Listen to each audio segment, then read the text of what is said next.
Oh, y'all can't hear that, can you? No, you can. Just a second. Let me plug my headphones in so... Yeah, don't worry. Whatever. These first 10 seconds.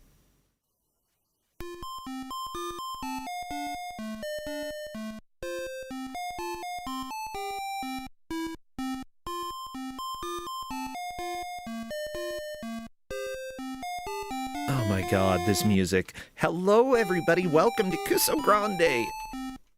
Oh. Why do I do this to myself? Good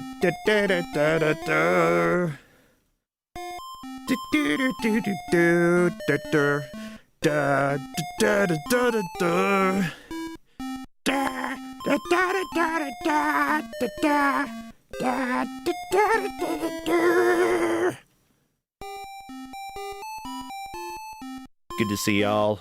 Hopefully you're doing well. I'm just trying to get everything ready so that we have everything good to go. Blah, blah, blah, blah, blah. Showing is live over on Blue Sky because you can do that now. And we are set. Macy Ann, thanks for resubscribing. And hello, everybody. Welcome to Kusogrande, the Bad Video Game Tournament. We are currently in Kus9rande, getting ready for a wonderful, wonderful day of crap. What kind of crap? Oh, I don't know. Like butts. Booty butts. Poop. No, actually, video games, yeah. As it turned out, last weekend, we had the various games, The Magician for Amiga, Trackmania DS for DS, Datchler, whatever the crap a Datchler is for arcade, Power Rangers Zeo versus the Machine Empire for Macintosh. We had Fiend Hunter for PC CD, Fix the Adventure for PS1, Bloopy Mania for PC, Primitive Woman for Famicom. Like, we had all of the quote-unquote classics. And Hazel Shade, good to see ya! Yeah, we've got the new bunny here. Look at the bunny dance! I love it. Like, thank you so much, Flannel Cat, for making that emote, telling me about it, and letting us have it on the channel here. I am super happy we're able to have awkward, Angie Bunny. Urgh. When the feed is too slustered. That's right. One of the characters in one of the games was named Feed Sluster. Why? Oh, Justin just laughed a little bit in the background. Why was his name Feed Sluster? I don't know. His parents just had very, very terrible taste in... Maybe they hated their child. Probably had terrible taste in children, too. Gotta be honest. Oh, I'm so happy, though, everybody. Like, being back in the depths of the tournament gives me meaning, you know? Gives me purpose, gives me pain to deal out. Speaking of pain, actually, this might be pleasure. Yeah, there is currently a marathon that has signups open. If y'all are heading to Furry Week in Atlanta or wish to play for them online, they're having a marathon there in... It's either April or May. I think it's May. But with that said, they extended the applications up through tomorrow, so if you would like to submit a game, go ahead and get something ready.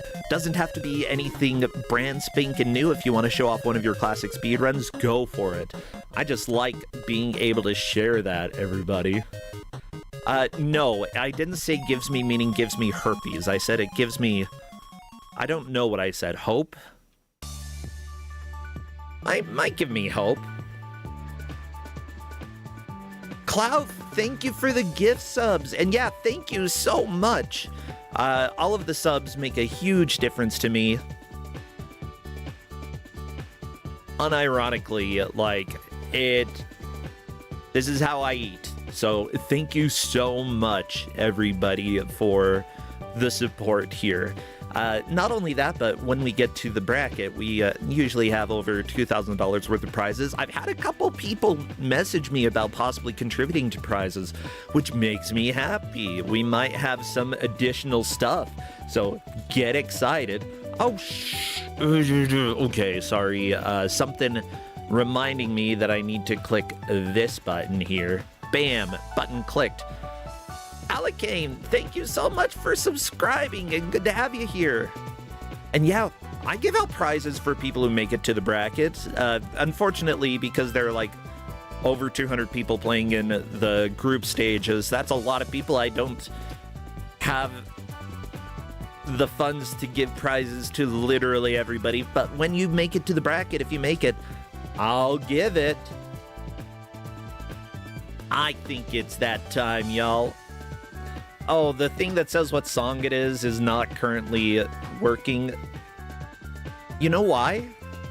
It normally opens up and automatically updates, but this time it just didn't. So there we go. It's working now. And crappy. It's time for you to take us to the game reveal. So take us past that primitive woman. She looks so scary. She's not that scary, okay? She's completely normal.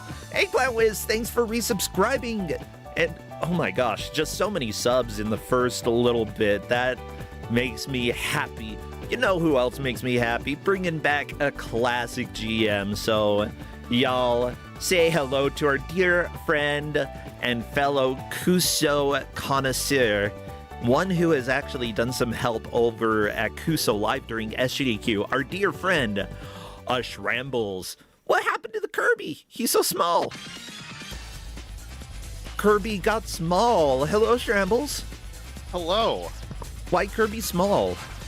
Well, Kirby small because that's like a little crochet Kirby I got at a convention. Oh, it's so cute. It was. I saw it and I was like, I have to get this. It is the cutest thing I've ever seen. And it just goes next to all the other Kirby stuff that I have. The Kirby accoutrement. The Kirby accoutrement. Yeah. I got a QB, like at SGDQ, someone had like a resin, like cube-shaped Kirby that I have. Yeah, everybody, like, at GDQ, the vendors hall has gotten pretty dang good. And I'm really glad that they're able to have vendors. Did you get it at the vendor hall? I did. Not the crochet one, but the cube one I did. Yeah, the cube. And then I also have like a keychain Kirby that I got at the vendor hall at SGDQ. Just love the artists. I'm a big fan of just like people making cool stuff. Yeah, seriously. Like I'm so happy that GDQ is finally able to have those spaces, and that there are tons of spaces at other events for creators to make things, sell them, like support your creators. Woo! So, Kus9rande, what do you have given out today? I assume nothing Kirby related. Nothing Kirby related. All Kirby games are good, but I do have a game that is not only a Kusogrande classic, but is oddly enough also a mystery tournament classic. Oh, I mean, I love this game, Kus9rande, not gonna lie. We're going down the hole. We're going down Kus9rande's hole, which is also known as Duck Maze. Duck Maze. Everybody, the players will have 1 hour to try to be the best duck as possible. Whoever manages to make the most progress through the game will take the victory. Whoever is in last will only get 2 points. Nobody getting eliminated for the first round because we are kind. But after that... Wait, I can gift a sub for a reward? Yeah, sure. Here. Ooh, reward the people with the duck. How do I do it? Wait, no, you're tricking me. You're trying to get me to pay. Twitch? Oh, that's how they get you. They get you with random prizes. Which is how we get most of our Kusogrande competitors. We lure them in with potential prizes for making the brackets. But no, that's Twitch okay. is doing David, the same thing. Thank you so much for gifting a sub. I spend a lot. Like, I spend money on making sure that I've got YouTube Premium so that, like, we don't have commercial breaks while listening to music. I pay for Twitch Turbo, so if I need to, capture on Twitch for one reason or another, I can without any problem. Like, I pay... I managed to find some funds to pay for Discord Nitro so that we can have some of the server perks. Like, I try to make sure that we're covered here so that we get some of the good stuff. Now, with that said, it is time for a duck to waddle around, be all duck-like. Let me go ahead. Let's hear what sort of audio we've got for this game. Oh, you know what? I pressed shuffle on YouTube and it decided, let's just play everything in order. Okay, turning the audio up, and that's all we've got. Nothing. Yeah, there's no audio on the menu, but we will get to hear a beautiful, beautiful song for the whole hour, because I don't think it changes. Also, hello over on YouTube. We've got 5 viewers over there. We're steadily getting a few more viewers over time, so thank you so much over there. I try to read what y'all are talking about there, too, because I just love that we're able to do that. I got a chest. I'm trying to stream, and you're giving me prizes on Twitch. Stop it. This is not ADHD friendly. Thank you for the prize, Twitch, I guess. I mean, what thing is ADHD friendly? Paint drying. Because you'll want to do anything other than watch that. One Piece? That might be ADHD friendly. There's so much. There's so much One Piece, though. I'm almost to episode 400. And that's like, what, 3/10 of the way there? Yeah, it's less than a third of the way there. It's so good. I cried about a skeleton, Shrambles. And I cried about a boat. I've heard so many good things. I will eventually get to it. But it's just, it seems like an over-surmountable mountain to just, like, start. You know what? Do it when, like, watch it while you're doing something else. Like, put on a game that you don't really care about the audio for. Put on One Piece. That's what I do. So One Piece is actually a podcast? Honestly, because of how many times they have to recap the same stuff, kind of. Okay, let's go ahead and do the countdown. Best of luck to the players. Everybody, I need your best bird, duck, egg emotes, and I guess bunnies, because they're sometimes related to eggs. You could go ahead and use those. Spam, spam, spam. We're doing the countdown. And best then of luck. One secret fox can be put in with all of these duck emotes. Oh, sneaky. And egg emotes. Okay, as soon as I see movement, I will start our timer. There's stage 1. Oh, Here there's we stage go. 1. Oh, it's a long stage. It's a trip. And there we go. This song is just always playing in my brain sometimes. You know, that's kind of how things go when you have played a game so much. Mind you, lately it's just been a single One Piece song stuck in my head. Egg. His egg is gone. No, don't do that. Yeah, as it turns out, eggs can only fall so far. As you can see on Anisep's screen, there is a white bar below the egg that shows how far the egg can fall without breaking. So, like, you've got a little generosity there, but not too much. Now, there's some wiggle room. The biggest thing is figuring out how do... Oh no, Anisep! Correctly managing to use the tools, getting the egg to go through the pipe. Melee Wizard did it there as well. Unfortunately, that's too far to fall. Almost all of our players have fallen into the tube trap of thinking it would be fine. But this is an egg. Eggs are fragile. We need to protect our egg at all cost. Honestly, not as fragile as some video game protagonists I've seen. Like, some of them, they fall a pixel and they die. I'm not even kidding you. Atari days, everybody. Oh no, Melee Wizard just jumped on the egg. You don't want to jump on your own egg. Bird being on top of an egg, that just breaks it. Skytrap having their egg get bullied to death. Don't bully eggs, everybody. That is just rude. So, all of the players are kind of figuring out some of the unique quirks to this game. Anisep realizing, I really can't do anything here because, unfortunately, if there's one block, you can't peck straight down. You have to peck diagonal down. And that's part of the puzzle aspect of this game, like figuring out how do I actually manage to egg without breaking it. Without breaking it, yeah.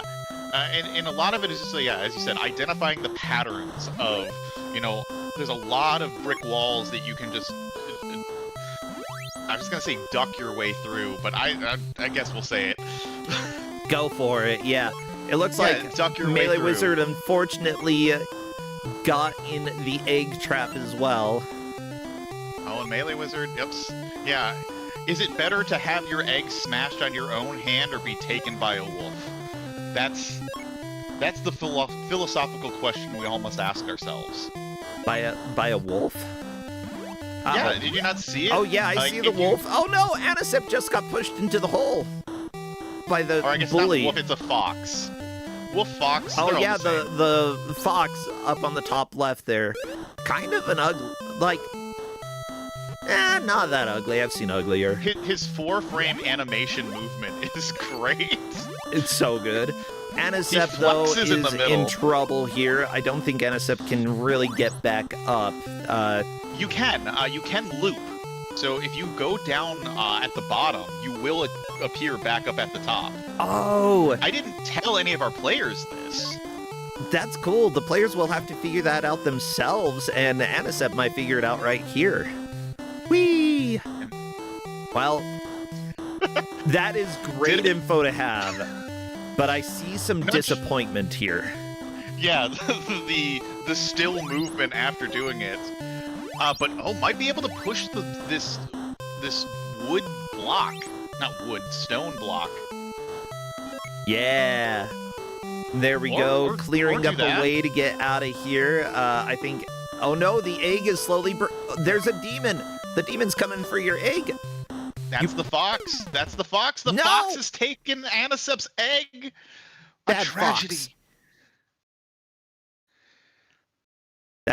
That's, as they say in the room, that's life. That is life. We are back. Oh, Melee Wizard in a little bit of a dangerous situation here. Can you get your egg out? Yeah, there we go. Figuring out how to actually approach eggs so that you can roll it in the correct direction is one of the key skills here. Set up.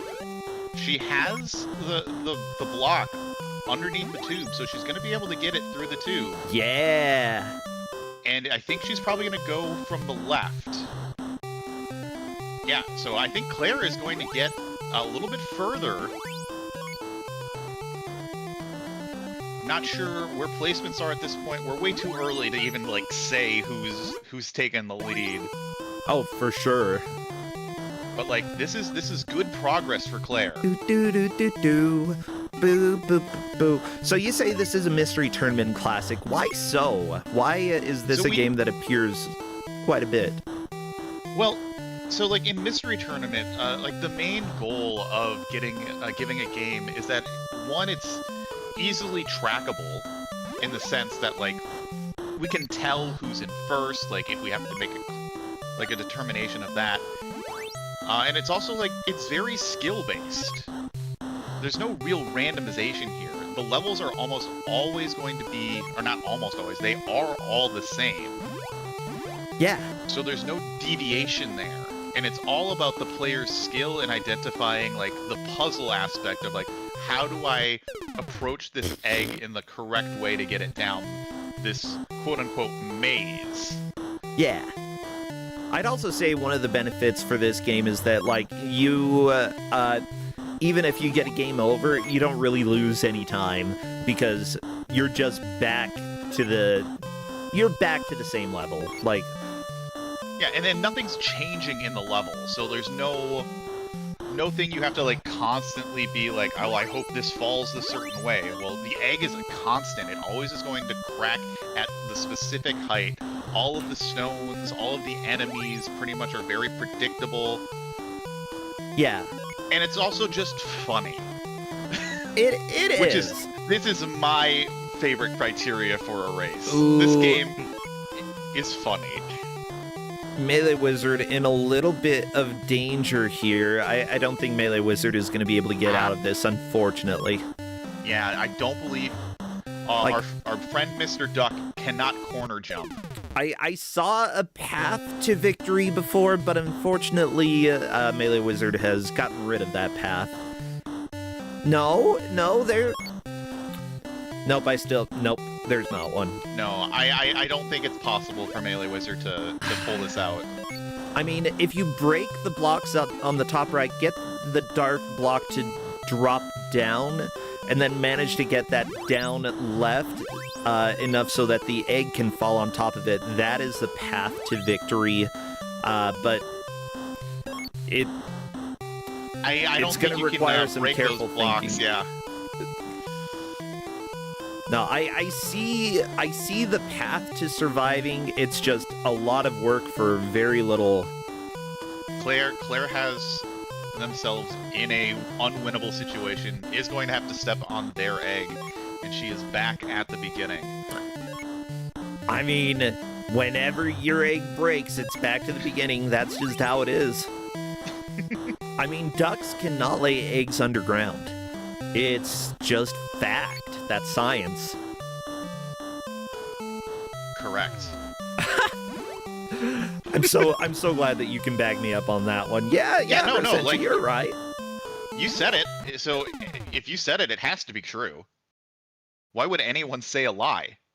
Yeah, what? What are lies, even? What are lies but truths? Just unfriendly truths. Unfriendly truths. Y'all, if you have any unfriendly truths you need to deal with in your life, just go ahead and message me. I can work on that. Boo, boo, boo, boo. Boo, boo, boo, boo, boo. No, I've had One Piece music stuck in my head, like, for a solid week. I'm sure Justin's getting annoyed by this time. Actually, no, he makes fun of me because, if you listen to it just right, it sounds like the Caillou theme song, and... Oh, no. Yeah, it's an amazing song. It's, if anybody knows, it's Binks's Brew or Binks's Sake, whatever you want to call it, depending on, if it's dubbed or subbed or whatever. But simply put, that song, sounds like the Caillou theme song, and... Yeah. So hopefully I've ruined players a are song now... for everybody. Our players, I think, are getting the hang of this now. Like, yeah. They're identifying, like, the correct path the egg can take, where it's not going to break. They're seeing, like, the traps that they can set themselves up into, and are learning to avoid them. Yeah, Melee Wizard doing a pretty good job of, like, getting Egg to go where he wants. Everybody is making some solid progress here. Who do you think is going to get through this level first, though? I'm not sure. I know Claire was, like, first to get past, like, I think, not really, like, the first obstacle, but kind of identify, like, how to get this egg past one section. And so I think she has a good chance of completing this level. But we do have some returning veterans. I know Anisep's been in the tournament a lot. I know Melee Wizard was at the SGDQ Live last year. Ah. And I think Skytrap is also a bit of a veteran. So, like, these players have seen games before. They understand the Kuso process. Oh, Skytrap. Unfortunately, trapping their egg in the corner. They can get it back. It's true. Gonna have to do a little digging I love that YouTube, someone is saying, how does the duck break through bricks effortlessly? And I'm expecting a pun here.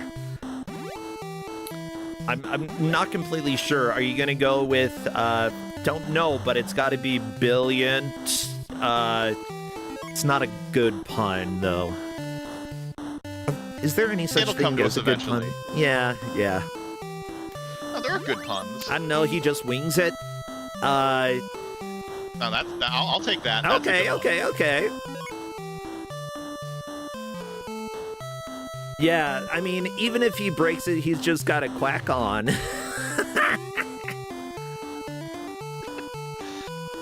Oh, they quack the floor first. Okay, there we go. I like that, Taven. That's a good one.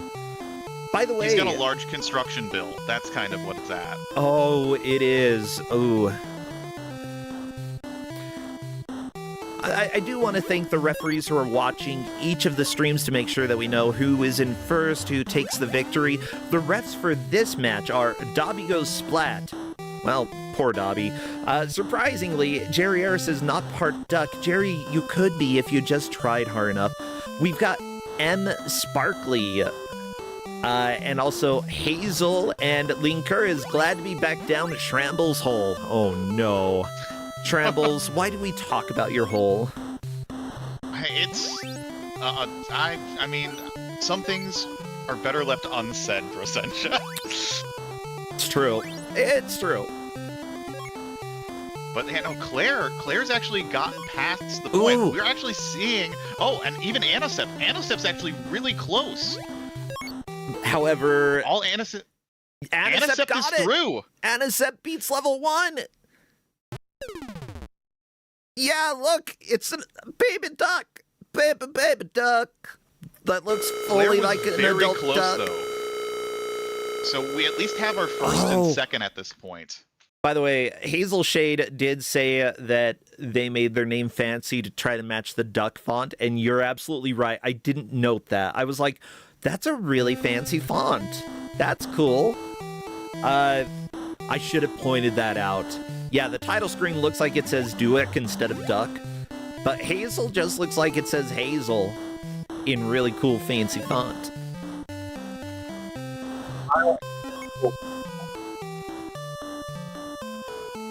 Hello. I see we have hey, a random bird joining us. Well, I mean, I did have to play this in Kuso 3. It's so As fun. the opening game in Kuso 3. I don't hate it. I don't know that I like it per se, but I don't hate it. I think it has some redeeming qualities to it. I will agree with that. I think it's interesting and just terribly made. But I think it's interesting. Yeah, like, this game does have some jank that we haven't really talked too much about. Like, what are some of the main issues? So, like, yeah, go ahead, Cornia. As a puzzle game, it's probably okay, right? Like, the idea your egg can only go down so far and things like that. The movement kind of sucks. It's not particularly forgiving in places. It's not terrible. Like, I wouldn't probably give it out past a round 1, right? Kind of in that sense. Oh, yeah. But it just doesn't control very well. And, like, a lot of the hitboxes are just unfortunate, especially, like, if you're landing on the egg and, like, you have a 50-50 chance of, like, where it's going to fall. It almost always falls the direction you don't want it to fall.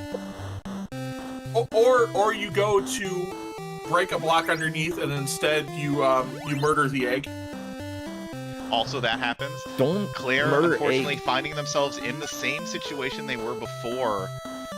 I don't think they're... Oh, maybe they can. They can push this block. They might get this.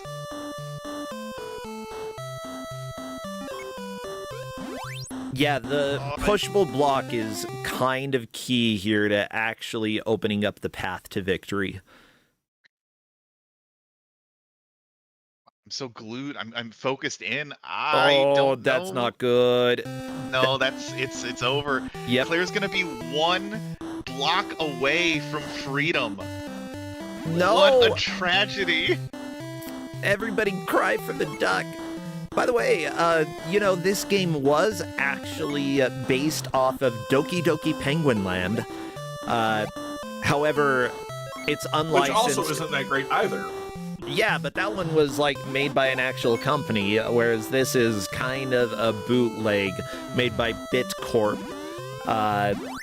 Apparently from Taiwan. They developed many games for Atari, the Famicom, and GameMate? I don't know what that is. But yeah, they did Bobby is Going Home, which is literally the first song that we had on the stream today. That was a pure coincidence. Yeah, everybody, you know that. I'm going to go back to that. Because everybody needs to hear how nightmarish that music is. I'm sorry, Duck Game. You're getting into my nerves here. Bobby is Going Home. Here we go. They did this music. Yeah, it hurts. It hurts. And we've had this game on Kusogrande as well, I believe. I think it was, yeah, it was Gauntlet State that we had. Oh, ow, oh. Jesus loves his little children. He needs to stop that. I don't know the rest of the words. Okay, we're done with that. There you go. In Mormonism, the hymn with that tune is Come to Zion. So it's a completely different hymn, still a religious hymn. Who could have guessed that Mormonism just, stole a bunch of other Christian stuff and then uses it for their own stuff? I mean, the Christians also stole it from other things as well. That's just religious tradition at this point. If your hymns aren't taken from some other popular music, are you even religioning? Yeah, and if your main logo isn't actually based off of a plagiarized version of a statue in Italy, can you really say that you're faux Christian? I don't know. No, I don't know. But I come delivering information on the game, right, that you said you'd never heard of. Yes. You might know it by other things as Superboy. Oh, okay. It's a handheld game console. It was a Taiwanese game, and it was released in Taiwan, Australia, some parts of Europe, and the U.S. I want to interrupt. Claire has cleared stage 1 and is moving on to stage 2 to join Anisep. Yeah. But yeah, that's good information there. So it's basically a Game Boy, more or less. With a lot of the stuff are knockoff games from Bomberman and Tetris and Lode Runner and things like that. Yeah. Yeah, this game is very Lode Runner coded. Oh, yeah.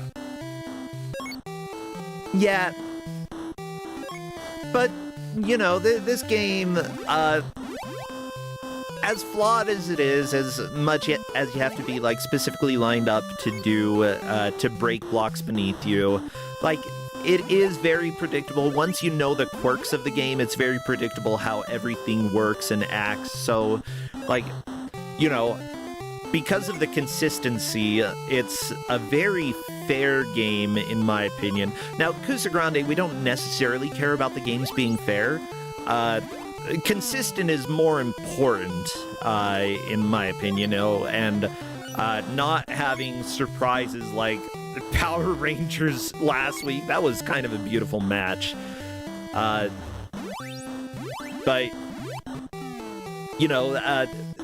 randomness can be a part of a tournament like this, and simply put, sometimes you don't get too lucky.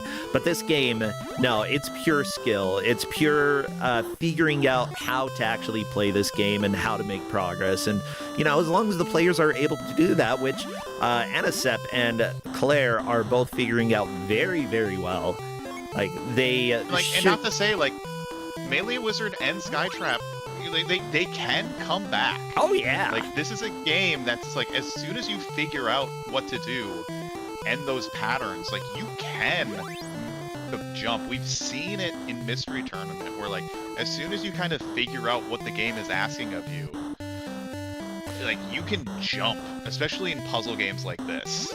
Yeah. Ooh, Anisep was close to having the fox show up, but luckily didn't have that happen. Time to smush the dog. Yeah. Also, it's also really, like, cruel to, like, you can drop those stones onto the dog and they're gone. They don't come back. Also, our admin Flannelcat said that Duck Maze is the first match that she watched for Kusogrande. So, Corndan, the match that you were in, Flannelcat's first match that she watched? I'm responsible for Cat being a part of Kusogrande. Who knew? I know, right? It's so fun to, like, because we've got people in the community who feel like they have been here forever, and they basically have been here forever.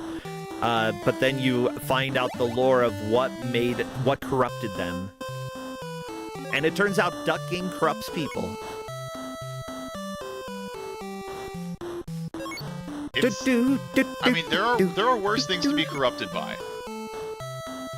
It's true. Oh, Anisep is through. Egg to the living room. Look at that messed up fireplace. I don't know what's happening with the graphics there. There's a 3 in the fire. I'll also say, I'm pretty sure that artwork is of Pyramid. Pyramid has to be that artwork in the background. Oh my god. Did Bitcore make Pyramid? No. I'm just saying it's Pyramid. It probably isn't. But it's fun to make these connections. It's true. Here's the deal. The more that I play Pyramid, the less that I hate it. JK, actually, it sucks. But I actually like it, but it's not good. Oh, it's not good. I love to watch people play Pyramid. I love to try it a little bit myself because I kind of have the idea for how Pyramid should work. Ooh, Melee Wizard in a bit of a pickle, but if he can manage to jump upright and not get the egg stuck like that. Well, it's possible. Melee Wizard has a chance to get this free. They need to loop though, I think, in order to do it. Yeah, gotta get the block, the brown block at the top left. Oh, but not like that. No, nope. No, Melee Wizard could make this work. Okay, here we go. Break. Oh, okay, yeah, okay. They need to break the block next to the stone block, and then push it over to break the block that Melee Wizard's standing on. Correct. Go to the top left, break the block to the left of the brown block, push the brown block to the right, and thus enabling you to break a little bit of the staircase. It still is technically doable at this point. Now is where ducks go to die. Now it's over. Now it's over. Yep. Hey, Melee Wizard has gone to the living room. Nope. Gotta get your egg there. Unfortunately, Nope, Foxy shows up, and rather than giving the egg to Foxy, Melee Wizard has opted to kill it himself. Again, that's the moral choice that I pose to everyone. Do you kill your own egg yourself, or do you allow the fox to eat it? Which one hurts more, or less? I don't know, these moral conundrums. They're so difficult, you know? Okay, Anisep breaking blocks, just like a good old duck would do. Can you not break a block underneath one of the pushable blocks? It would seem no. Don't think so. Okay. I know that, like, like, the one that is on Melee Wizard's screen right now, the one next to the heart, you can poke that one, and it will just fall. Okay, so you can make them fall. Ooh, But they need Anisep to still, making like, a good amount of progress, though. They still need to abide by the rules of like what you can and can't break. True. So like you can't break a single by itself. So all the ones that are just jutting up once.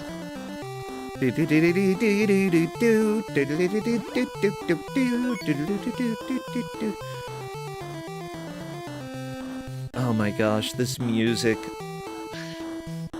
Oh. It gets on you while you're playing for like an hour, and this is all you get, right? This is all you get. This is the only song. What? Claire, why? Why, Claire? What did Claire do? She just pushed the rock on her egg. Don't Look, do that. Sometimes it's just better to go out. You know, if you're gonna go out, at least go out your own way.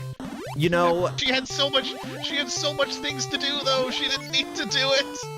I've heard of, well, no, I haven't heard of eggs on the rocks, but even if that were a thing, rocks on the eggs, not what I would recommend. I like my eggs shaken, not stirred. I mean, we can You make mean you a not little squished? egg film. Anisep is through stage 3. Anisep is destroying this, doing a fantastic job. That is I believe the mystery tournament goal is beat stage 3. So Anisep doing really well. Oh, yeah. By the way, I believe that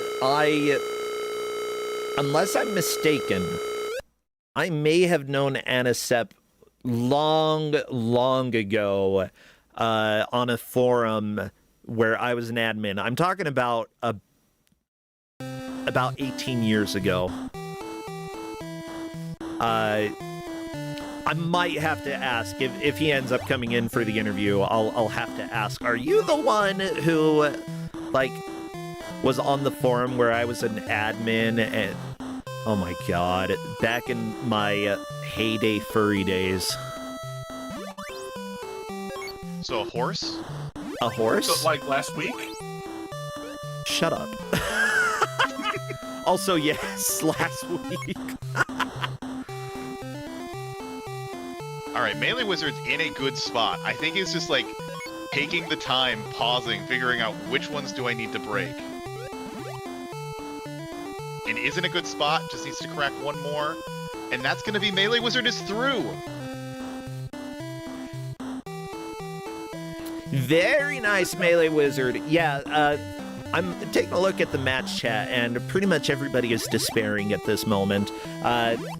Claire is like, I feel like I'm going to take this fourth easily. Currently, Claire's in second.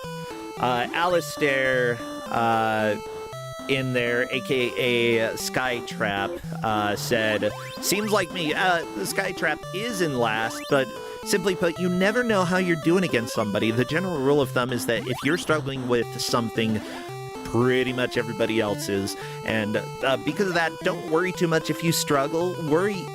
Don't worry how you're doing compared to other people, because you just do not know. And you also never know, like, we've seen so many instances where the person in 4th place in, like, the last 10 minutes of the race jumps themselves into 1st place due to just, like, some random, like, gaming skill that they pull out. So, you should never despair yourself too much. Yeah. Now, of course, we do have a little bit of a different, like, there are certain matches where it's easier to come back with, because this one saves progress as you go on. It is a little bit more, solid progress early on means that you haven't lost it, whereas certain games that go back to the beginning of the game over and over again, especially in Kusogrande, give people a lot more of a chance to catch up. That's a little bit of the difference between Kusogrande and Mystery Tournament. I feel that Mystery Tournament likes to be that fair, you are making progress. Rarely will you lose all of the progress that you have in a Mystery Tournament game. It can happen, but it's rare. Whereas Especially Mystery Tournament, we do try to avoid hard game overs. Obviously, Kusogrande, we don't care too much about that. Sometimes that's just the lay of the game. Yeah. there are some games that, you know, we have GMs who are testing each other's games to make sure that they feel fair and well balanced, that they're going to work fine for the tournament, and Anisep can probably, well, okay, never mind. Anisep could have gotten through that, but didn't. Egg squish. Egg go squish. But yeah, we have GMs testing each other's games. Going back to the beginning of the game isn't the worst thing in the world. We try to make it so that, like, if you're playing a game and you're going to have a hard game over, that it happens early rather than after the half-hour mark, because that can be pretty disheartening for some people. But it has happened. I'm thinking, like, Go-Go 13 is a game where suddenly, after 52 lives, you have a game over, and you're like, what? Why did I survive this long? And then go back to the beginning of the game, and they have to play through the entire game again, which, because they know the game now, it's a lot more doable, but, oh, it can be very, very disheartening. I love Kusogrande. What we found in Mystery Tournament is if a game does have hard game overs, typically we found that the person who game overs first is usually going to win the match. Yep. Since, like, they'll already know the layout and can get back, and, like, even if the second player is playing a little bit better, if they get that hard game over later on, it's just going to be insurmountable to come back from.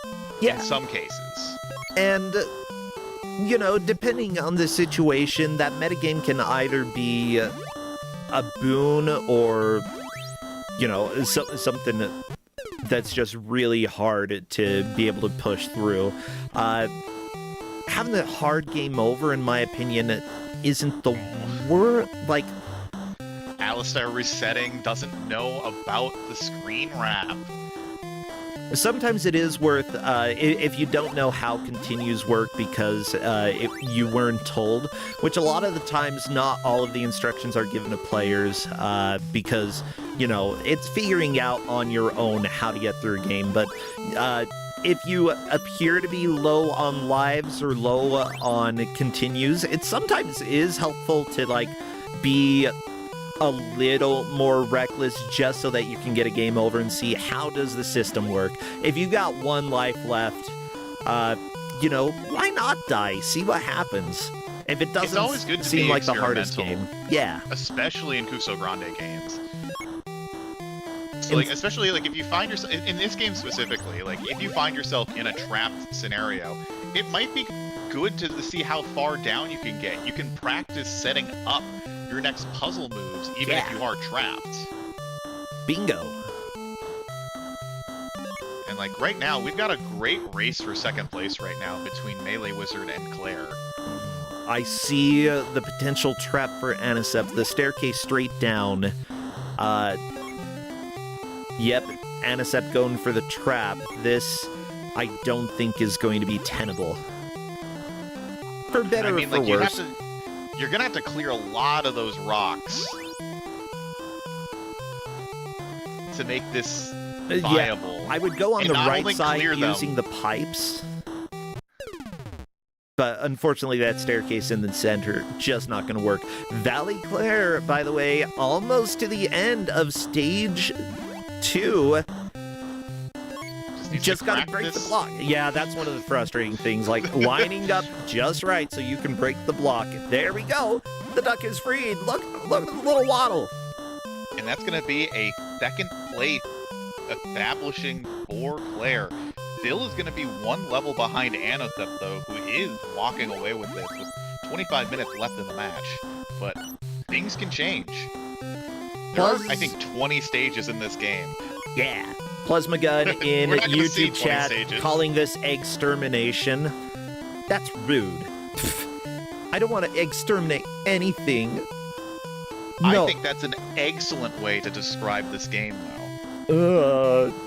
Stop egging me yes, on I here. I got him to leave. Corndan left because of my bad pun. Let's go. Dun dun dun.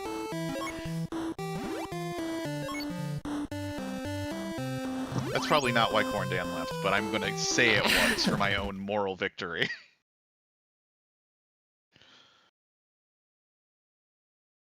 You know what? Melee. Kusogrande is allowed to leave because of bad jokes. I'll go ahead and permit that.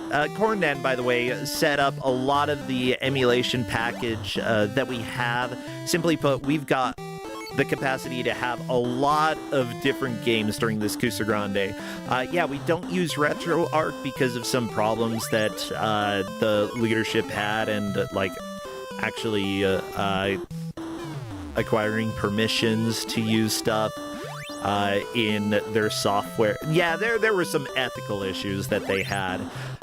But, we've got the bundle with instructions for hopefully how to get each emulator set up. There was a lot of work put into that, and I appreciate everything that Kusogrande and the team has done.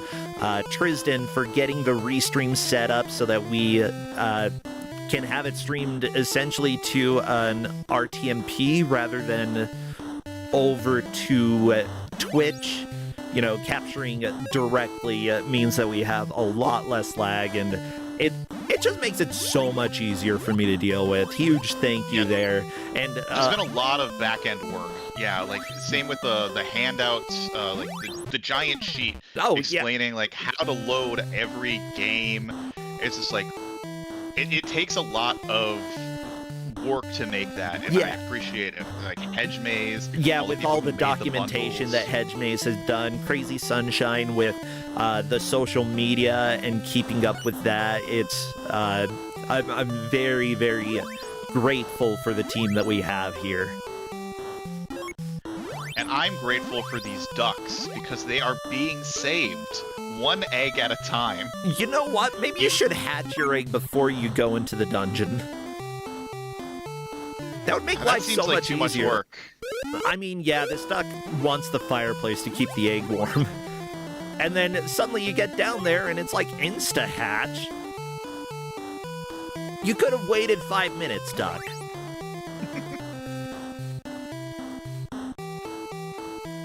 Oh, but it looks like Claire is going to be finishing stage 3. Is going to be on the same level as Anicept. So we've got a race for first place right now. Heck yeah. And give energy to Alistair, aka Skytrap. I want to see them finish this level. It's doable. Nobody is out of it yet.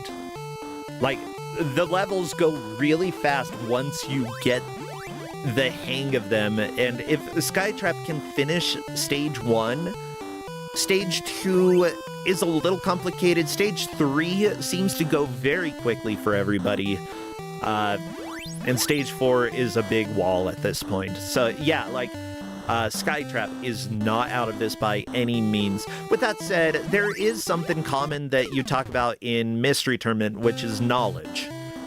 Yeah, stage knowledge is really... It can make or break, based off of the assumptions you make about the stage. Which, again, the assumptions you make can really help you, but they can also harm you at the same time. If you assume a certain thing about the game that isn't exactly how it works, but based off of your limited interactions, you find, maybe I can't drop this egg onto, I see Anicept trying to push the egg onto the sleeping dog. No, it's going to break regardless whether or not he's moving or not. So you can't do that. But, it's good to, always challenge those assumptions, because maybe the egg actually, knocks out the dog and takes him out. Yeah. By the way, when I say that we don't talk about it in Kusogrande as much knowledge, no, we do talk about knowledge, okay? People are smart here. People have brains. We have got knowledge. Yeah, I'm smarter than this duck. Yeah, stupid duck. I build my house underneath a giant maze of dogs and foxes? Well, I mean, they didn't even program AI for this duck. You have to control it. You're the AI here. Or the I. I control myself. This duck can't even move on its own. What an idiot. Yeah, stupid duck. Stupid Duek. I'm smarter than anything that can't move on its own. For the most part. Do do do do do. Do do do do. Do do do do. Yeah, but like between Anisept and Claire, I'm not sure how far either of them has gotten on this stage yet. I want to naturally assume Anisept has gotten a little further. I believe so. Anisept's been gotten here a little bit longer. down to the intense block section, where there are blocks on the left, there are tubes on the right, and there's a false staircase in the middle that staircase is going to get you killed. Yeah, looking at this game, by the way, it was made in Taiwan. Well, I mean, this unlicensed / possibly bootleg version, I'm not sure if they got permission to make the game. However, yeah, it was made back in 1987 in Taiwan. Later, there was a version released in Australia and in Brazil. So, those 3 locations. And I think this is specifically the Australian version. Ooh. Which is why we pronounce it Duke. Duke. Is that how you say it in Australia? I think that's how you say it in Australia. Duke. Yes, I Duke. That. I saw Duke. And why would I lie? I said it. I wouldn't say anything that's a lie. Shambles, you're full of lies and deceit. You know it, okay? It's fine. Just embrace the lies. Yeah, but, like, mine aren't, like, how I describe, like... I can't even remember what I said. I said something about them being truths. Not unfun truths. Oh, yeah. Skytrap making some good progress here. Good. Oh, we've seen this location before. Okay, Skytrap this is trying near the to make progress here. Never mind. I mean, I think they have this beginning part down pretty much. It's just getting, like, this game is rude. There's a reason why it's here in Kusogrande. Oh, yeah. The game is a little rude. And the thing is, you know, don't feel bad when you're playing in Kusogrande if a game doesn't really vibe with you. That will happen to everybody at some point, that you get a game that just does not feel like your jam. It's a common experience, and the thing is, like, it's easy to get frustrated feeling like this is a game that I would never, ever play, and that I'm not enjoying right now, but... you know, experience it. See what the game's all about. You know, see if you can find anything that you actually do enjoy. Skytrap can go upright and carve out a way to get down, but you gotta be a little careful. Okay, one more layer, and you're good. See, Skytrap's fine. Yeah, you hate to see it sometimes.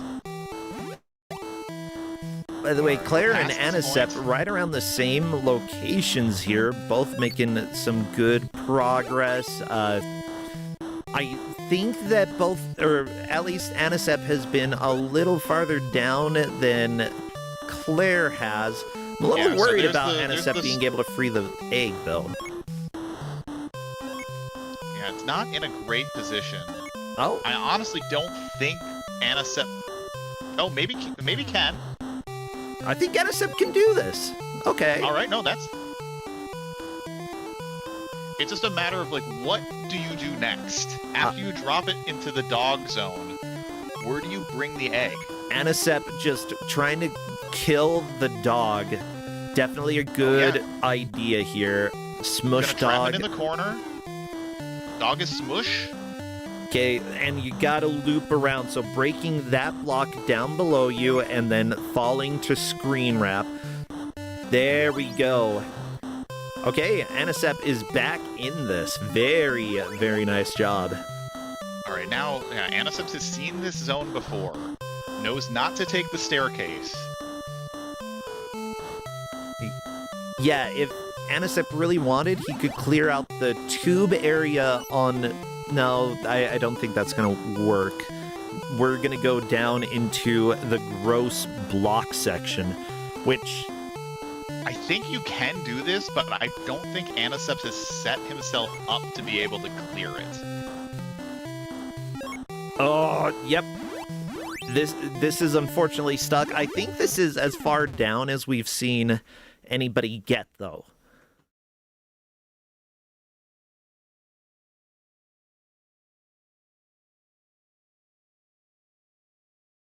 Yeah, so that is our benchmark. Claire can still get this. We've got 15 minutes left.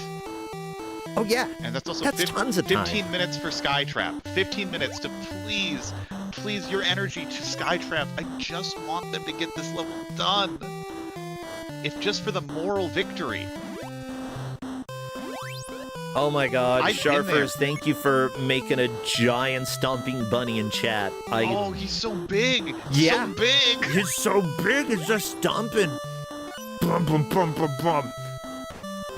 Like, again, Flannel Cat, thank you for making that emo and letting us use it here. I am so happy. It's so relevant for a lot of situations. It can be used to display anger, it can be used to display celebration. It can be used to help, like, plant some seeds. Like, you need to plant, stomp the ground. It's true, it can be used to display rabbits. The use cases are endless.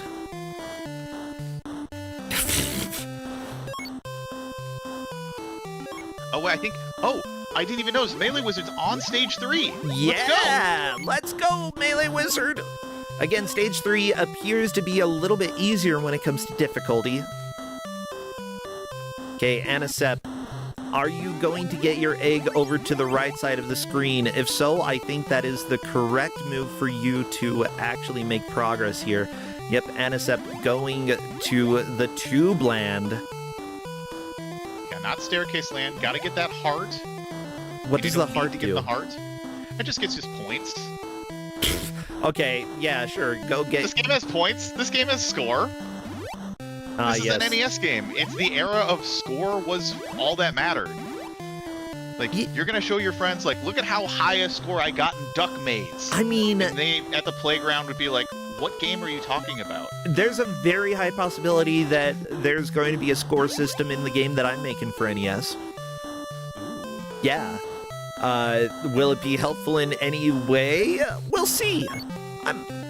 Depending on, like, how I want extra lives to work, but... Oh, Anicept didn't clear out an extra block, so unfortunately stomps on the egg. No! My child! I think Melee Wizard is, yeah, trapped, has to start over.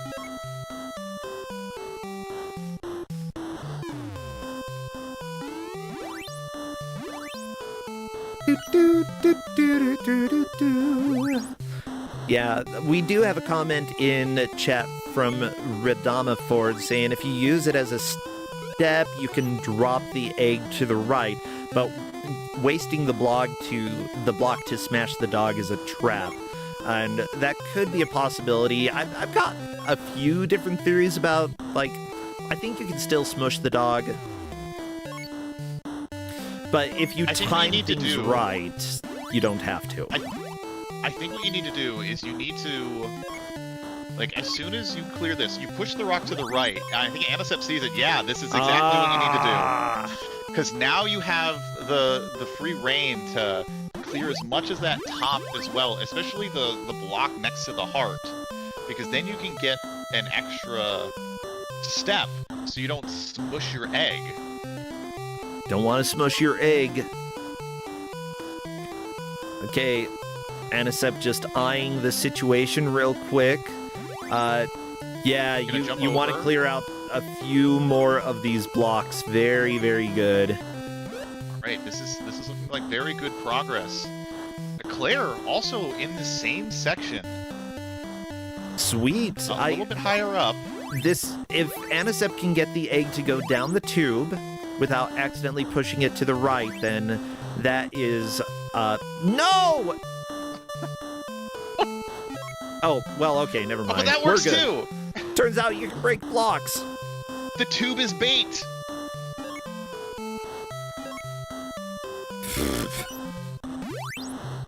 Oh, duck game. Or duck maze.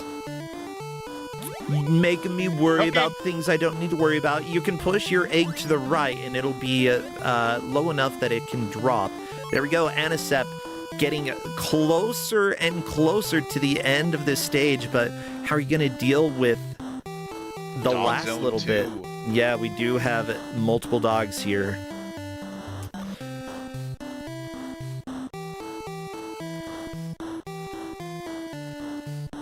I see a few different ways that Anisep could approach this. None of them make me particularly happy. Like, you're gonna have to rush a little bit if dealing with dog. And the dog is going to chase you. There is a way you can put the dog, I think, on a lower platform, and it can't climb. We've got less than 10 minutes left, by the way. One thing that I do want to point out is that while playing a level like this, you can pause. If you push pause, it says PAWS, by the way. It's not really duck related. In fact, Well, that's kind of dog. like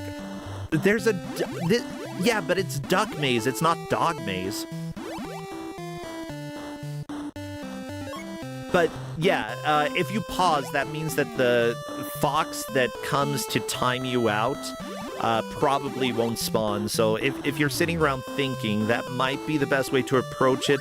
Ooh, if you drop a block on your head, you warp to the top of the screen. That is a pro strat that I haven't thought about personally.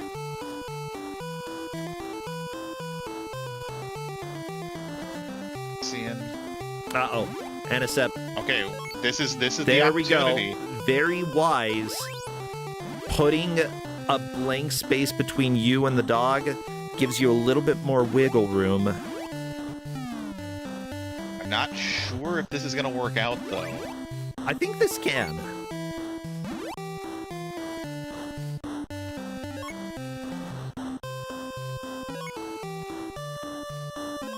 Oh, Anisep's gonna be one block short. Maybe. Can you peck that? Can you peck that block? Yeah. We've got blocks of clearing. Okay. Oh, I guess it is possible. No, the dog's coming for the egg. Oh, Oh, Anisep almost landing on the egg. Oh no! One block away from clearing stage 4. I love it. no! But that is the mark of progress. Claire needs to beat stage 4 to take the victory. I don't think I've ever seen anybody make it this far in this game. That's fantastic. Sailor Midgard, thank you for subscribing. Good to have you here. Hope you're doing well. Are emotes not showing up on the screen, by the way? I haven't seen them. Why? Should be. No, I see a bunny. I see an Athena. Oh, We've there they got are. them.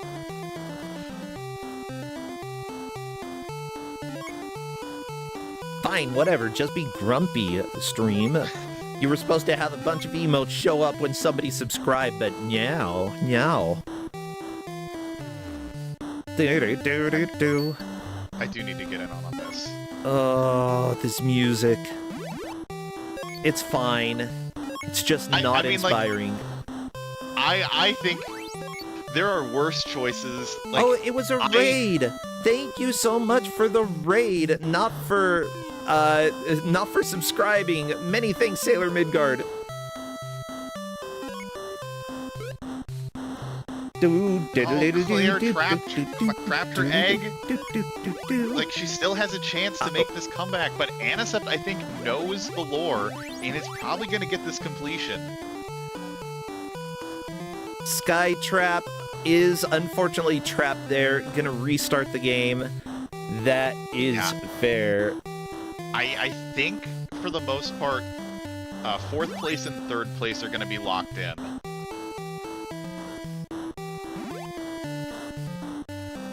Claire is not playing right now. Is she throwing in the towel? Okay, no, she's back in. No, she backed into stage 1.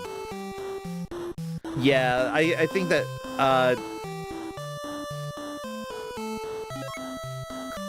yeah, did you tell them that they were allowed to stage select? Yes. Yeah, they've been stage selecting, I think.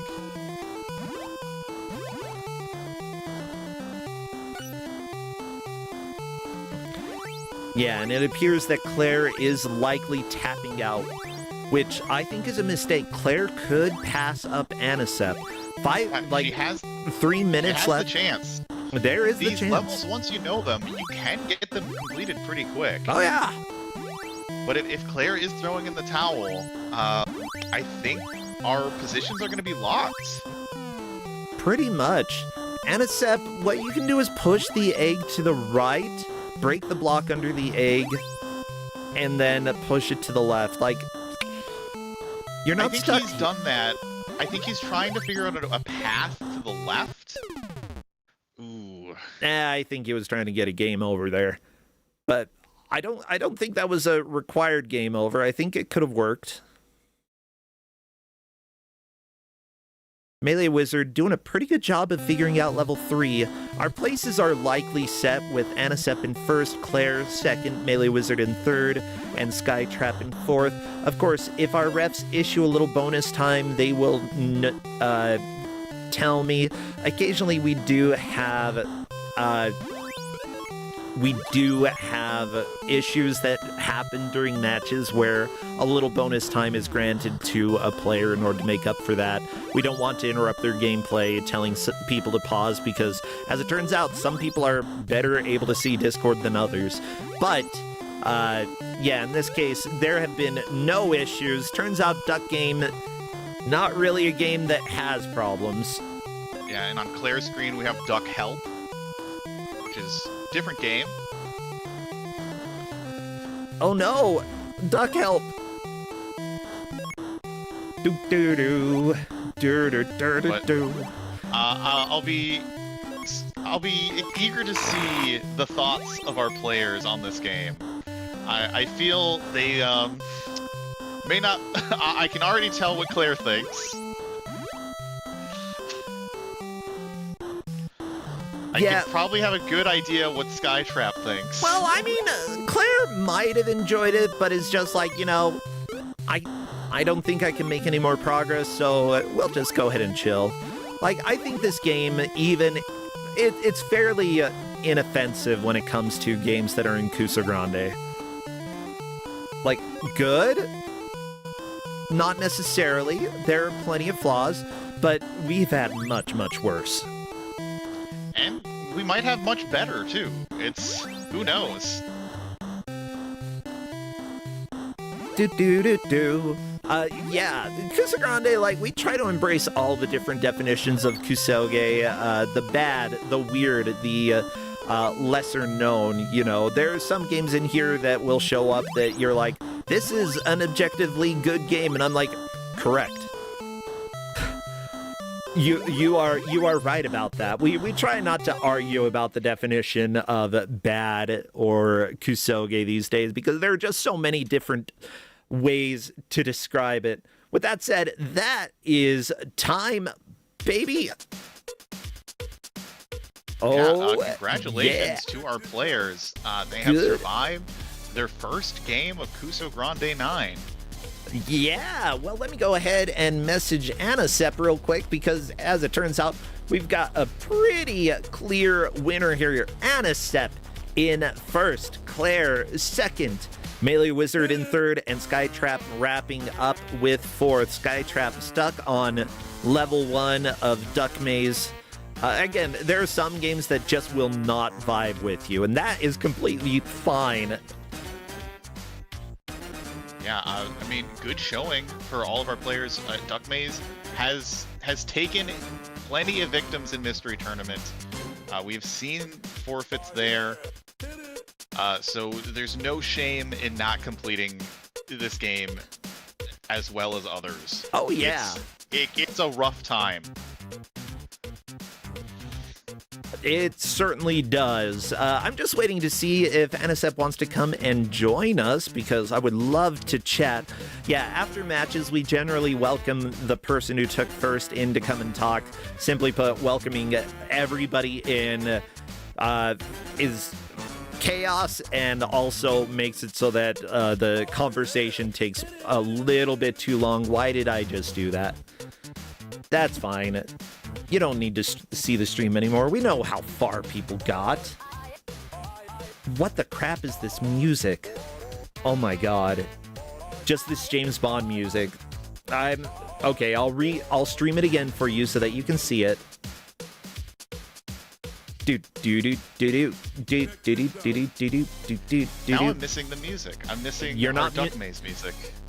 Well, yeah, you're missing Duck Maze's music because we've got this weird 007 music. Hello, Aspion, a.k.a. Anisep. Welcome and congratulations. You're the victor today. Thanks, Egg.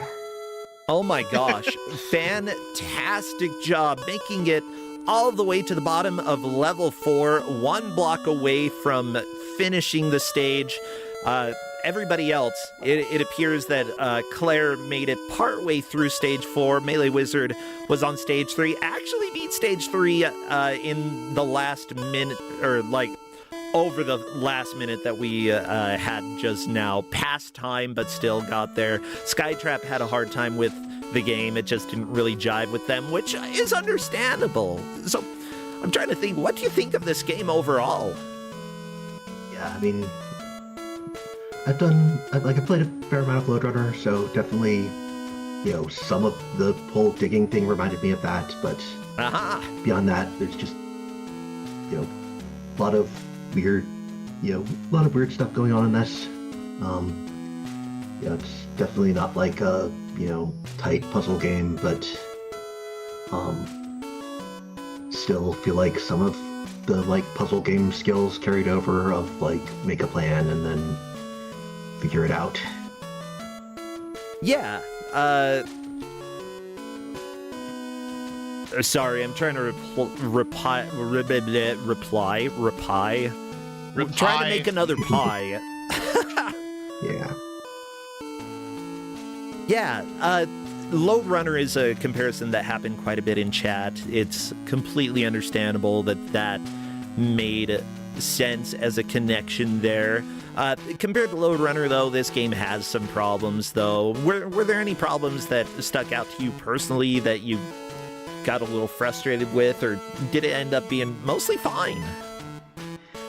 In levels being, pretty long without an undo, without, an undo button, although, undo doesn't get invented for, many years later in the puzzle scene, though, definitely felt like there were a couple of, gotchas of, okay, you didn't realize this trick, now you have to go back to the top and go through, 3 more screens, go back through the first, 3 screens again. Yeah. Other than that, this seemed, pleasant by Kuso standards. Yeah, honestly, I kind of enjoy the game. I've played it some. Kus9rande was talking about how this was the first game that he played in Kusogrande back in Kuso 3. It's an absolute classic for a reason here. I don't hate it. It's got a little jank, but it's also very predictable. The level's always the same every single time. And I love that. Yeah, so, question. I feel like you might... I was trying to remember, because there's some people in my Discord who I knew, almost 20 years ago when I was helping with the forum. Were you one of those people? I didn't use this username, 20 years ago, so probably not. Okay, yeah, you didn't... Okay, so it wasn't you. Dang it, now I'm gonna have to try to find who it is. Well, that's fine. I'm trying to think anything else. Oh, yeah, do you stream over on your own channel? Do you do anything that people should know about? And if not, are there any games that you're playing that you're really enjoying these days? Yeah. I don't really stream, but I do do a little bit of hobby game dev. I have an itch page, askbeyond.itch.io, have some small puzzles, and the most recent one does have a familiar looking diagonal digging mechanic, so that probably helped, a helpful coincidence that I had that mechanic in my mind in, the last couple of months. Sweet. Yeah, if you'd like, you can always share links to projects that you're working on. Like, I love being able to share things with the community. It's really cool what's going on by the various people here. Well, cool. Anything else that you want to leave us with before you go? No, I think that's it. Well, thank you so much, Shrambles. Any last words? The only last words I have are words I cannot say on this stream. So, Interesting. If you know where I live, you know exactly the thing I would like to say. Well, I agree with that sentiment. You know what? We can go ahead and say that. I think that it's a family-friendly thing, and we can get away with one F-bomb during the stream. I don't want to be the one to use the F-bomb. I'm not going to. All of you babies and children, cover your ears. I'm going to say a bad word. Okay, 3, 2, 1. Fuck ice. Okay, yeah, fuck there ice. we go. Fuck ice. There we go. We did it. Yay. Thank you, and take care, both of you. We'll see you later. Yep. Thanks. See ya. Bye. See ya. Well, everybody, that's an official. Yeah, the bad word wasn't the F-bomb, by the way. But with that said, thank you all for being here. I'm just working to make sure that we've got everything set up for our second match. Thank you for all the support and the love here, and also for all the players. And again, if a game doesn't work, doesn't really vibe with one of the players, that's completely fine. This is Kusogrande. This is how we live. Now, let's go ahead. Yuge, thank you so much for gifting a sub over Sailor Midgard. They did a lovely raid here, and I appreciate that. All of the support makes a huge difference. Not only do I depend on subs and such in order to survive, but also we give out over $2,000 worth of prizes when we get to the bracket. And honestly, I'd like to be able to give out more. So thank you so much. I know that some of you are still waiting for Santa Claus Conquers the Martians from last year, and don't worry, it's on my list of things to do as soon as I have money that, I know that I can spend without us ending up having to, ask for money again, I want to be stable. We're working on being stable first. Okay, I think it's that time, everybody. The game reveal for game number 2. So, Crappy, obviously, you're tired of dancing. I know, I can see it, in your eyes. You look dead inside. So please, stop dancing. Take us to the game reveal. Let's find out what we've got here. Yeah, okay, he's gonna go play with the duck real quick. This is the perfect music, and I feel like the GM here is a little bit represented by this music, because not only have they given Wii music before, but I feel like the generic Wii type of stuff that they've given out works very well for Kusogrande. Say hello to our dear friend Cosmic the Dolphin. A ring ring. Hello? Not doing that again. It would have sounded better if I went full volume, but no, I'm not doing it. Hello, Cosmic. Hello. Welcome. Thank you. Now that I'm sitting here thinking about it, you mentioning the Wii music, am I the only GM that's ever given out a Wii game before? I can't recall anybody else doing it, but also, yeah, there's definitely more for us to dig into when it comes to the Wii universe. I mean, come on, we never had the Cold Stone Creamery game on Kusogrande. Mm-hmm. Yeah, and we probably never will, because I think that requires motion controls. So let's go ahead and talk about other things. Let's talk about what you are doing and what you're given. So, yeah, what do you have up for us? Very far from Wii. Very, very far from Wii. It's you. This is Speedy Egbert, or better known as Speedy Bloopy in Europe. Why the crap? Oh no, we had Bloopy Mania last week. Are you bringing this out because of Bloopy Mania? I've been trying to give this out since Kusogrande, but I've never gotten a match where all 4 people could run it on their computer. Well, understandable. As it turns out, I think that we've had some issues making sure that everything is working correctly, but at least one person has audio, and we might be able to actually have this match. So all players will be playing as much of this freaking Speedy Egbert, aka Speedy Bloopy. Whoever makes the most progress will be the victor. Whoever doesn't gets only 2 points, which nobody's getting eliminated, but the points will be used in order to determine who makes it into the bracket. And after round 2, some players will start to get eliminated. But, we like to let everybody play at least 1 game, or 2 games, so that they get the full Kuso experience. And I'm glad that, we get another Bloopy game, because I didn't even know this was a series until last week. Yeah, and believe it or not, if you go onto the creator's website, his personal website, Bloopy started out as French comics in 1974. That's how far back Bloopy lore goes. Oh my gosh. Was he a beloved egg or hated egg? Is it because I don't really have any emotional attachment to an egg whatsoever. So basically, the egg started out as a comic about just an egg that had difficulty in life that quickly got turned into oh dear, I'm seeing the screens. That got you turned brought into... this to us. Yes, I did. Actually, cannot. I like that. I had subtitles popping up on YouTube, by the way, during the Wii Shop music, and it says the subtitles say foreign music, and I'm like, I'm not sure that's true.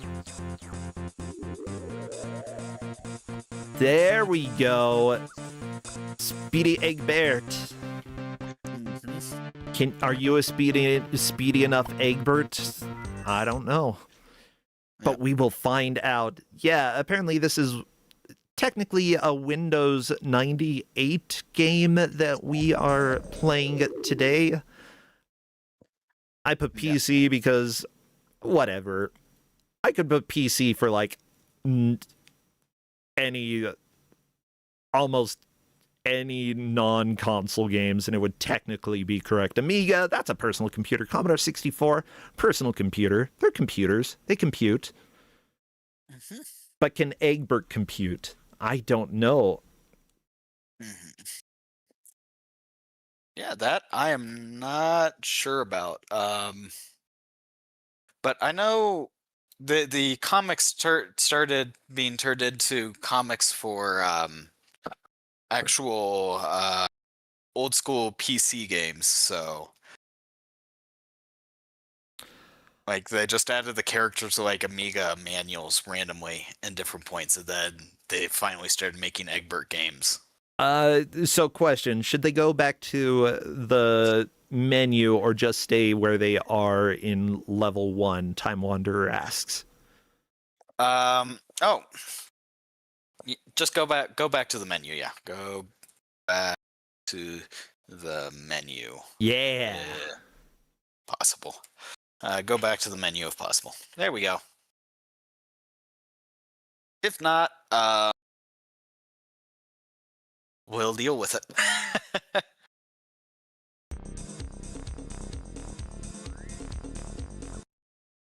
Okay. So I'm going to go ahead and do the countdown. I think, they're good. Okay, let's do the countdown. Players, I mean, chat, I need you to do your best egg emotes again, because apparently this is just egg so grande. Spam all of them. What else would be appropriate, Cosmic? Bombs. Eggs and bombs. Eggs and bombs and eggs and bombs and bombs and eggs and eggs and bombs. Eggs and bombs and bombs and eggs and bombs and eggs and eggs and eggs and bombs and bombs. And as soon as I see movement, which I see a little movement, we are starting. All right. Okay. So, let's see. Yeah, so they're in the tutorial level, which does go through all of the controls, and as you can see, Egbert has issues with running into bombs generally. How dare you, Egbert? Well, that's why you don't need to be so speedy. Catch the lift at the right moment. You know what? This is... Never mind. Windows 98, they already had scrolling figured out. It took a long time for computers to actually be able to handle smooth scrolling, especially, like, I'm thinking Duke Nukem 1 and 2. That scrolling is rough. Commander Keen kind of figured it out, so it's nice that we've got something that looks pretty smooth. Ooh, the big jump looks really, really helpful in this. Yeah, the big jump is very helpful. The rare time that it's not helpful is when you will run into bombs on the ceiling. So, did you tell them a specific level order to go in? Yes, they have to go into the very ugly palette that they have entered first. Oh. Time one up. This was a game that I also had on my list for. Oh, I love seeing people just fall into the lava. This is a game that I had on my list of games that you don't want to continue looking at in bracket for Kus9rande. Oh, yeah. And specifically this world. Yeah, this is kind of ugly. Oh my god. Oh no! Bad chop into the lava. You know, I think everybody is making that mistake while playing this at least once. Cabbage Hat, don't do it. Gotta wait for the platform to go down. So, what's the goal of each stage? The goal of each stage is to collect all of the treasure chests that are in a level.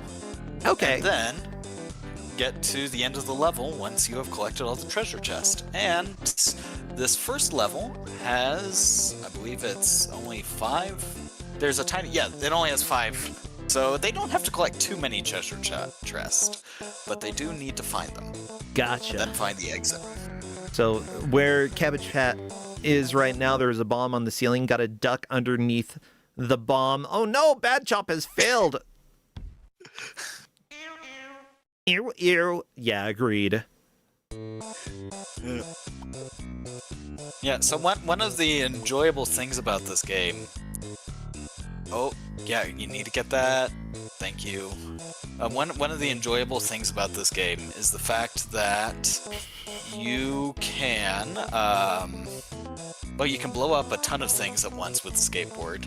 Yeah, skateboard time. Yeah, try to say whose name when you're referring to a screen, because that helps players, or say like top left, top right. That helps direct viewers so that they know which screen you're talking about. Yeah, with Cabbage Hat, he's already found a skateboard. But you don't need a skateboard again now, Cabbage Hat. All you need the skateboard for is to destroy everything. You always need a skateboard. What are you talking about? Yeah, Marty McFly, they were like, you don't need the skateboard in the future. He's like, too bad. I skateboard anyway. Goes to the past, makes his own skateboard by breaking whatever the weird kid was using, you know? Oh, no, always I forgot. need a skateboard. You did need the skateboard. Yeah. So, you can soft lock yourself in this game, which I have told players if they are soft lock,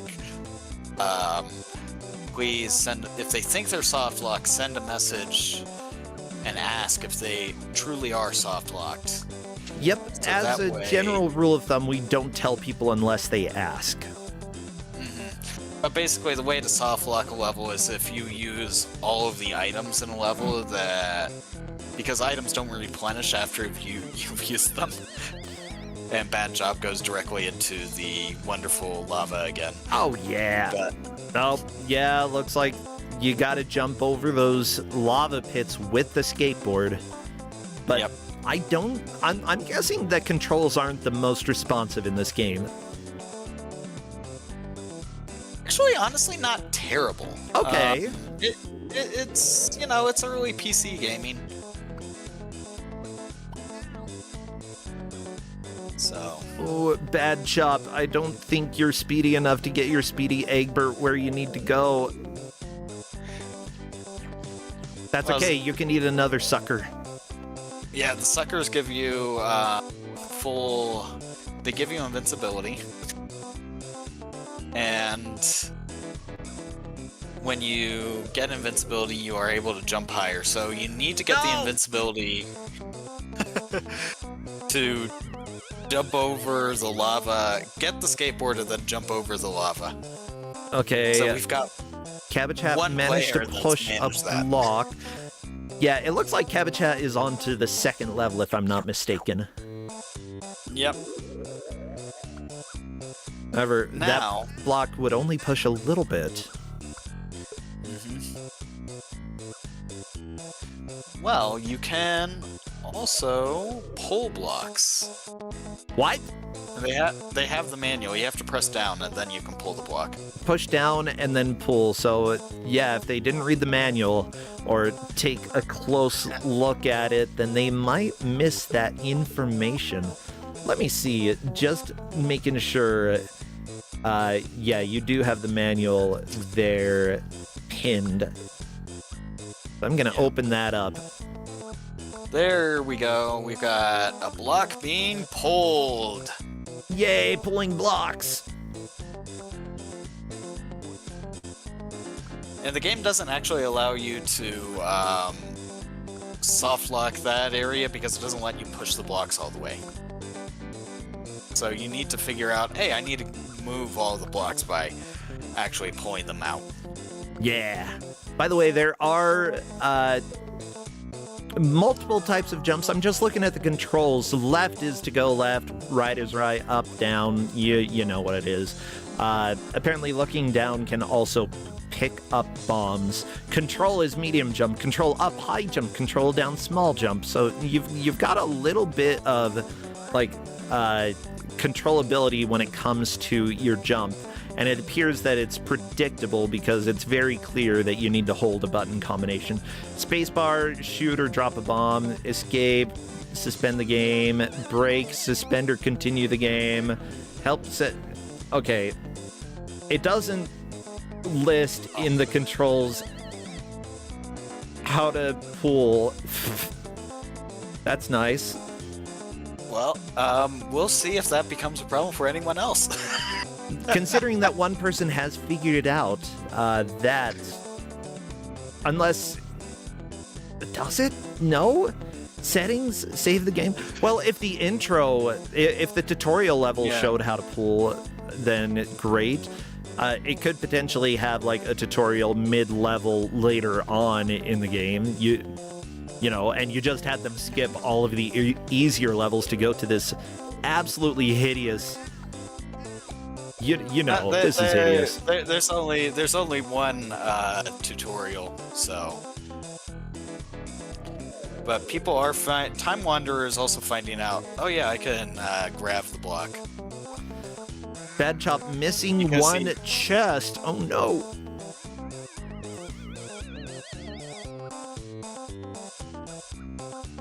And Cabbage Hat finding out that you can swim. Time Wanderer, just you can grab the block, now walk backwards.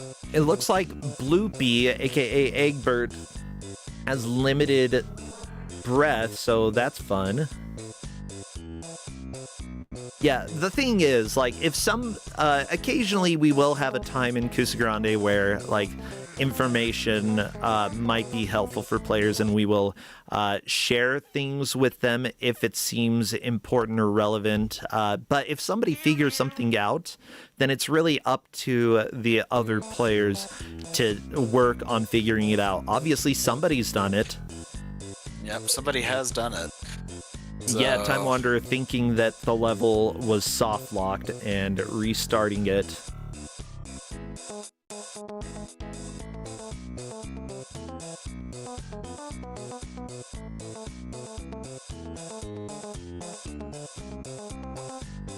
Okay. If it becomes an issue for more people, I will send a message saying you can hold down and hold blocks, because I thought that was in the manual. I did not. I think because that I think that you gotta say right now, because if not, other people are gonna catch up, and it will be an unfair advantage. So tell them right now. Cabbage Hat figured it out fast enough that it was not a time loss for them to figure it out.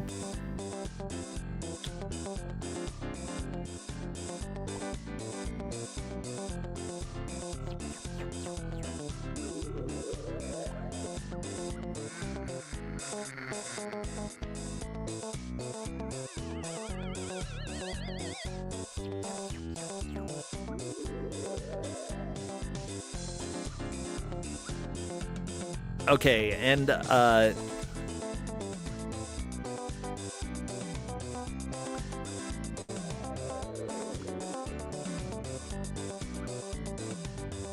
hold down to grab, then walk backwards. I'm just making sure that a ping is sent to all the competitors so that they know, so there is no unfair advantage. Because yes, it was assumed to be in the manual. It wasn't.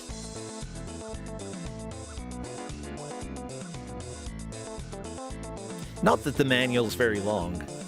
Yeah. Okay,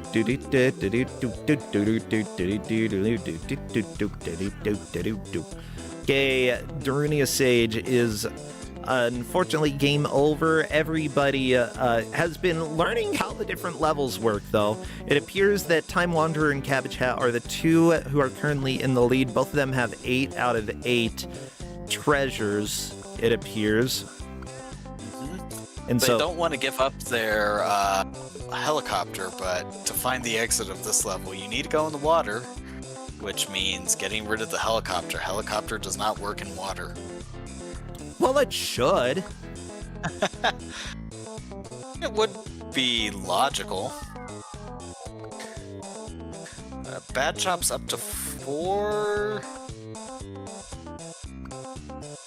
Let's see, you need the 5th. There you go, Bad Chop. Now you can get out of level 1.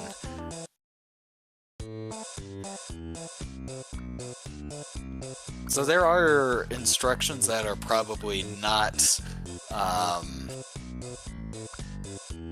that will not be needed, but technically are there, in case someone manages to get to World 2, which I don't think will be happening with the speed of progress we're getting. Because World 2 has a level where you can glitch past an infinite, a kill plane and just fall infinitely. So that's a nice soft lock. By the way, I want to thank our referees who are keeping track of what's happening in the game, talking to each other to make sure they know how levels are finished. Because our referees, although they sometimes do get information ahead of time, it's not always clear how a level's going to work until it's happening. So I appreciate them discussing and figuring out how to track progress. The refs that we have for this match are Linkura. Can't believe she's reffing another bloopy game. I know, right? We've got Speedy Hazelbert. Wants a beard like that. I do not. I've got my own beard. I don't want to look like I normally shave, but haven't for the last 3 days, and I'm an egg. That's just personal, though. That's personal. Okay, Blasness can't make an omelet. Third referee. Yuge actually enjoys Bloopy games. We've also got Harp Griffin's egg cracked, but they didn't get jacked, and Okami had her egg cracked. Birded? Over a year ago. Indeed. I love it. Like, also, I love that there are people who are referees who are helping out, like Yuge, who are fans of some of the games. Like, Yuge is in Europe, so it completely makes sense that this might be a game that he was able to experience a while ago. And considering, you know, it's a European game, it makes sense why nobody else has experienced this. I like how stressed out Bloopy/Eggbird is when you get a game over. Say, this was the second game I ever owned.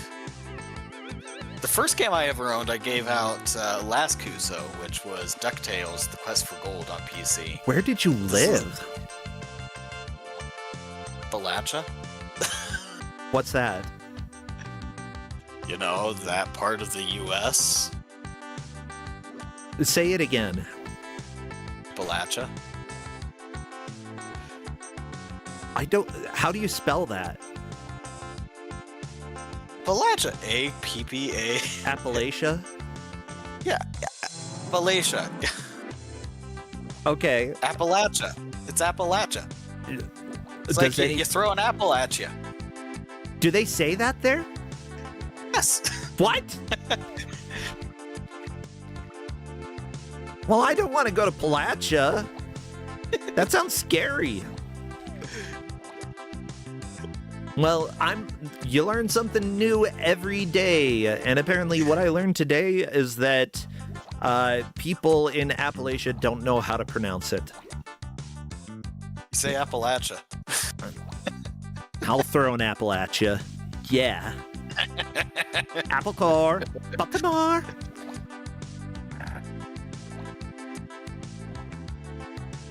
If anybody else is in Appalachia, can you tell me if that's how you say it there? Maybe it's something that, like, when you were growing up, that's how everybody said it. But then when you left, everybody was like, you know, that was silly. Maybe we should start saying it correctly. Let's see. There is apparently an Appalachian. Oh no, Darunia! Not the best respawn place. I am so happy that someone got a bad respawn.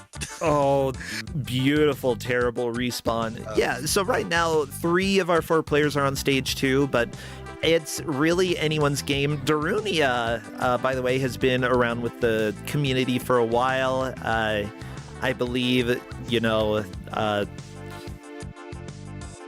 I think that it's fine to talk about because they talk about it publicly, you know, spouse / significant other of Escorian, and I'm glad they're here playing and just enjoying Speedy Eggbert for PC. Enjoy might be a little bit of a strong statement, but, you know, there we go. We've got Speedy Eggbert, who unfortunately having a hard time jumping out of the lollipop pit. I think all you need to do is hold up and push jump while you have the invincibility. Yeah, there we go. Darunia got out of it. Yeah, there's a little bit of jank in this game, but it's honestly not the worst. Like, the most frustrating thing I think so far is that you have to, like, when you turn around, it takes a few frames.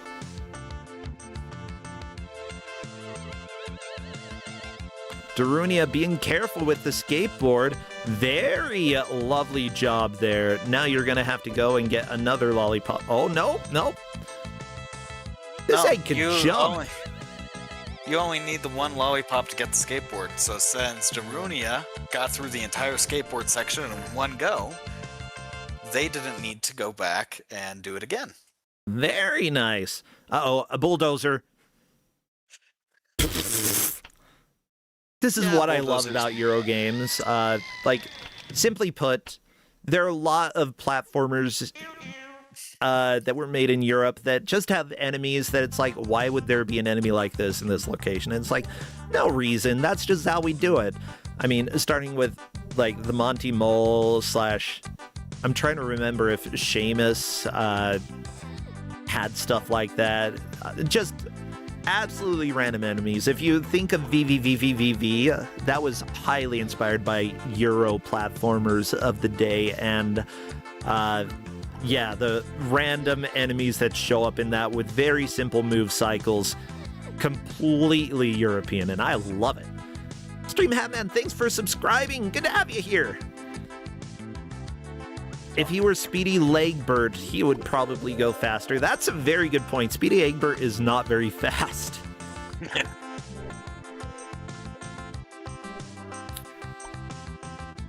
I'm kind of digging the music though. I'm not a hater. Oh no, the music's great. In my opinion. It's smooth, and that's what I like. Oh no, Bad Chop! You left your helicopter! Well, then exploded. I like that... Oh, I thought that Bad Chop touched the bomb, but it didn't actually explode. But no, it did. Bomb's gone. The birds are flat? Yep. Oh, the aesthetics in this game are perfect. This game also has a beautiful speed run. If you ever want to check out the speed run of Speedy Egbert, because both Speedy Egbert and Speedy Egbert 2, or Speedy Bloopy and Speedy Bloopy 2, are technically the same game. They just added multiplayer and then called it Speedy Bloopy 2. But if you ever want to speed run the game, it's quite simple. There is a glitch in Speedy Bloopy 2 where you can create your own levels in this game, which is actually a really cool feature. Bad Chop just explode. And you can get into the create a level state area. Yeah. The level editor, and glitch the level editor to instead of loading your own level, just load in the last level of the game. So beat that level and the game ends. So that's the speed run of the game. It's get to the level editor as quickly as possible. I love that. It reminds me a little bit of Little Big Planet, which the basic speedrun for that game is really fun. I don't really like the glitch version because, as it turns out, if you go and create a level, you can create, I believe, an end of level building that you can then just bring into every single level. And so all you do is you spawn the end level and then you beat it, and you do that, like 20 or 30 times, and the run's over. Not a fun speed run to do, because you spend a lot of time doing the exact same thing over and over, but kind of fun. Like, it's fun that it exists. Cabbage Hat, by the way, is out of level 2 onto level 3. Very nice. I believe Time Wanderer is still having a bit of a hard time with level 2. Bad Chop as well, not exactly enjoying the helicopter section, and I do not blame him. Yeah, and Runa, they have started level 2 as well, but it looks like Bad Chop has more progress in level 2. So currently, it looks like our standing is Cabbage Hat, Time Wanderer, Bad Chop, then Daruna. True. So everybody knows right now, progress is based off of whoever gets through the most levels first. So because Time Wanderer and Bad Chop are on the same level, they have completed the same number of levels. The tiebreaker goes to whoever's collected the most chests. They've both collected all 8, if I'm not mistaken. And if not, Bad Chop is very close. The tiebreaker then is whoever has done it first, which would definitely be Time Wanderer here. So Bad Chop could technically move into second place if he can clear this level before Time Wanderer. And like Darunia, not out of this at all either, because Bad Chop spent a lot of time in this specific area trying to get the chest using the helicopter. Darunia could possibly pass Bad Chop and Time Wanderer out. And yeah, I think we were getting into a bit of a rhythm with Cabbage Hat being just making more progress. Also, by the way, were you screen sharing this game in Discord? Because I've been watching it on Twitch, and I don't see the screen. You are correct. Okay, let me go ahead. See, I felt like I've been really far behind the entire match trying to commentate. Thank you. I thought it was still sharing. People need to tell me things before 25 minutes have passed. I didn't want to break up your rhythm. Break it! Come on! I'm not a fragile little egg. Like Speedy Bloopy here. Speedy Eggbird. I don't think Egbert's all that fragile either, considering the fact that, you know, what seems to usually be taking him out are bombs. He can fall pretty far. Actually, I don't think he takes fall damage at all, which is very unusual for an egg. I mean, and the ground's not even grass. As it turns out, eggs can fall on grass pretty well without breaking. It's fascinating.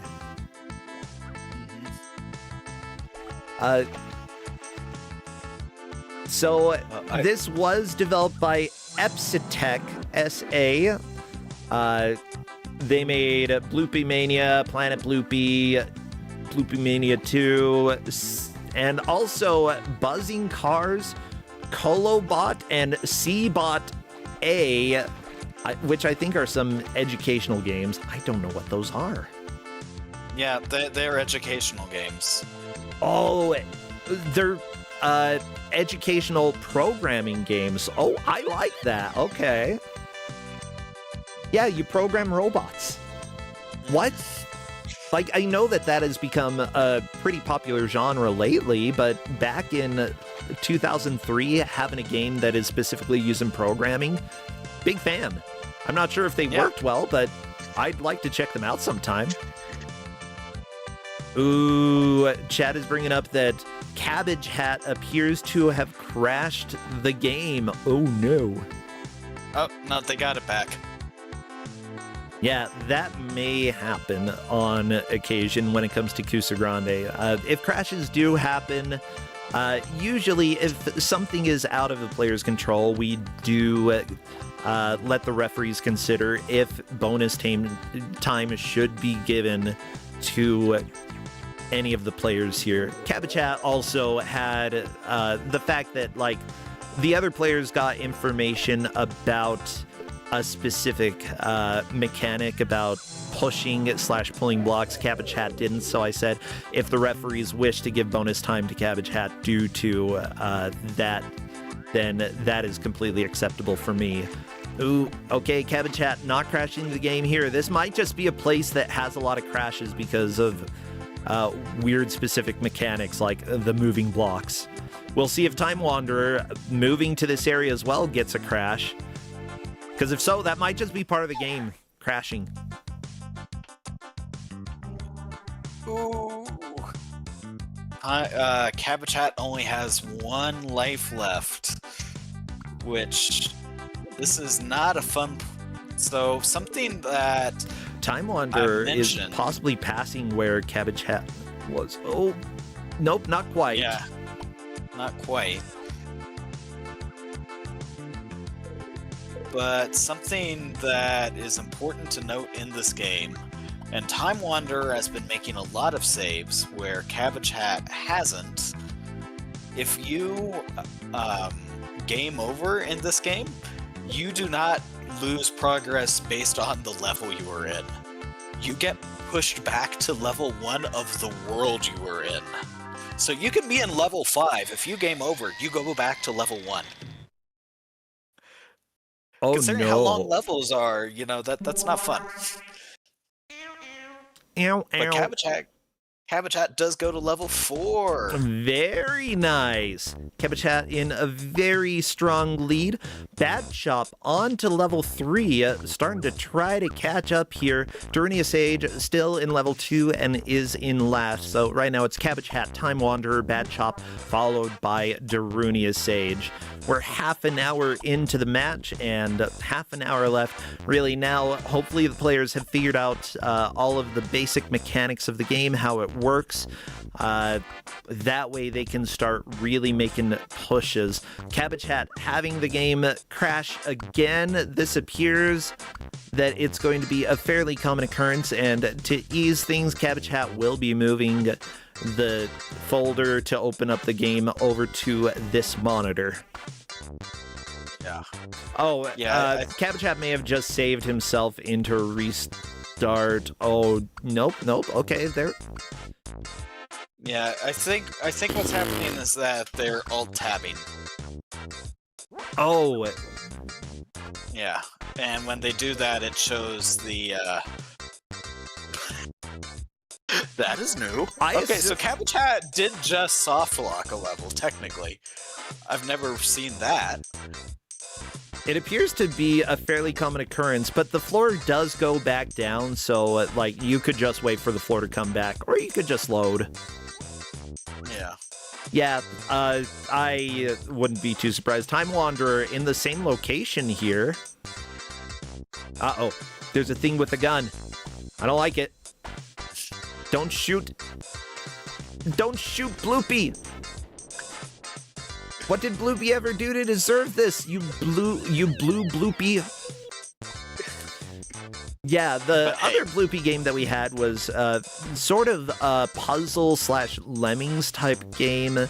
This is much more of a classic platformer with some small puzzle elements. You know, I actually really liked the last Bloopy game that we had, and I'm enjoying this.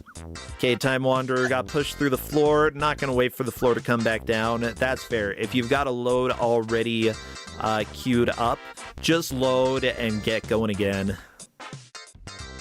Got to get further to the left. And Bloopy takes a while to turn around.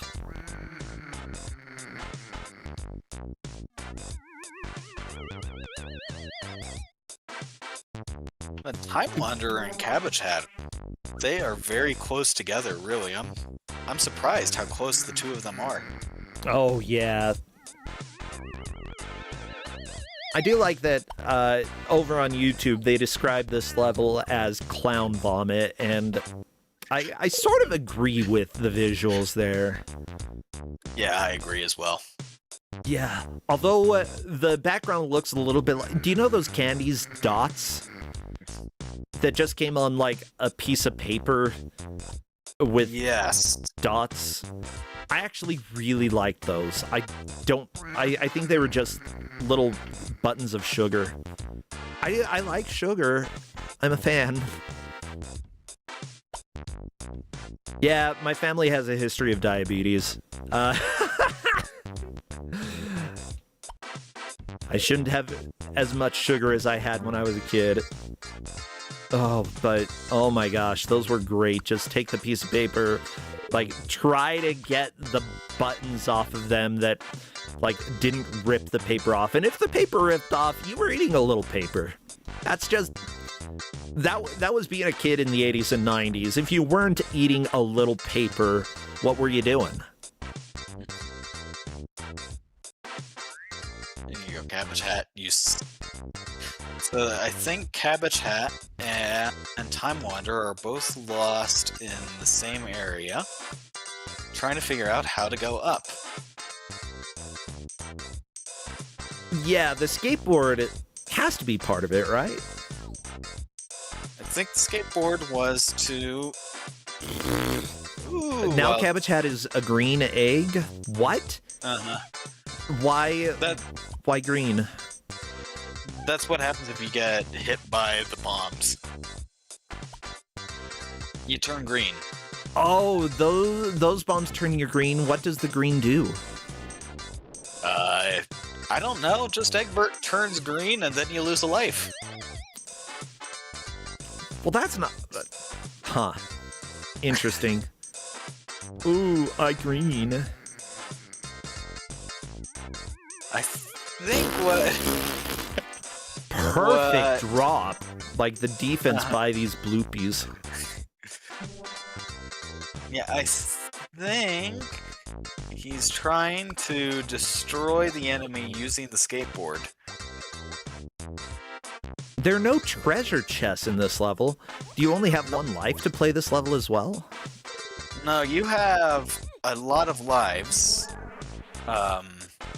What has happened is that Time Wanderer has saved a lot, and then uses their lives. Oh, there we go. Time Wanderer has figured out pulling stuff. Good. Uh-huh. Yeah, but how can you tell which blocks are pullable? Sometimes you just gotta try. Yeah, Bloopy doesn't always know. Life.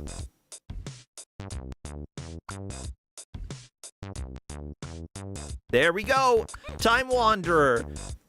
Getting a little higher up in the stage. Time Wanderer possibly moving into the lead, but he will need to complete the stage in order to actually be in first, since there are no collectible chests in this stage. Ooh, almost getting on top. Yeah, let me just say, those being pullable... Oh, Kabachat has realized, okay. The skateboard is a ruse, you don't need it. Yeah.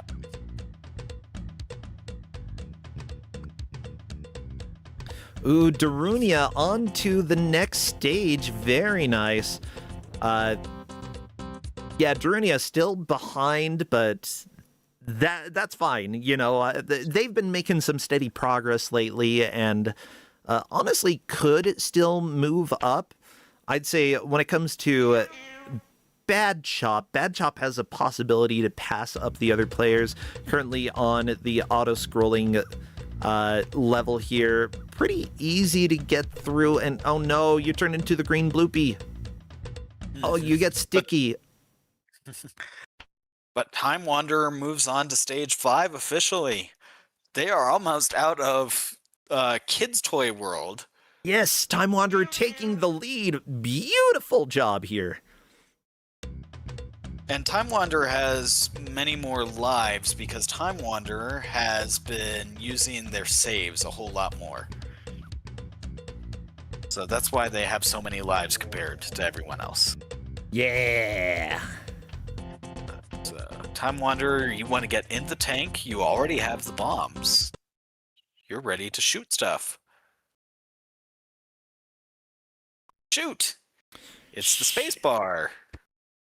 You say it's the space bar, but what if it's not? Well, then the manual would be very mean. I mean, we've had manuals flat out lie before.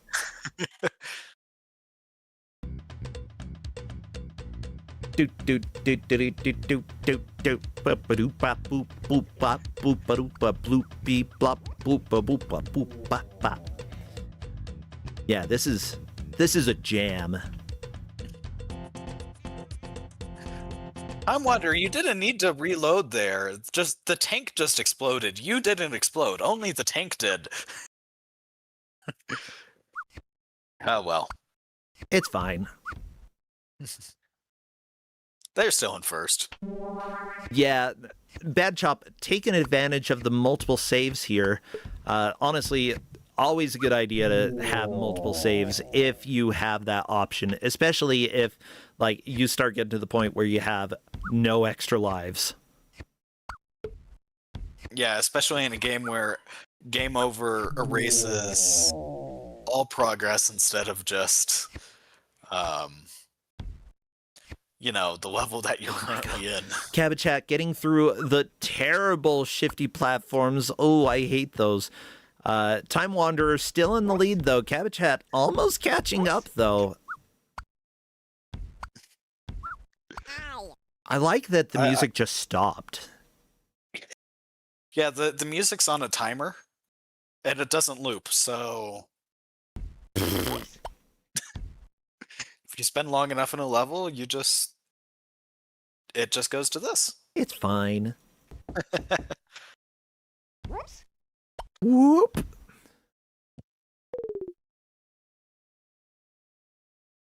Okay, Time Wanderer. Oh, there are other green bloopies.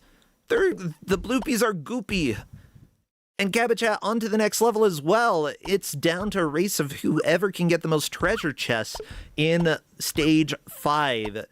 At least at this point, that will determine who is in the lead. And then if either of them can beat this stage, whoever gets through the stage after that as quickly as possible. Ooh, Goopy? It could be a Goopy. X-Keeper, thank you so much for the raid. Come and enjoy. Speedy Eggbert, a.k.a. Speedy Bloopy. What does Bloopy mean in where this was made?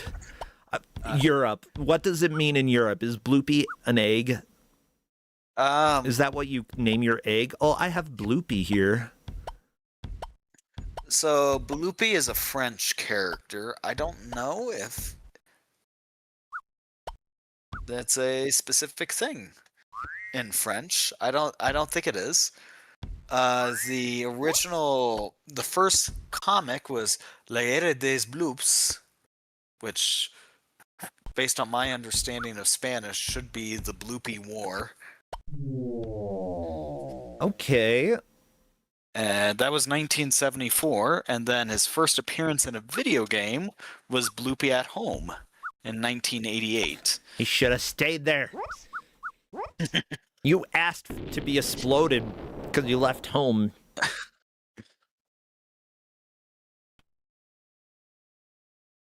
Yeah, luck and huge props to the developers of the Bloopy games for making them all available online for free. Like, honestly, you know, video game preservation is genuinely something hard for a lot of people. Oh no, Darunia starting all the way from level 1.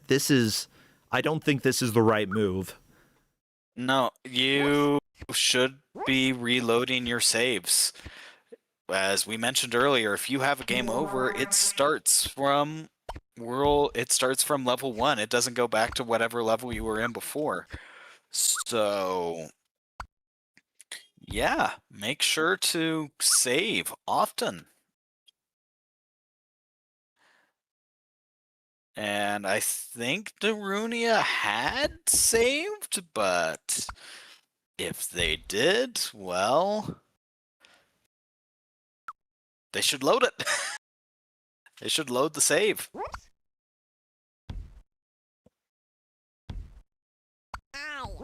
Ow! Yeah. Time Wanderer gets out of World 1. Very, very nice. Time Wanderer in the very clear lead. Where do you go from here? So they need to keep going to the far right, and there will be another world that looks almost as horrifying as the one that we were in now. It has a pinwheel icon to enter it. Yep, that's it. Go for it. Yeah. This is beautiful. I'm looking at the original comic, The War of Bloop. Bloop, the chief of the Bloops, lives in Bloopville.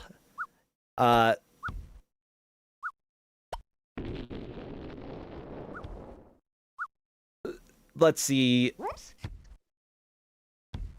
Something enemy.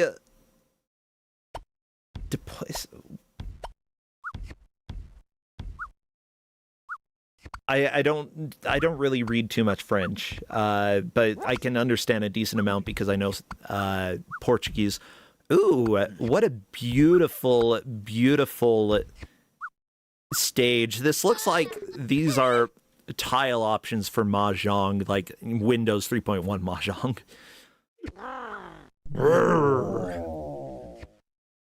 I am getting the reaction that I hoped from chat on the the visual clarity of this game.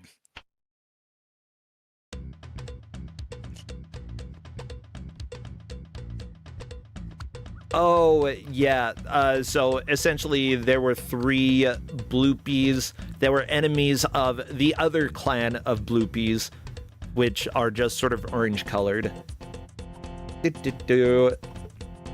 Bloopy walked through some grass and was like, "Alert!" Or, like, emergency. So I went to report that Time Wanderer has put in the match chat just simply, "This is eye-searing," which, yes it is. I like it. This is the type of thing that, like, as a kid, I would have eaten up so much. I loved hurting my eyes as a kid, though. Oh, double explosion by Time Wanderer. Luckily, you only 2 bombs for 1 egg. Pretty good trade-off. Time Wanderer 100% in lead. Cabbage Hat in second. Bad Chop third. Darunia Sage in fourth. It's pretty clear what the order is. Bad Chop just needs to figure out how to get through this stage. And unfortunately, platforming with a skateboard, we've had plenty of skateboard platformers. It's never fun. Considering every time that you stop, you may accidentally drop your skateboard. Oh, Bad Chop making sure all the bombs are destroyed. Not a bad skateboard strat. Gonna take a save, and this is where Bad Chop needs to figure out that he can pull some of the blocks. Time Wanderer making quick progress through some of these absolutely hideous, offensive graphics. I kind of love it, though. At least Time Wanderer gets new music. Yep. Unfortunately, I can't change over there because only Bad Chop's audio works for this stream. Welcome to the nightmare. I think Time Wanderer did get their audio working. What? Yeah, at first we only have Bad Chop, but I think Time Wanderer said that they got their audio Actually, working. yeah. I see audio potentially working for everybody. Let's see what Time Wanderer sounds like. It's a helicopter.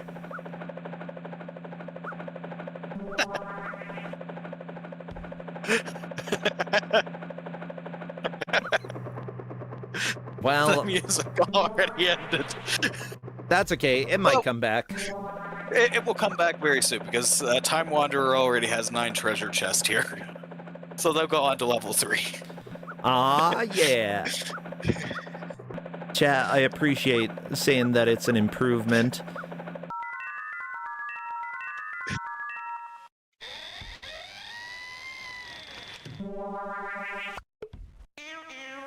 Ew, ew.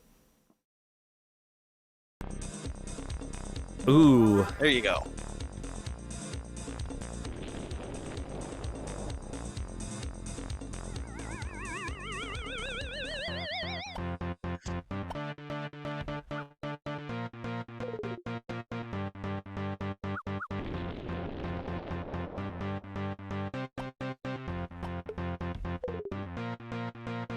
Now, Time Wanderer can figure out that you just jump. There we go. Now duck.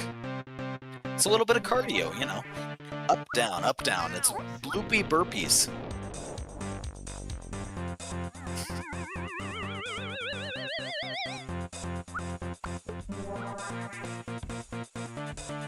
Jij dit bloop et pas bloop.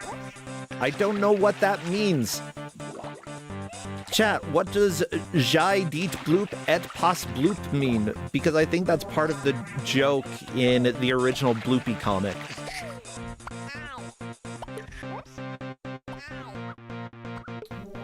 My snow need to pas find- toi. I need to find I found the creator. What was the creator's name of Speedy Bloopy? Well, Because I found his personal website, which was incredible. let me see. It was created by Daniel Roux over in Switzerland.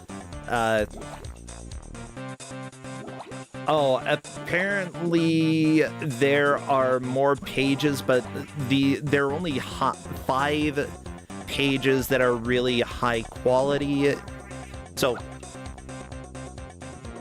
Okay, so the original Bloopy comics apparently appeared in the instruction manuals of the Smacky computers? oh yeah, the Smacky. It was developed by the company that made Bloopy. It had a handful of games. It was a home computer, you know. Yeah, so that's where the comics originally appeared. Yeah. I'm gonna share the web page that talks about, like, has a link to the PDF, because y'all can go ahead and check that out. Thank you so much. You're gonna have to copy it because the URL has a comma in it. Yeah, Bad Chop is moving on to level 5. Very nice. Yeah, Bad Chop falling, I think, a little bit behind. Where is Time Wanderer right now? What is this? This is level 3 of the new world that they were in. For whatever reason, I think maybe the people that designed the horrible tile set decided, you know what, let's be merciful and let them see just plain wood for a level.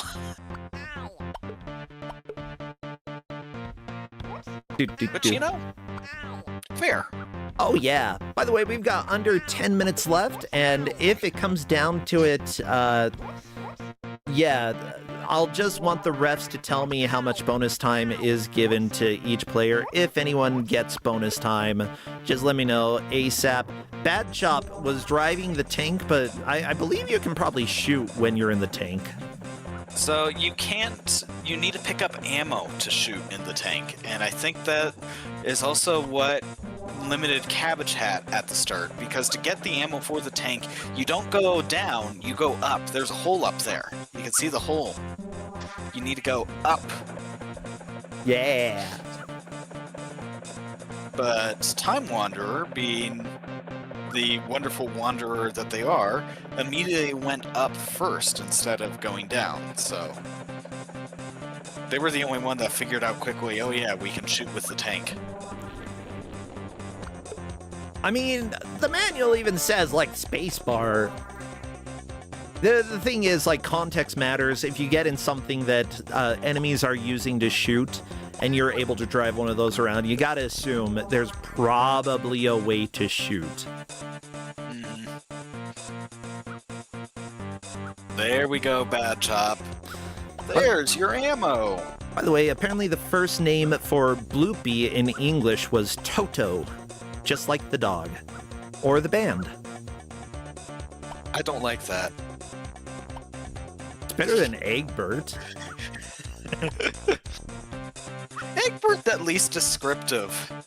Yeah, but it's so much more common.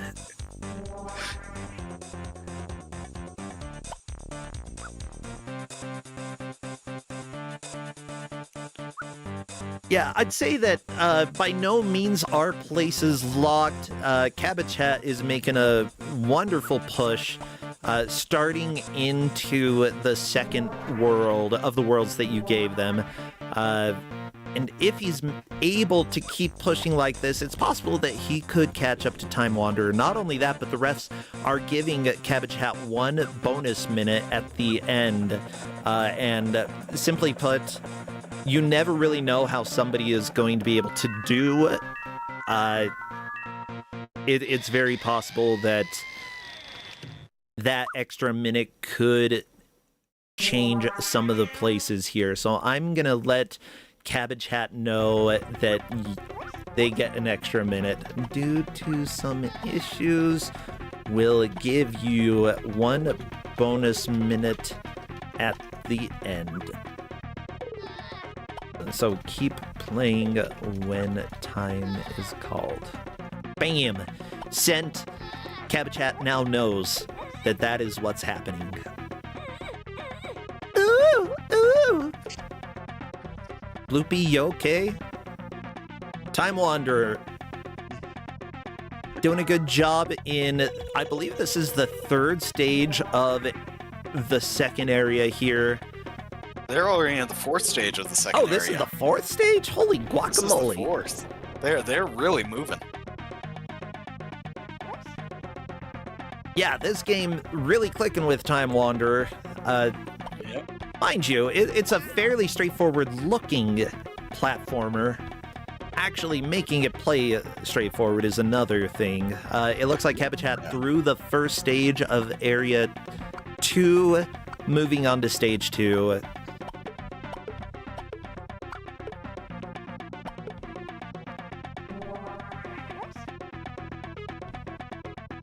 Right now, Time Wanderer has not managed to collect a single treasure chest, which is probably fine. You've got time here. There we go. Here's treasure. Yeah, there's at least one level, I can't remember in which world it is, that's really mean, that it's got like 20 treasure chests, and you're just like, oh my goodness, where is the treasure? And you're going a really long distance, like, I can't find anything yet. And then the exit of the level just has 20 chests put right in front of the exit. So you're sitting there going through the entire level thinking, I'm missing something. And then, nope. It's just the designers being a little cheeky with you. Ooh, if I were Time Wanderer, I'd try to save very soon, because losing your helicopter is not something you want to do right now. And there we go, helicopter lost. Like, I'm concerned. I think that this level may be designed that you can get through it without the helicopter, but still concerning. Okay, we're close to the end of the match.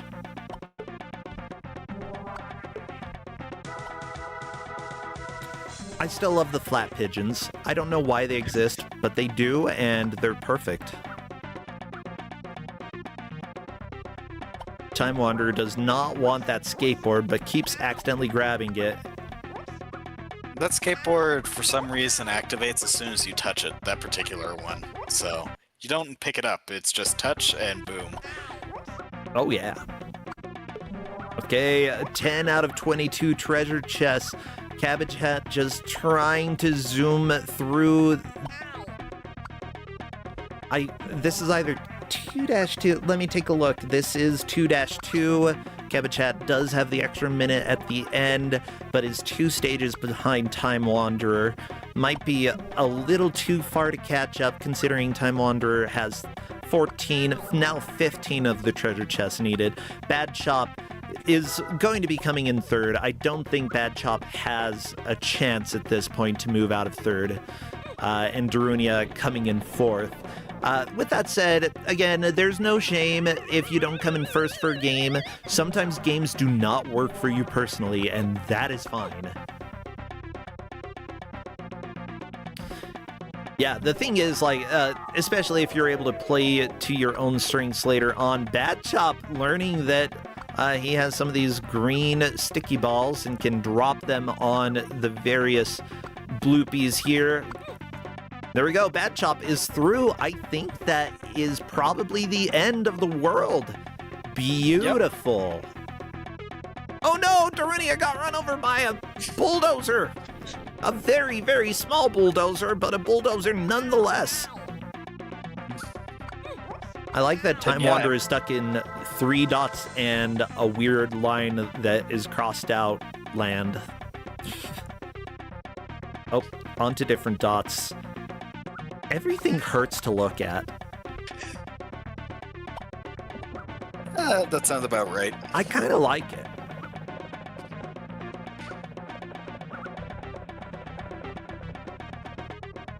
Well, I'm actually quite impressed the fact that we had 3 players get out of the first world that I gave them.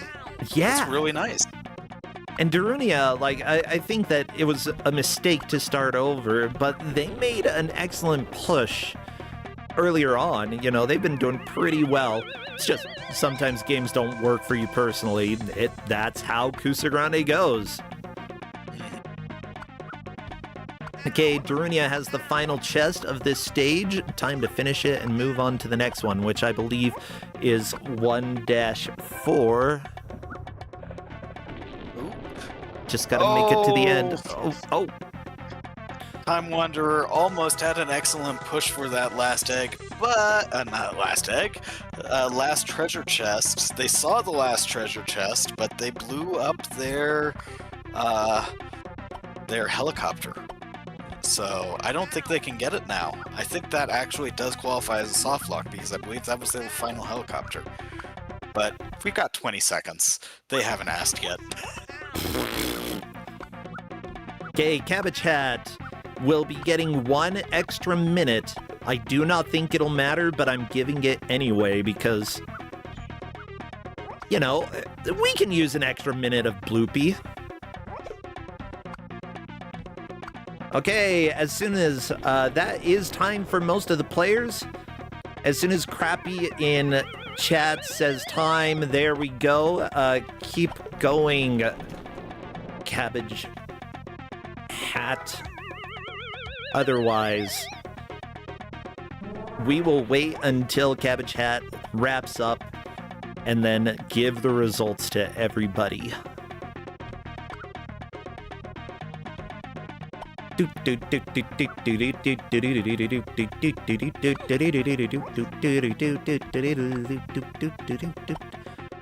Oh, that jump that Cabbage Hat was doing is really tricky with the wind.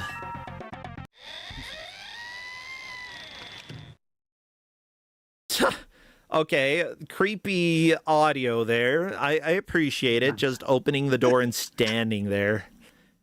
I'm scared. Well, that, everybody, is time! Congratulations to our players for surviving the game, and most of all, to Time Wanderer for taking the victory today. I'm going to welcome Time Wanderer to come and chat if he would like.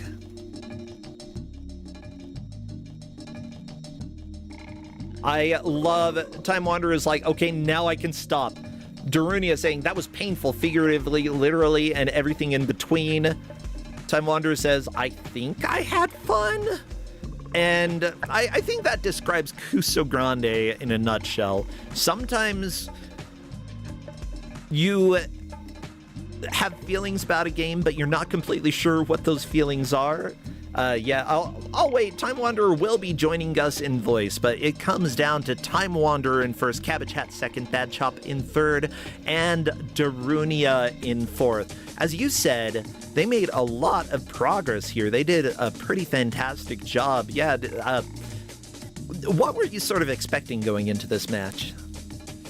I honestly was expecting when people got to the whole level where were getting pushed up by the block and I had to get to the end with that one, I thought people were going to get stuck on that level for a very long time. Oh, beautiful. So I didn't think people would actually get... I expected people to get through the level, but I didn't think people would have enough time to then reach the end of that world. I think they were going to be left with very little time in the match after getting past that. Yeah, I love that Bad Chop said the people who made this can go to actual hell. Not fake hell, real hell. Time Wanderer, welcome on in, and congratulations, you took the victory. Hello, everyone. I'm very happy to be back. Yeah! I missed you guys. How was it? Do you think that the devs should go to actual hell? They don't need to go to actual hell. They need to go to game design school. Okay. Why do you say that? I had fun. Okay, the block pushing is bad, but I thought this is all right. Yeah, okay, the block pushing and pulling, absolutely kind of BS, and yeah, there was a case where Cabbage Hat managed to get to the blocks, and we didn't know because we thought that it was in the manual that told people how to push and pull blocks, but it's not in there, and Cabbage Hat actually figured it out in about a minute or so, whereas it looked like everybody else was likely having problems, and we're like, let's just tell everybody and give Cabbage Hat some bonus time at the end, because that's going to be the easiest way to deal with this. We don't want people stuck on pushing and pulling. Yeah, I was around that point as well, and like I would not have. So I got as far as like, okay, I can push the blocks, but I'm only pushing the blocks like a few pixels. And then I ended up restarting because I thought that I had somehow like pushed them into a spot where they had gotten wedged and then I couldn't push them anymore. And so I was like, that's why I restarted. And I was like, maybe I need to just like push them again because it seems like I need to like push them out of the way or something. And I noticed I could like grab when I pressed down, but I don't know how long it would have taken me to get to press down and back to pull it back. Yeah. That would have probably gotten me stuck for a long time. I think you're probably right. Well, you know, you did manage to figure your way out of that. So was there anything that you liked about this game? Anything that like kind of surprised you, or did it seem a little bit more run of the mill, like, you know, doesn't really stand out as a game? I liked a lot about it. It's got like a lot of fun little like early Windows platformer stuff, which is not something that I'm like super familiar with, but I don't know, like the vehicles are kind of fun. They're all way too fast. Yeah. Like they all like, they're so fast that the screen doesn't actually like scroll to keep up with you, so you end up too close to the edge of the screen. Yeah, we saw that happen a few times. One thing that really surprised me actually is once I realized that this was like a collect all the treasures and then find the exit, I got really scared because I was like, I feel like I'm gonna get super lost looking for all the things, and I'm gonna take the same loop around the level 5 or 6 times, and I have lost so many matches due to just like getting lost because navigation is like my worst. That is by far my worst skill. But honestly, like, maybe kudos to the level design, because like I didn't find it to be that terribly difficult to like find all the treasure. Even in some of the levels that were kind of open, it was like laid out reasonly well. Yeah, I actually thought it was not bad. One thing that concerns me with that aesthetic of it needs to stop. The other worlds apparently aren't quite as eye-scarring, so like you got the ones that hurt, and the level or the worlds that are probably more difficult, I believe. Is that right, Cosmic? Are they more difficult? Actually, for me personally, the most difficult world is the world with the houses. That one has some very ugly level design. And the world with the houses actually has levels where to get to the exit, you just need to walk through walls. Like, and I'm not being metaphorical with that. No, there are literal levels where they put the exit behind a wall without collision and just expect that the player will eventually walk up to that wall and then see that they can pass through it and phase through. Well, I mean, that's a design choice. I hate that. But, you know, that's like my least favorite. That's my least favorite part of like even good games is when it's like, hey, you're just supposed to know that wall's not real. Completely fair. That's bad. I don't like that. Yeah, this game certainly had some flaws, but honestly, genuinely, I think pretty enjoyable. I'm gonna probably play more of this just for fun. Heck yeah. Yeah, I believe one of our reps knew this game when they were younger. I would stream it, but it's kind of a nightmare to capture, as you know.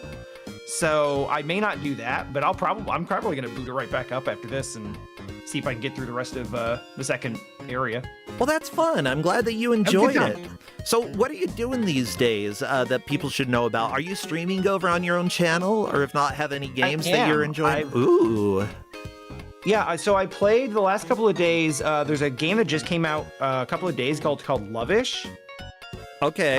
It's made by the developers of Astalon: Tears of the Earth. It's a fun little like 8-bit inspired. I want to almost call it like they're all like like room-based platforming challenges. Yeah. And they have like just random events in the middle. It's very zany and very fun. Okay. In other news, I'm the next time I have a match, time zone will be very difficult for me to coordinate because I'm moving to South Korea in 2.5 weeks. Oh my gosh. That's fun. So I'm on my laptop right now, just trying to make everything work, and there's boxes and bags of stuff all over surrounding me, and I'm moving overseas, and that's pretty much what's up with me lately. Well, luckily, we will be having some matches during the week that are in the evening for us. That might end up being a little bit better for you. We can definitely try to organize something so that it works, so that you're not necessarily going to be awake at 2 o'clock in the morning, you know? I will do it for Kuso. It's worth it. Aw, well, thanks. And everybody in chat, you don't have to do it for Kuso. You can demand or ask for a time that works a little bit better. Well, thank you so much. I will take the better time, but I will also just do a 3 a.m. if we got to do a 3 a.m. It's not a big deal. Cool. I'm looking forward to it. I'm super happy to be back in this. I was gonna do some GM stuff during 8, and then I ended up getting busy with work and other stuff. So I was really excited when 9 came back around, and I just wanted to play again. I'm so glad that you're here. Well, thank you so much. And Cosmic, any last thoughts before we move on? Egg. Everybody go scramble a few eggs, make an omelet, or if you don't eat eggs, you can just, I don't know, eat air. Enjoy air. All right, take care, Cosmic. See you, Time Wander. Later. Bye. See ya. Well, Bye, everybody. yeah. Well, we've got 2 more matches coming up. We are going to run a little bit of an ad so that I can use the restroom. Y'all can grab some water, use the restroom. We'll be right back after a couple minutes. Stay tuned, everybody.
Hello, everybody. Welcome back to Kusogrande, the Bad Video Game Tournament. Thank you all so much on Twitch, and I see a good 12 of you over on YouTube. You know, we're getting a pretty good audience.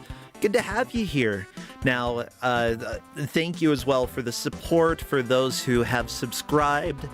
That honestly helps out so much, and if anybody is considering subscribing, you are welcome to. Heck, some of you might have Prime sitting around and haven't used it. You can use that if you would like. Now, of course, I do want to say about the last match that everybody put in a good amount of effort, and it's never a shame for anybody who comes in last, who comes in first. Simply put, one man's trash is another man's treasure, and as much as Time Wanderer enjoyed the game, we heard plenty from the other players about how much they did not enjoy it. So you never really know. Sometimes the game will mesh with you, and sometimes, Crappy, will you mesh with me? Or are you gonna go play with things? Crap. Okay, go play with the... Why does the... Okay, wait, I need you to see that again, okay? Look at his chin. He looks like, seriously, this guy, Egg, Bloopy, looks like Chad. I don't know which Chad, but that is horrible. Someone says that's an edit. Oh, that is a chin from that one meme. Okay, apologies. We had a little bit of a meme here. That's okay. We can look at memes. Memes are fine.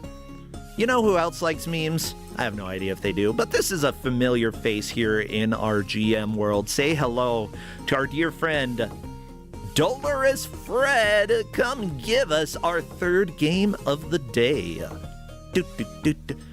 I was like, what is this music? It's The Sims 2? I don't recall this song. Hello, Dolorous Fred. Hello. Hey, are you ready to dish out some Dolor? Oh yeah, I am. Oh, it well, was very... What's up? Yeah, if I'm not mistaken, that's pain, right?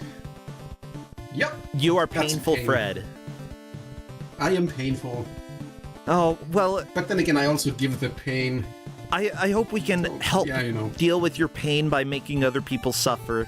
There's only so much pain in this universe, so if other people hurt, obviously, you will recover. So, what are you giving out?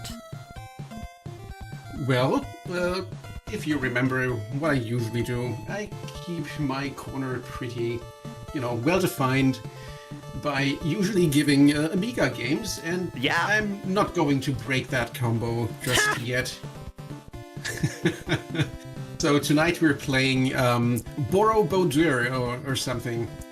Planet of Doom! One man's haven The Planet becomes... of Doom. Oh no, one man's haven becomes another man's hell. One man's trash is another man's treasure. One man's bloopy is another man's Egbert. This is what we've learned. The players are going to have 1 hour to try to make as much progress as they can through this game. Let me actually, before I move over to the game, I want to just check. Yeah, that's about right. Okay. Just making sure that I haven't absolutely destroyed the aspect ratio here, and I haven't. Well, the players that we have today are Alapex, which, holy crap, that name just fits perfectly giant inside of my layout. Fluffy Sugar, Juniper Theory, and Ninjara. Ninjara actually played in Kuso Live this last year. It was a great thing having them. They were at AGDQ, did a pretty good job. I'm excited to see how this goes. Let me see if we are getting any music. Maybe not yet. Wait. Yeah, you will only get music once they unpause it. I told them actually to pause on the screen that Juniper Theory is on, but like 2 of the players unpaused again and like got to the next screen and paused there. So now Juniper Theory is actually the only one who's on the screen where I told them to wait. This was actually a very good screen for capturing, and I'm worried that Juniper Theory I'm going to have to recrop. So, like, yeah, I prefer you're right. that they made a mistake. Go ahead and tell them to get to the correct place then. Yeah, this is literally just like a second ahead, so yeah, it's not going to make any difference. Oh, okay. They can stay here. It just means that we'll have to, with the music, it's going to be a bit of a thing. As long as you don't unmute Alopex's audio, we'll be fine. Not But, planning for a joke, to. you can do that later. I mean, wait. Alopex Now I'm curious. had an What issue. music is I mean- this? Is it copyright? No, it's just pretty good Amiga music, but Ooh. something went wrong in setup for Alapex, and it's a thing now. Yeah, I'm seeing pictures of kitties. Ooh, someone's kitty is sitting right next to the screen getting ready for the match. That's Ninjora. Oh, that's adorable. That seems like it might be dangerous. Why? The kitty might... Oh, Juniper Theory showing pictures of cats. Okay. This is the cat race. Apparently, everybody is just sharing cats, getting ready to duel it out. I'm excited. Okay. Actually, my own cat is in the other room, in the bedroom, and sleeping. He's not close by. That's fine. Oh wait, no, I have a Bubsy plush next to me. That counts as a cat, right? I mean, here's the deal. Bubsy's not real, and Bubsy can't hurt you. Okay, I'm doing a countdown. Best of luck, everybody. Spam all of your best cat emotes, or mushrooms, or futuristic emotes. What else? Yeah, like insects maybe, or spaceships. Yeah. Well, here we go. Weird cyborg guys with bowl cuts, apparently. Cyber guys with bowl cuts, yeah. I was just wondering where the music was, but I didn't unmute. Interesting. Okay, let's take a jam. look. The music is quite good, but I think we already saw someone die. I wouldn't be surprised. It's Amiga. Yeah, you will. The player's going to die quite a bunch. Oops, Alapex stepped on a bug. I don't think you want to step on bugs in this game. That's also going to happen a lot. Oh no, And Alapex sinking into the swamp. Not the swampy swamp. Yep, that's instant death. Okay. Okay, so maybe let me explain for a moment what's going on Por in this favor. game. So, I don't actually know the story because I didn't really want to find out. However, you are on this kind of weird planet, right? And in these stages, you will have to collect units, presumably to repair your spaceship or something. I really don't remember. It's been a year since I watched the intro the last time. But yeah, so these stages are sort of collectathon-like. You see in the bottom left corner, you have a counter that says units. Yeah, I guess it does say units. I wouldn't have guessed that. But yeah, the number next to it, is it counting down? Yeah, it's counting down. As soon as you have a certain number of units collected, then the exit opens. So that's kind of like collectathon rules, right? Yes. The units spawn in, well, semi-random locations. So the locations are set, but you don't know which locations are going to be filled with the units or other things or nothing. Yeah. So basically it's semi-random. Every time you game over, the locations reset. Interesting. But since they will probably game over a lot, that's not really something to worry about. Yeah. They will have to collect a good number of them anyway in order to progress. Yeah, so So that's Juniper the- Theories yeah. Did have Something a crash, happened, yeah. and she is working on getting it back up. Again, this does happen sometimes in Kusogrande. We're not going to stop the other players. Instead, if the referees decide that it has affected their ability to play the game, which honestly is probably the truth here, they may be given bonus time at the end. So Juniper Theory may get a minute or two at the end. We'll see. Alapex found the exit. Not enough units, though, my friend. Got to get those units. Right. So the number that you want to see is 5. So as soon as they have 5 left to collect, the exit opens. So now the thing with the stages here, where the stage is, that there's some puzzle elements. You can interact with these levers, which are going to open some doors or do other things. You'll see. You will have to find out what they do.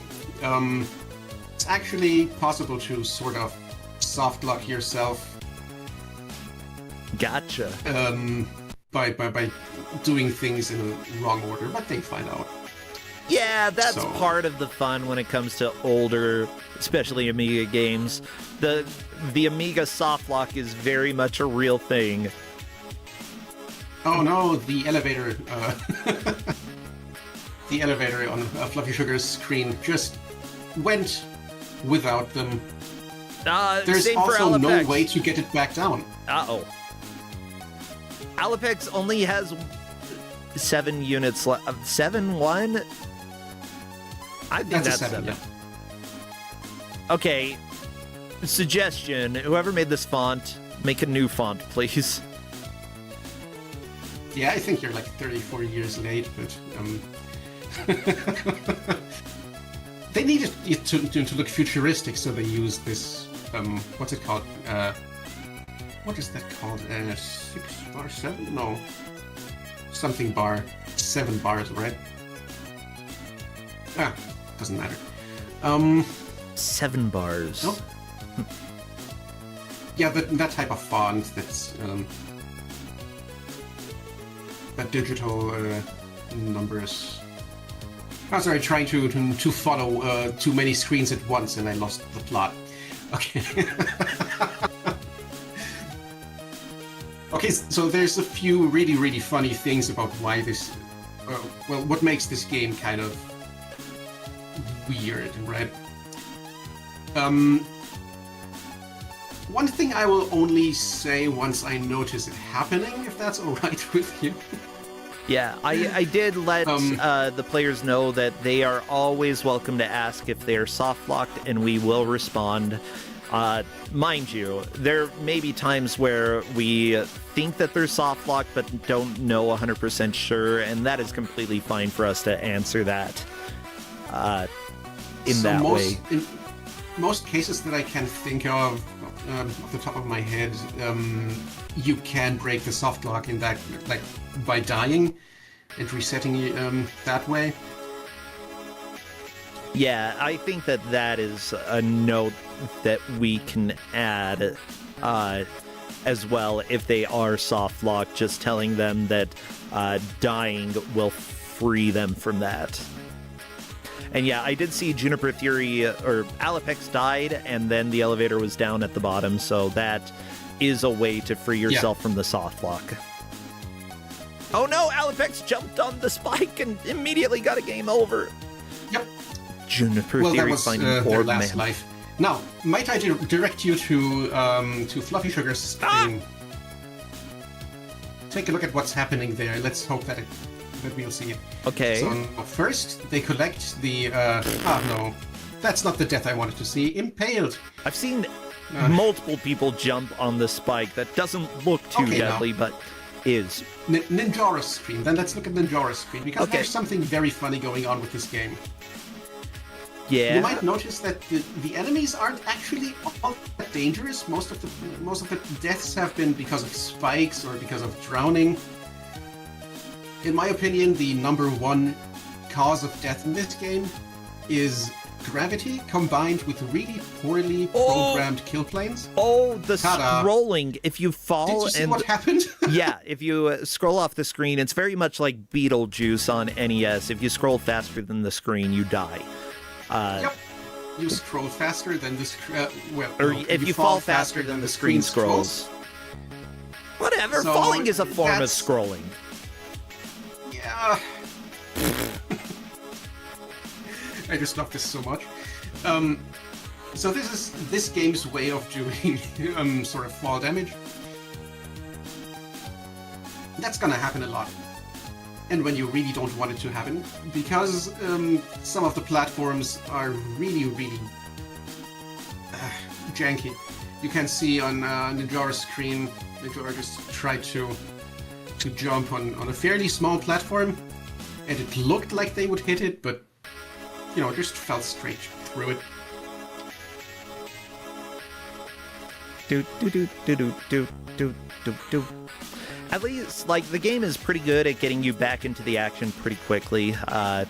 Even if you do die, if you get a game over, you know, you're not going to be out of the action for too long. Ooh, ugly jump after collecting the item by the death spike that everybody has died on. Mm-hmm. Yeah, I have a feeling that we're going to be on this level for a little while. Oh, yeah. Very likely. So Ninjora just did the correct thing with the huge, like, steel orb. What do you have to do? You have to release that ball, and you have to run in front of it, because if you stay behind, you're soft locked. Are you serious?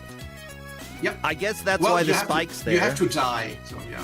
Yeah, the spike is precisely there so you can take a death. Ah! Fluffy Sugar is fighting a completely optional boss. Ah, no, wait, there's a unit hidden behind that guy. Behind that snake thing. Yeah, Juniper Theory is stuck behind the iron boulder. Yep. That's what I meant, yep. She'll notice that she can't leave. Oh, okay. Sorry, I'm starting to understand the font, because I was looking at the bottom right and I'm like, what the crap does it say? It's clones. I thought it was like oldness. Ah, right. Yeah, instead of lives it says clones. So that's how many lives you have. Time is up above that. Yes. The center middle, I believe that's just going to be your score. You've got weapons underneath. Or are those weapons? Oh, right, the weapon. So you can collect upgrades for your weapon, right? And they're modular. You can collect upgrades for, like, I don't know, like the... Probably like range. The length of your shot, okay. The power of the shot, and like the frequency. It's different types of upgrades, right? And now, this game doesn't really have like a menu or an inventory.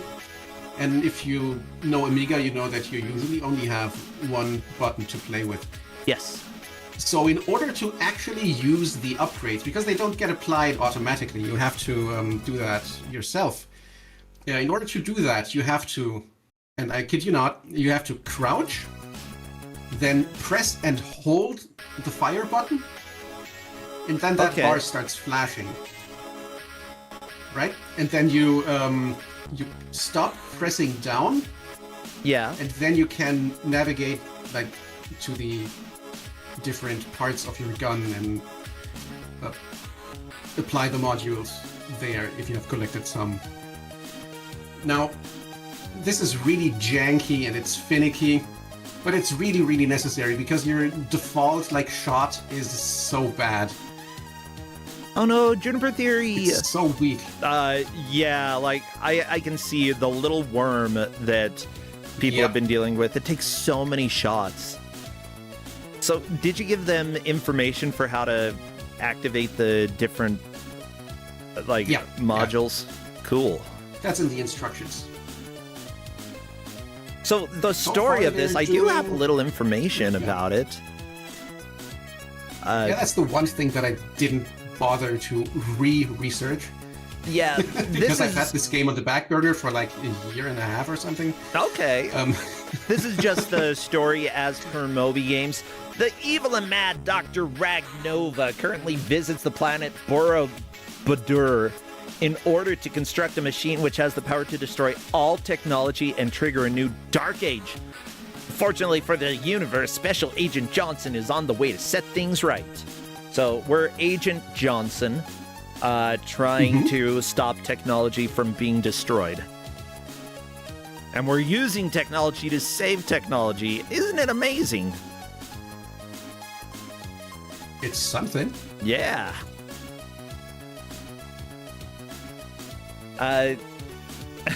Chat saying, so we're the villain. Okay, yeah. Yeah, I get it. I get it. This was released in 1992 for Amiga, developed by Soft Eyes.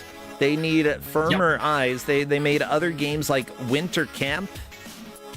That sounds really boring. Wow, that looks really boring. Okay. Yep, it looks like basically an Olympic or like a sports style game that possibly has various items. You do skiing, skating patrol. Fun. Bump and burn. What the crap is bump and burn? Different. Yeah, I was just looking at screenshots. It's it looks a nothing whole like different this kind of game. Yeah. Oh, and they made Bump and Burn is a game that has dinosaurs. Oh, this is extremely different from anything that I've seen. Like anything that I've seen in this game. They very much go for different aesthetics, which is strange.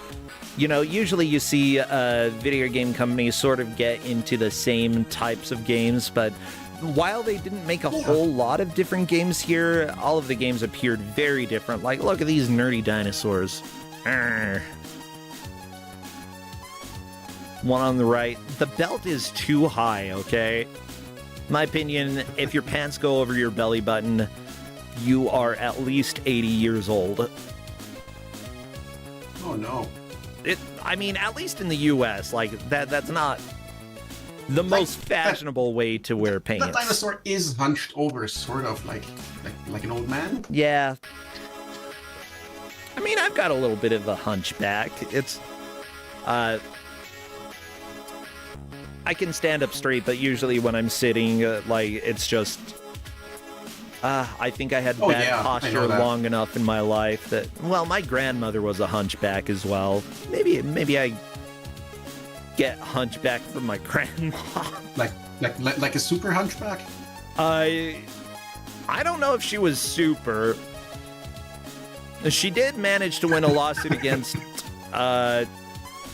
someone against the VA, which apparently is extremely rare, the veterans group.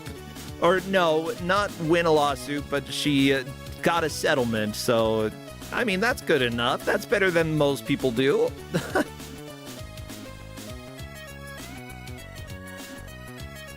So many screens to juggle.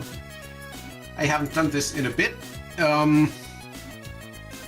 So please excuse me. You are fine. By the way, I want to thank the referees who are tracking this match. The referees that we have are Dobby, KM, concerned about a planet named Doom. I know I don't want to go to Planet Doom either. Yuge, sucked into the Amigaverse. Redford, killer of cyber drones, and finally Clade suffers from more than 40 oldness. Or clones. Yeah, clones, oldness. It's a little bit difficult to say. With that said, 3 of our 4 players have gotten down to 6 units remaining, except for Ninjara, who got down to 5 left, which means that Ninjara is in the lead. Really close. The others are tied, yes. The tiebreaker is the timestamp for who has gotten that. So technically, Ninjara in first, Alapex second, Juniper Theory third, Fluffy Sugar fourth. Really, though, we're going to see everything change. It looks like Alapex is fighting a boss? No, that's like a sub-boss. Oh, yeah, you can just jump over him. Okay. You can just jump over that thing. And Alapex down to 5 the left. Exit is the open. Exit is open. You could potentially beat the game right here, right now, if you know where to go, which I think Alapex has seen the exit. I think so. Alapex is going in the correct direction, so we might see level completion. Now, unfortunately, we won't hear level 2 music because Alapex's audio is the only one that's not working. We'll have to wait for somebody else. Switch over to. Well, it's not going to be the correct music. I mean, for like 5 seconds, because you will see why we decided to not take Alapex's music. I already played the music over there. You did? Yeah. Live on stream? Yeah. Okay, I missed that. It was a while ago. But yeah, if Alapex can find the exit, that will be a lead change, but Ninjara is working on getting that last one. There we go. Exit is opened. Both of them down to Alapex, 5 game over. units. That's fine. Didn't Alapex, make it out. the knowledge that you have in stage 1 matters a lot. And considering that you're going to get, Yeah. when you get a game over, I don't think it's going to keep the progress for what stage you make it to. Like, we will be seeing the first stage again for the players. So if you make it to a different stage, you start on the beginning of that world. Oh, so, really? Okay, so that Yeah. makes a huge difference. Yeah. It does. Ninjara is very close to the exit and made it. Yes? So well, that's a clear lead. perfect. In that So case, now let's the go second ahead part. and swap to Ninjara's audio. Now, the second part of this game is a slide puzzle. Yes! Everybody, slide If you puzzle is manage the to worst do puzzle that correctly- you can put in a video I game. think it was a slide puzzle. Right. Yeah. So if you solve this correctly, you get a mech suit that you can use to fight the boss. Do you just have to get it Without back that to suit- where it was before? Yeah. Oh, okay, so all you have to do is make 3 moves in the reverse direction.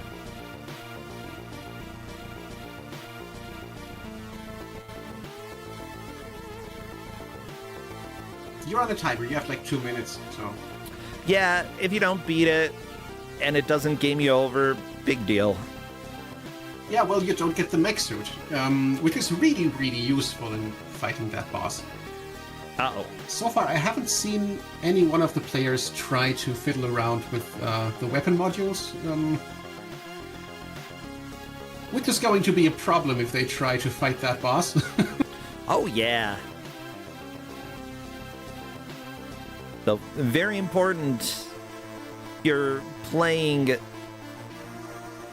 games in Kusogrande. Very important to learn how to do various types of puzzles.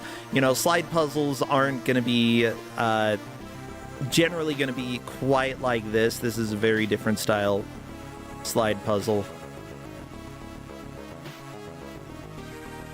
Yeah, I mean, it's like the controls are weird for that puzzle, but like the concept of the puzzle isn't really all that unusual, right? It's a Yeah. standard slide puzzle in the end. So the exit is open for Fluffy. Come on, Fluffy. Ooh, very, Fluffy is very on close to completing 4 the puzzle units for. left. Oh, you can do this. You can do But this, also only Ninjara. 20 seconds left. Oh, That's no. gonna be. I feel gonna the be stress. I don't think it's going to happen. Yeah, Oh, that by bottom now I row, don't you think don't it's need going to to happen. change anything. Well, unfortunate, but good attempt. No mech suit for you. No, but now you can see the boss stage. The boss stage involves a lot of dropping down, and as you know, dropping down is very dangerous in this game. Yeah. Managed that to was wedge close. himself against the wall, preventing death. Very nice, Ninjara. Nope, And now- nope, there we go. That's a death. Yep. Yeah, that is just guesswork. You have to learn where that platform is, and even if you know where it is, it's really easy to miss.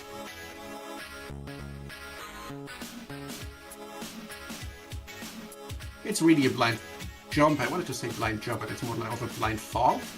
Hey, now we can see the boss. Okay. That's the boss. Don't get hit. And then you wait for this thing to open, and then you shoot it on, like, the fleshy parts. There we go. Shoot the flesh. The flesh. Yeah. And, like, with that weapon configuration, it will take a while. It's gonna take forever. I mean, I did write it into the instructions. It's on the players if they don't To modify, Which is the yeah, weapon you do modules. have information in those instructions there. I mean, Discord.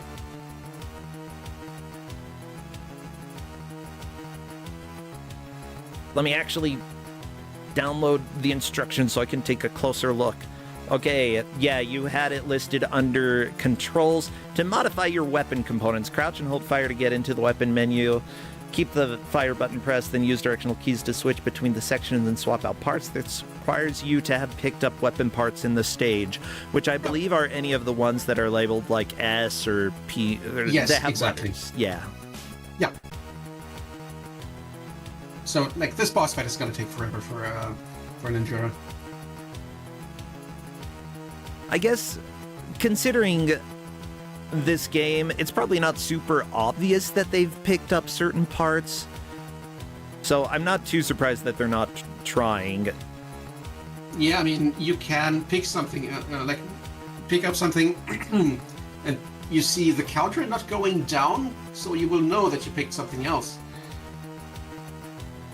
Yeah, but if the you points have to go pay up, you might attention to think that. that's points. But yeah, it, very Ah, much right. it's worth Yeah, that trying could be a out all thing. the different controls and realizing after a certain point, either controls that didn't do anything before or certain controls options have unlocked. If you make it to a new stage, it's always worth trying out the various controls to see if anything has changed. But yeah, right now, Ninjora very much in the lead, and I'm not too surprised. He did very well in Kuso Live. Like, genuinely was a lot of fun to watch, a lot of fun to chat with. I'm glad that he came and joined after that.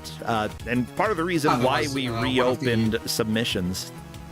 One of the late submissions. Oh, they managed to kill him. Great. Yes, the boss is That's a down. boss kill. And as you see, it took a long time. But you know what? Not safe yet, because, like, that thing has a sort of death rattle. Of course. Uh-oh. So, now, next stage. That is a racing stage. Let's race, baby. Like, sort of a racing stage. Okay.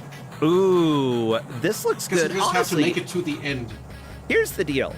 This game seems difficult in stage 1, It is. but like I think this would be a fun game. I kind of want to play this.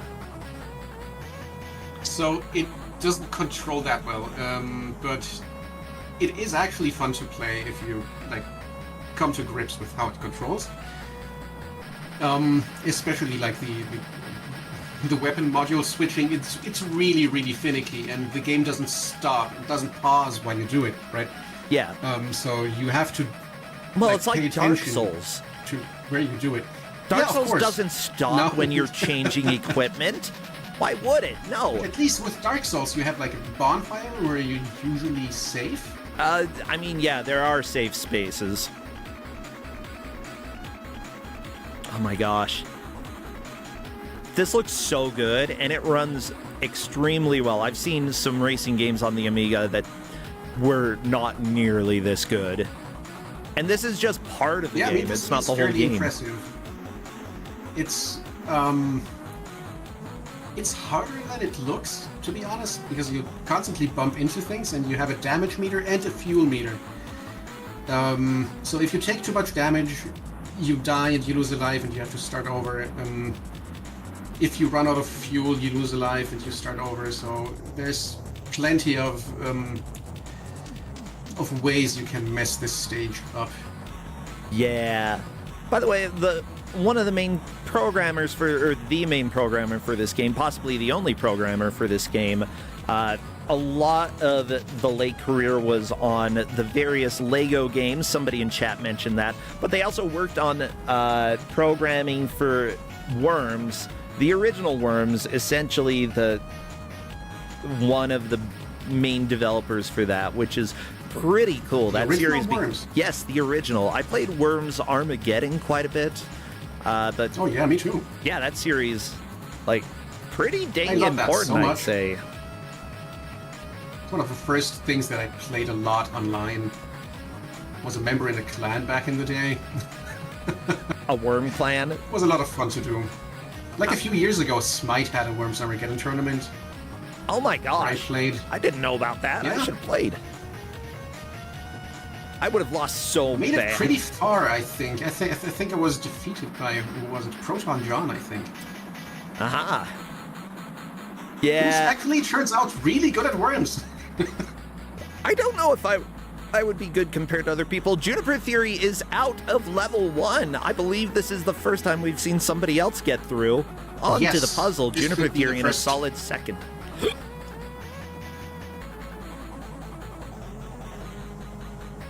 Okay, are you going to be able to do the puzzle? Biggest thing, watch the puzzle, don't look away. Build your bod. So you can. Oh, okay. It was diagonal with a square in the middle. It's so... Now my cat came to visit. So now the cat gang is complete. Yeah. Okay, you can take a peek. Yeah, I hate that it looks like it's supposed to be mouse controls for this because it's very much doesn't work as mouse controls. Peek. You should peek. You need to see It what looks like shape it would you're be making. mouse controls, but you have to do like you have to imagine you would have had to do that with a joystick, right? Oh no. Okay, so Did you check if anyone's colorblind? I didn't realize there are multiple colors. I did. Yeah. Okay, good. Because I No one appears to be colorblind in this. I thought it was just orange. But there's green in there. There we go. Juniper Yeah, this Theory is a has different- built her bod. Yeah, that's only part of it, unfortunately, because now you have to assemble that bot. Oh. Well, okay. No, it It bod. really doesn't Pronounced give it to you bod. easily. There's not much time left to build the bod either. Nope, there's not. Guess they'll just have to fight it like Ninjora did. Yep, which is fine.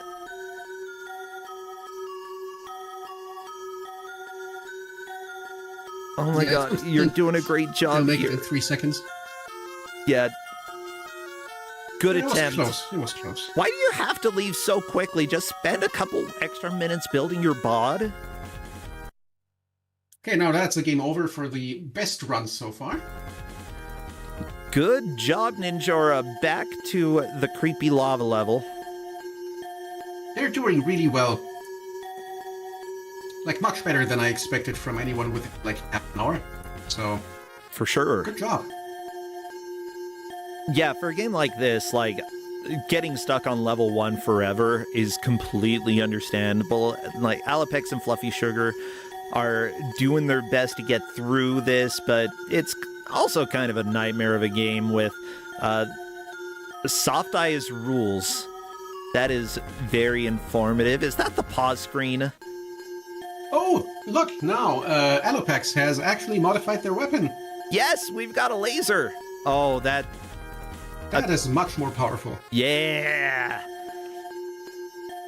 Everybody, as it turns out, using not the weakest weapon possible is very, very good. Even just knowing how to do that might... What's happening? with Alex that X was head? just chasing ahead. I know. That's one way to get ahead. Nah. Alapex down to 4 of the units left. I think Alapex can beat this level very, I think very Alopex is on the soon. way to the exit. Yeah, He's full on health. knowing and how to with change 3 weapons. lives or clones left, so in a good position to actually do well. Honestly, knowing how to change your weapon might be enough for Alapex to make enough progress to pass other players. Like, that is significant. Oh no! Oh But no! those jumps are so dumb. Luckily, you still have clones left. Fluffy Sugar cleverly using the cat face to hide how many clones you have. That's how you do it. If you don't want people to know how many clones you have, you put a smiling cat in front of it. So I see in chat, Radamahort saying Ninja just zipped. You mean like jumping upwards and landing on a platform where you shouldn't have been able to get to? I didn't see it, but you can do that in stage 1 as well, so it can happen. Interesting. Yeah, I missed the zip. If anybody clips it, that would be fantastic so we can go and check it out again, because zips are fun. Speedrun tech confirmed, yeah. This is a game that I could see myself like playing through and potentially trying to learn the speedrun, because like yeah, I was also the aesthetics are completely me. Okay, double slide puzzle at the top. It looks like Juniper Theory did lose against the boss and is having to play stage 1 again. Let's see if this time, if you remember to switch weapons. Wait, how many colors are on the puzzle? 1, 2, 3. Like the base thing without color is like blue, then you have green, orange, and red. But yeah, I can see how it's not really red, but it's more orange than the other one. It's weird looking. They really could have. Whose screen has red? On Alopex's screen, there is one square that is. It's not red, but like. Is there orange on Alopex's screen?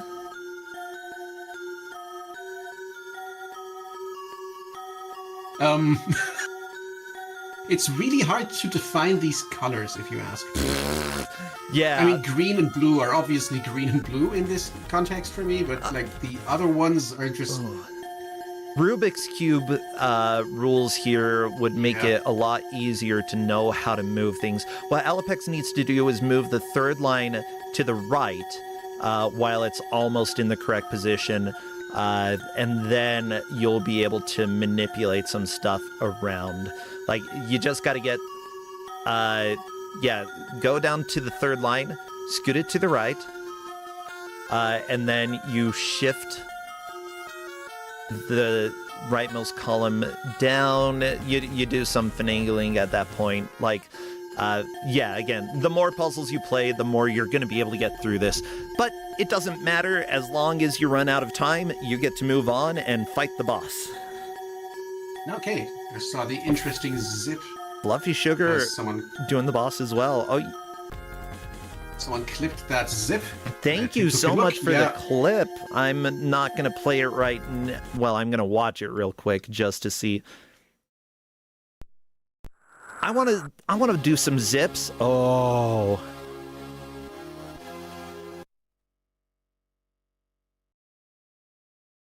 Okay. It wasn't a very big clip, just zipping to the right side of the platform. Wait, is Ninjara back to the beginning of the game? Uh-oh. Yes, I don't know what happened.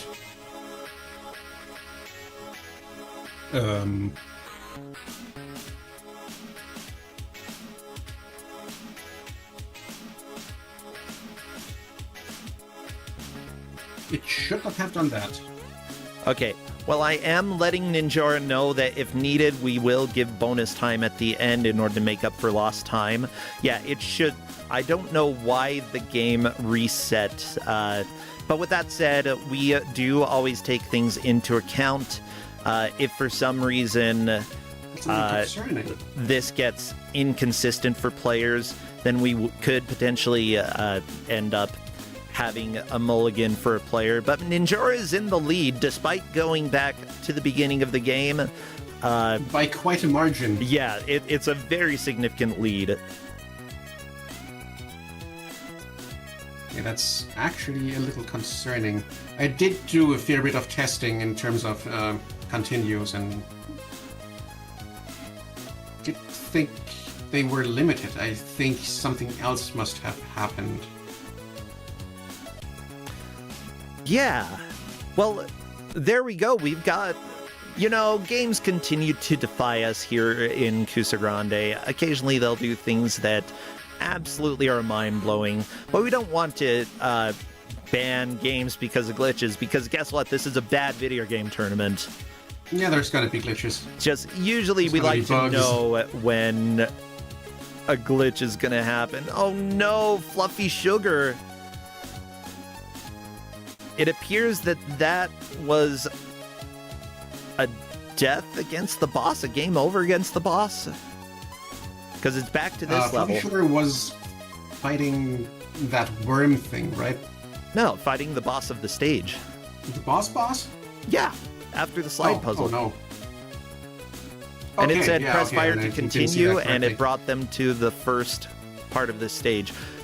Yeah, the boss is technically part of World 1, so...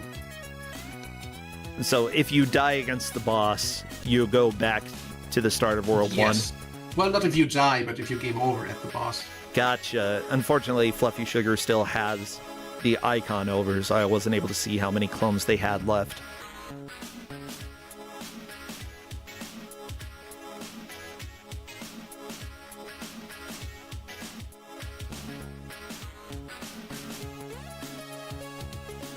Meanwhile, we can watch Juniper Theory try to solve that slide puzzle.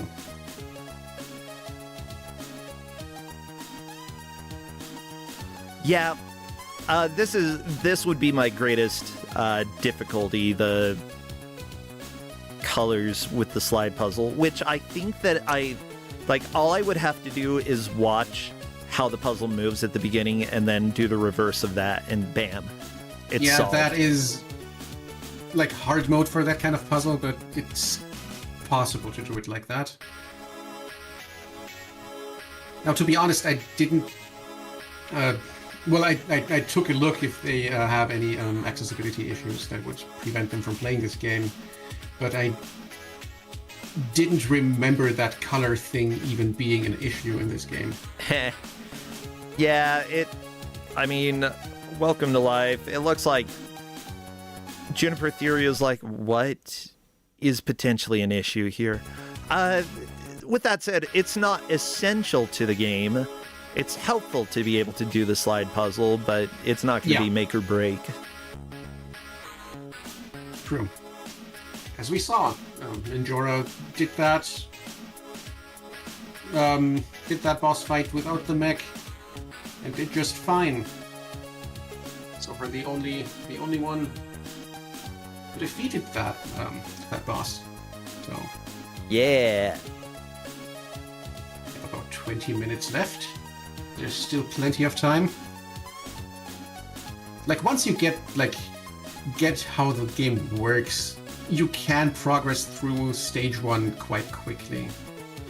You can still have bad luck in terms of like where the modules spawn and the units. But there's enough of them. There's 12, you only have to collect like 7, so... The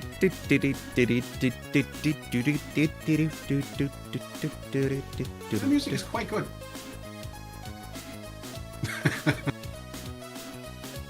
The music's so good. I've done that jump that Fluffy just died to. Also, so funny thing about that elevator passage here. So once you get up there, usually there's at least like an upgrade module or maybe a unit, maybe both. But there's no actual way to get down there without dying. Yeah. So if you're up there, you will have to lose a life. Oh no. There's no way to get down.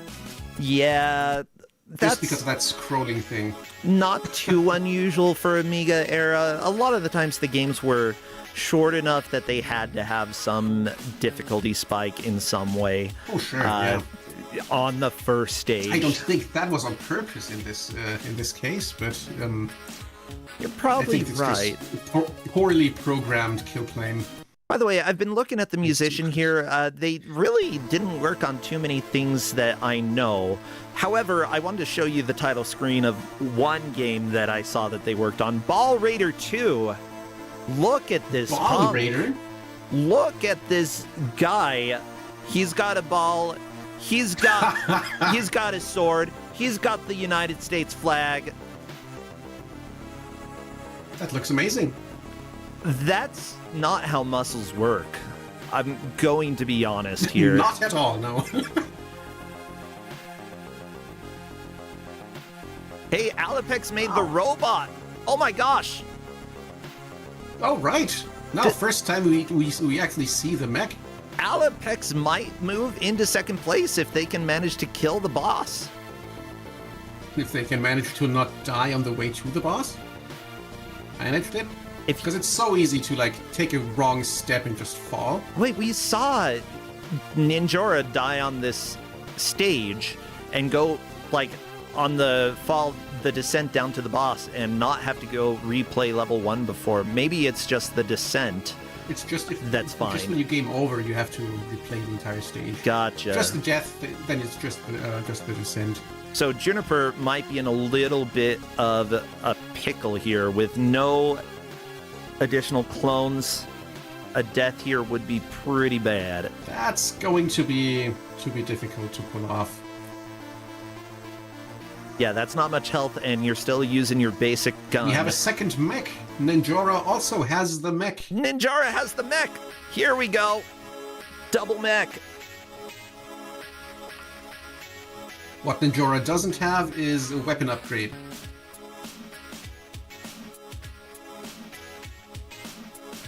Yep, Ninjora died on the way down. So that's Alopex's chance, actually, to make some progress. Ta!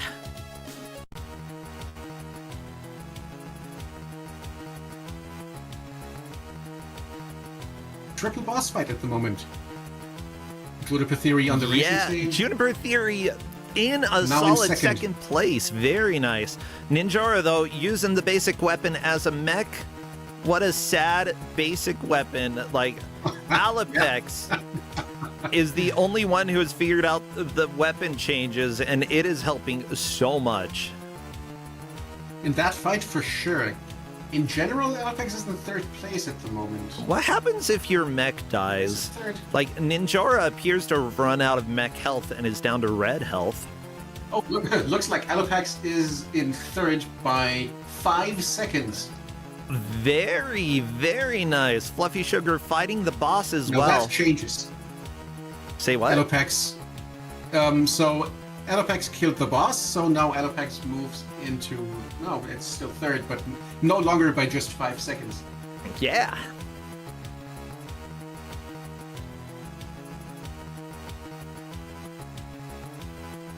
So now I really hope that the progress reset thing that happened for Ninjora doesn't, have consequences. Well, I mean, this is why we have referees to make sure that the matches are fair and well balanced. Occasionally, with some of the games that we have, some of the systems, you may have unexpected consequences. So, this is Kusogrande. This isn't Play Super Mario World for the 50 billionth time. Yeah, and we're going to have some flawed really games janky. here, so I'm really interested in seeing janky what game. happens here. And if we do need to give bonus time, the refs should be able to give us a little information in a little bit about that. Alapex ran out of fuel. Well, Oh, did Alapex just take a death because no fuel? I didn't see it. I was watching the boss fight on Ninjora's screen. Ninjora finished the boss fight. Very nice. Oh, that's gonna be spicy because now that death rattle is going to happen, and Ninjora was on very low health going into that. So yeah, it worked out. Very nice. Ninjora moves on to the racing stage. Now triple racing at the same time. Yeah, I'd like the refs in the next 2 or 3 minutes to issue a statement to me if bonus time is going to be given. We will only give that time to Ninjora if Ninjora is not in first. If it turns out that they are in first, then we will just say the match is over, come join voice. If they're not in first, then they will be able to have that bonus time. Oh, It never said Red- press fire to continue, just said game over. so our Huh. referee says that apparently full game overs can happen. There is no press fire to continue. You can possibly get a full game over. That is concerning. But if it's consistent, it would happen to everyone.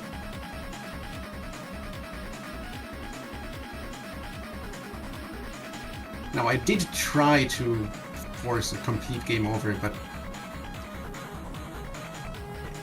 I couldn't, so I'm not sure. Interesting. Maybe it maybe it only starts in like that stage. Okay. I don't know. I mean, it could be possible that there are no continues on the first stage, but or that there are infinite continues on the limited first continues? stage, and when you get to the Yeah. second stage, no more infinite continues. You know, because it might turn to limited continues after the first stage. Don't know. It's possible. I mean, I have a save state prepared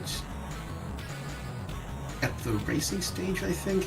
At this point, like just for personal testing, you could go ahead and play around with Yes, that. But yes, I'm not yes. I too would do it for concerned. personal testing. I wouldn't do this for like giving that out. Now, with or that said, anything. Juniper Theory did have a crash that in the beginning here. Of course, a lot of people were replaying this the stage over and over again. So whatever time it took to get the emulator back up is probably going to be appropriate. The refs are deciding how much extra time Juniper Theory would get, and that one actually really matters a lot because Juniper could come in second, third, fourth, first. You don't really know at this point. Fluffy Sugar needs to get to the boss and beat it in order to have a chance to move out of fourth.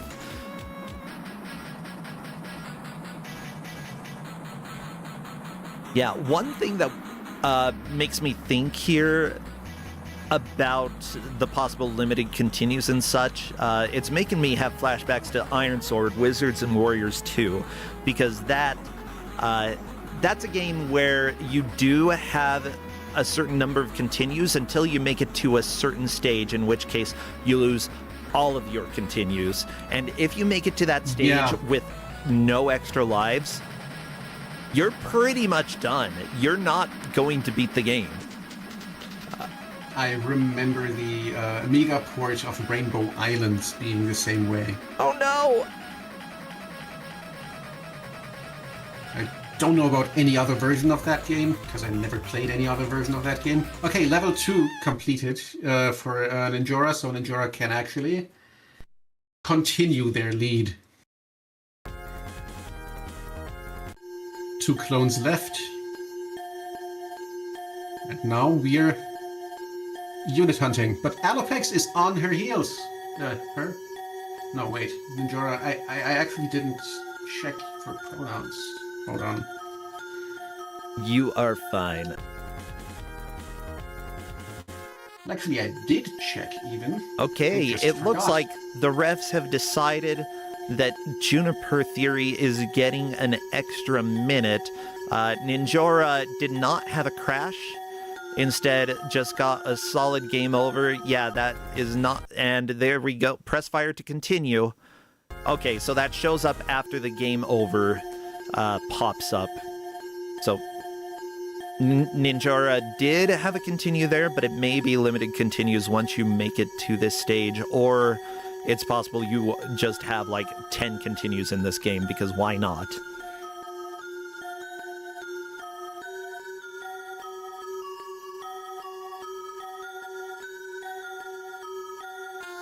Alopex zipping through the ceiling. Now, mind you, every player was given the same information, so if... So, because that we haven't corrected the information for anybody, they just, if they stumble across the limited continues, then that is something that they learn here, that the information was not correct.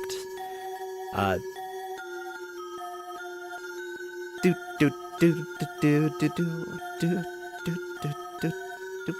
This music is very close to one of the boss themes from Turrican 2.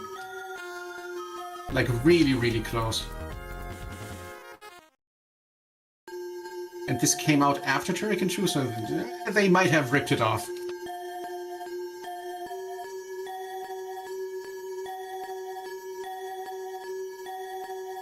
Haven't noticed it until now. But I mean, it's not really the most imaginative melody or anything, but, you know.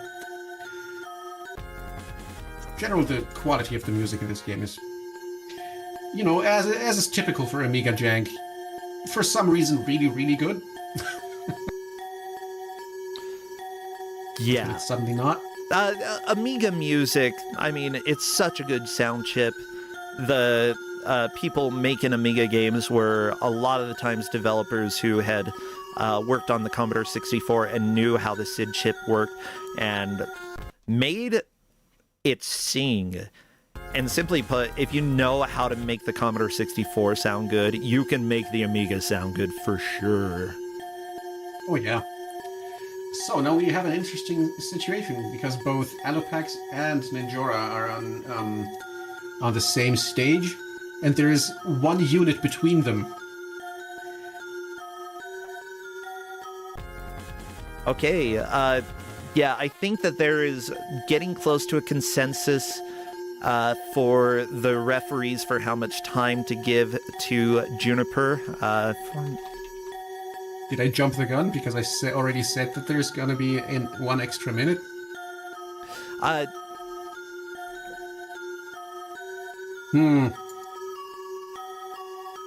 We'll see. Okay, then it's 4 minutes. yeah, we'll go ahead. We're just waiting. I want to make sure.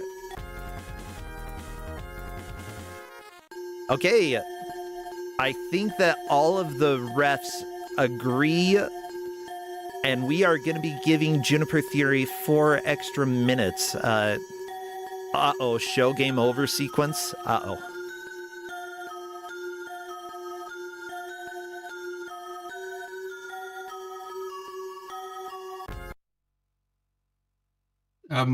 I was just in Discord. I did not see what just happened. What did you Juniper just Theory say got with a the- full game over. Okay, so it is consistent.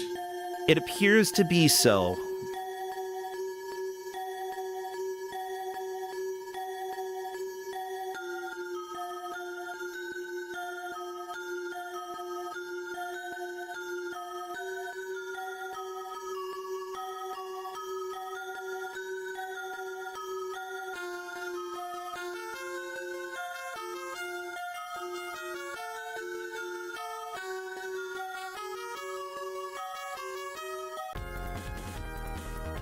Okay, so that's at least...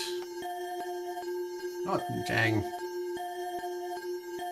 Yeah, with that said, I'm very that sad is this still happened enough this time slow. for Juniper to get back there with the bonus time. Now,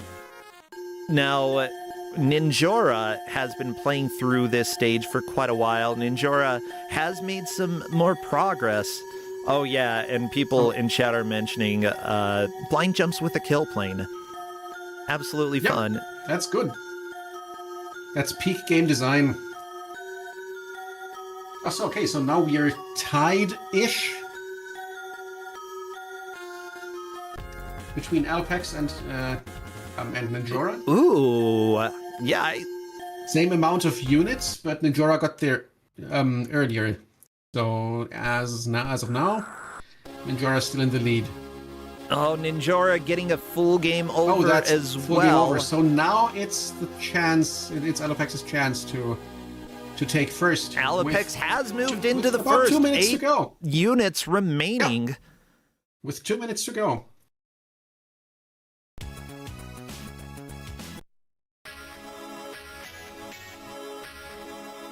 Yes, I mean technically there is no reason really for Ninjora to continue playing because you cannot get back What do you mean? The to game's that fun. stage. And yeah, it is fun.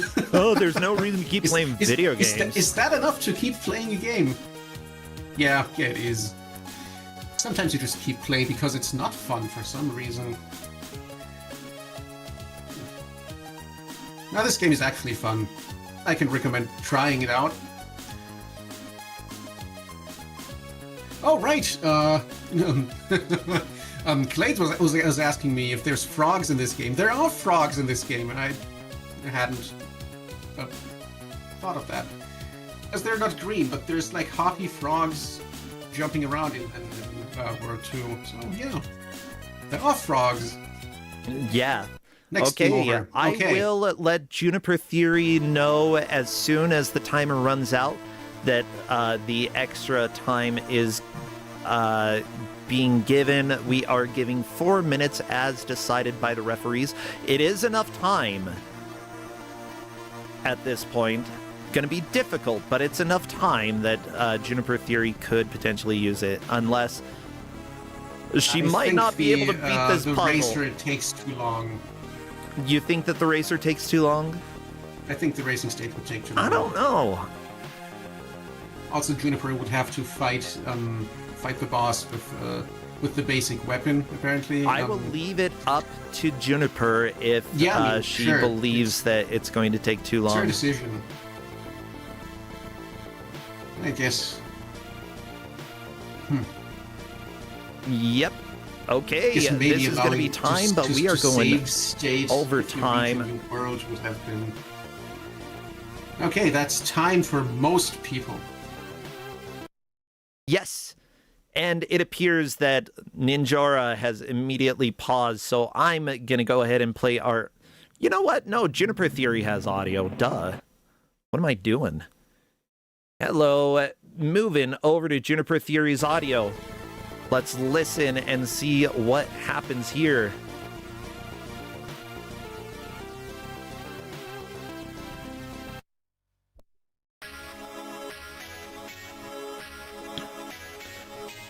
Yeah. So right now, the places are essentially locked in for where Ninjora, Fluffy Sugar, and Alopex fall. Simply put, Fluffy Sugar is going to fall in last place. Alopex is in first, level 5 with 7 units remaining. Ninjora in second with 9 units remaining. Juniper Theory in third, but could move into second or first. All you need to do is kill this boss quickly enough, get through the racing stage, which, if you can get it first try, you might be able to have a chance to get those units in stage 5. Again, it's 2.5 minutes left, according to my clock. Yeah, we can see. Well, we will see. There's no reason to just stop, right? Yep, if the player wants to stop, they can stop. If not, then too bad for them. They don't get a chance to move up. But yeah, don't lose your oldness, everybody. Very important message from Radama Ford in chat. Thank you, referees, for helping. We've had a decent number of ref calls during this tournament already, and I very much appreciate it. Unfortunately, I think Juniper is taking too long to fight the boss here. It's probably not going to matter. But again, yeah, I don't think so. Depending on how things went, it could have mattered. You never know if a player suddenly finds some sort of exploit to instant be the... Did you see? The boss popped out for a fraction of a second and went back in the shell. It's yeah, like, I have no idea why. Because the boss doesn't want to get shot. I mean, I don't blame the boss. True, understandable. I don't know why the boss is invincible. Duh, because getting shot in the face hurts. Especially when it's done by this giant weird mech thing. Oh, Juniper accidentally accessing the weapon select and then getting out of it immediately. Accidentally doing that. That was definitely on accident. And the boss is down. Yeah, the boss is dead. But yeah, the racer takes longer than a minute, so I think... Unfortunately, we will end at the 1 minute 4 second here. KM noting that Fluffy apparently kept accessing the weapon select thing as well. Okay, that's okay. We get to hear the racing music one more time. It's a jam. Oh yeah.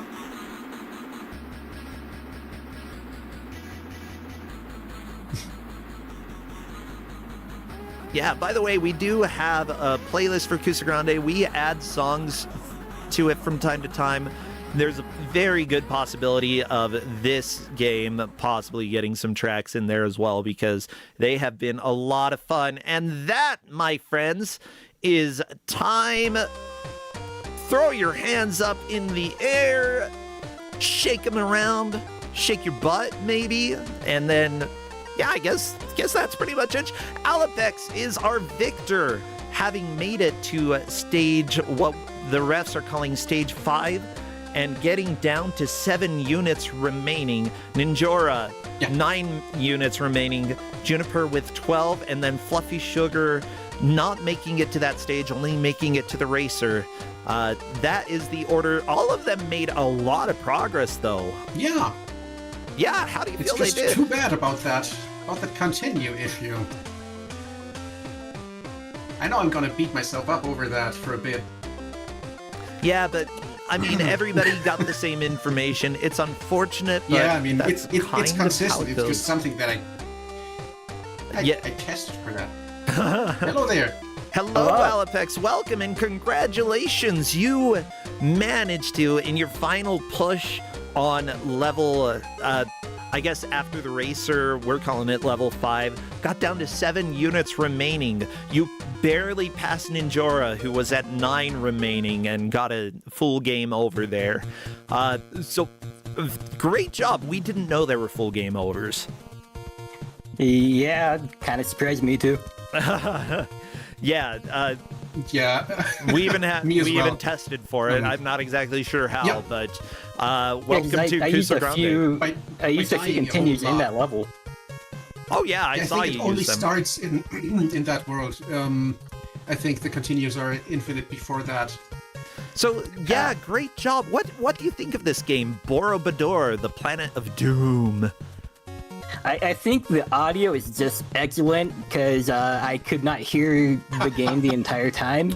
I'm still playing it right now onto the stream. It is that's what I've been having just really slightly in my ears the entire time. Wait. Let me go ahead because I heard different audio for a second. I'm gonna Yeah, my play audio is it. not usable. Okay, everybody, if you get disturbed by really broken music, cover your ears now. 3, 2, 1.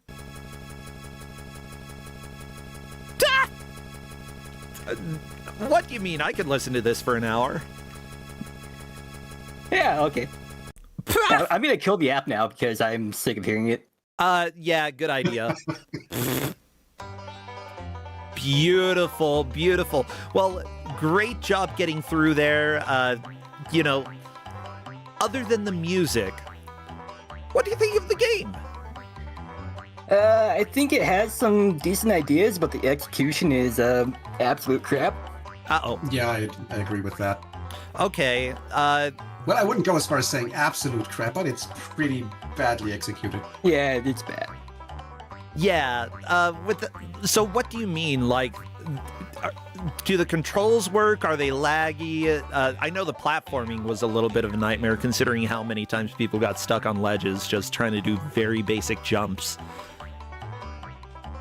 It's a combination of different things. There were a couple portions where I was trying to jump, but was hitting the ceiling even though it was far above me. I did find a zip in there. I don't know if you saw that. Yes, Yeah, we I saw, saw I that. think Someone most clicked that. No, wait, that was someone else. most of the players got a couple zips in there. None useful that we saw so far, but Yeah, it wasn't useful, but it's pretty fun finding a zip. I Yeah. love zips so much. Yeah, and that makes me really happy that you were able to do that. I also enjoyed when I'm crouching down to shoot something that is only hittable half the time, and I'm holding down the shoot button. It's gonna change my weapons. Yeah, Yep. let me say, I think you're the only one who really learned how to change weapons. everybody else, And I think they were on the by the end, basic I think weapon. Juniper also managed to do that, but it took a long time until we saw anyone do that on purpose. Yeah, I think It's like much easier to kill the bosses if you actually manipulate your weapon. Yeah, that's what it seemed like. I first discovered it while fighting that little snake thing near the top of the level. weird little snake. It's really Just trying to identify which pickups did it was really the hard part. Because the game doesn't tell you they've gotten any. Yeah.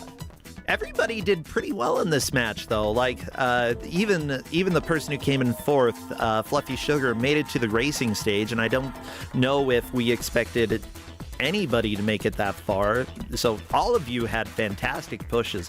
This honestly looks like a game that I want to play. Yeah, you should try. I think if you learn the quirks of it, it could be a pretty fun game to play. Yeah, okay, so learn the quirks, and then you can enjoy the game. Is there... Yeah, we talked about the bad things, but is it redeemable in some ways? Like, I think the art is beautiful. It's very well done. The aesthetic, the music, you didn't get to hear that, but if you did, I think that you would have been able to tolerate it a little bit more. The music's an absolute bop. Yeah, I You're think talking to the right person for that.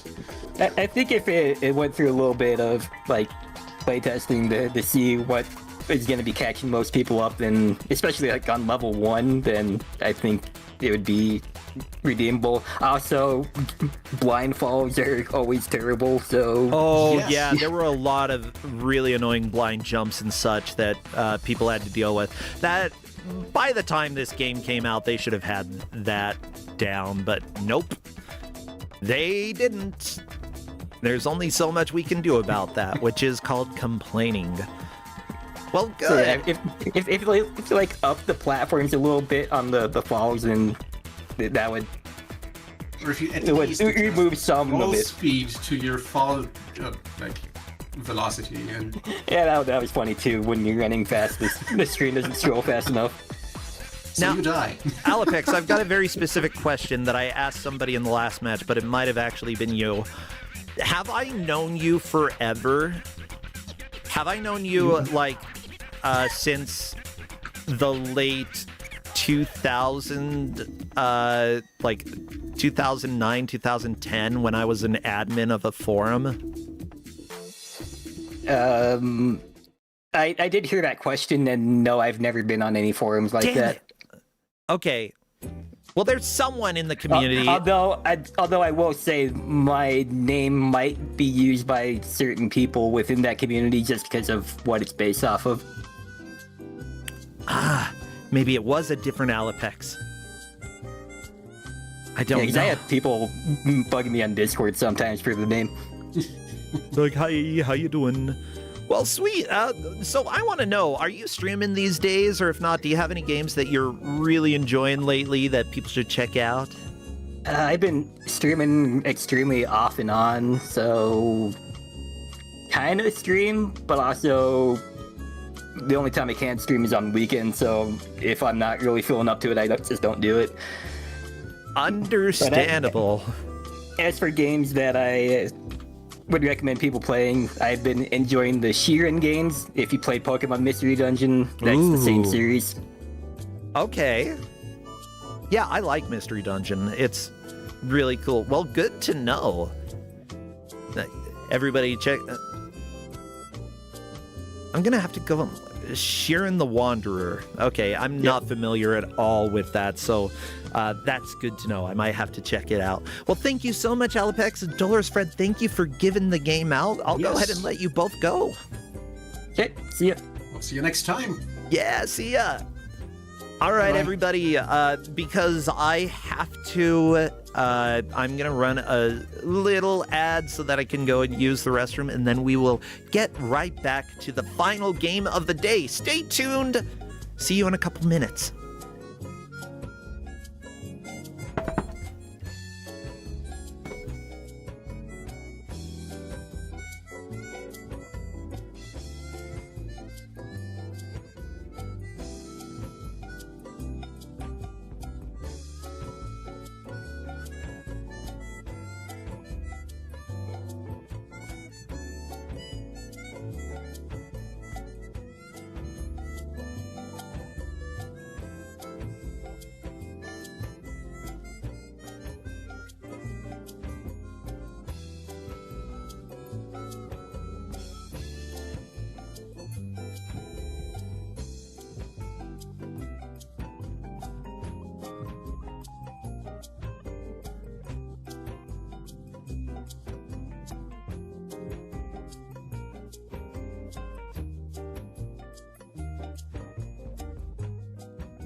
Hello, everybody. Welcome back to Kusogrande, the bad video game tournament. I've got some Fig Newtons. Yeah. Turns out Fig Newtons are awesome and always have been. Who could have guessed? Many thanks to those who have supported. I see multiple bits being spent throughout the last game, and I appreciate every little thing, including that Prime sub from Kazia ZX. Muchas gracias. My cousin Gordon just said I love Fig Newtons. I remember eating them at Grandma's house. They were amazing. Why did I take Newton's figs? I don't know. That's a question for the philosophers to answer. Well, we're on to the final game of the day, and we're already late, so let's go! Crappy, reveal it! One man's haven becomes another man's hell! Well, these players got to go through hell last week because their match didn't work. We ended up tube and binning it. Let's hope we don't get another tube and bin. Say hello to the GM for this match, Waffle Fox Bree. Oh yeah. Oh, this is good Fig Newton. Oh, I'm sorry. This Fig Newton is too good. How you doing? Hello, Bree. Hello. Can you hear me? Yes, I can hear ya. How you doing? Okay. It's been a very tiring several months, but I'm here. It's Kuso time. You know, I feel like a lot of us can relate. Like, yeah, I got my gallbladder out in October. I have felt so much better since then, but yeah, it's been a lot of work to try to get back up to being, like, at least active doing anything rather than just, like, being in pain and then recovering from surgery. So, like, you know, having these busy work weekends for Kusogrande, it's fun. It's video games, but it's also dedicating myself for a specific amount of time. It's good exercise for me, mental exercise. Okay. Well, what kid do we have? Exercise is going well. Oh, yeah. Well, I heard these players had like Power Rangers last time, and I don't know, maybe they want more, but like this is the closest I have. It's okay. Yeah, it's like sure, close enough. Power Rangers again. It's Goku Densetsu Magical Beast Warriors for PS1. Well, let's Densetsu these players real quick. They're gonna have an hour to try to make as much progress as they can. Whoever does takes the victory. Whoever comes in last will only get 2 points. No one's eliminated, but after round 2, we will start eliminating players based off of the points that they have. So let me go ahead and just change the music over. We love to have you here, Waffle Fox Bree. Yeah, I hope it hasn't been too stressful for you. Hopefully you've been able to have a little bit of joy. Yeah, it's all right. I guess we're showing it off now. I'll ask if 8-bit... I guess they can remove their images now, but... Yes. Ooh, are we going to have them play the intro? I'm going to have 8-bit Sword reset to show off the intro, or maybe it's already showing? Let's see. Oh, here we go. You should be able to see on Discord through my stream. Okay, I saw a monkey. Oh, pig with hammer. Arr. Ah! Yeah, we got our Journey to the West fighting game. Yeah! Yeah, these are very good costumes.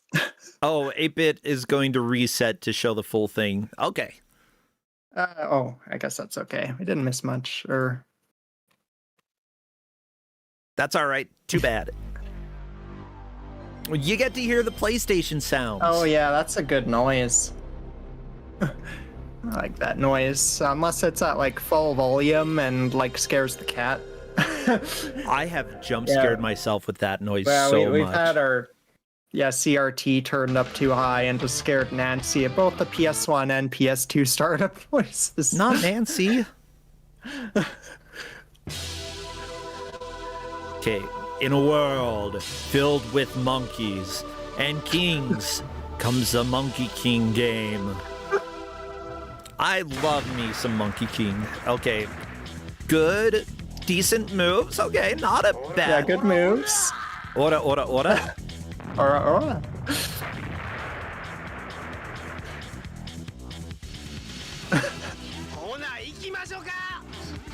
Ichimasu-ka! I think.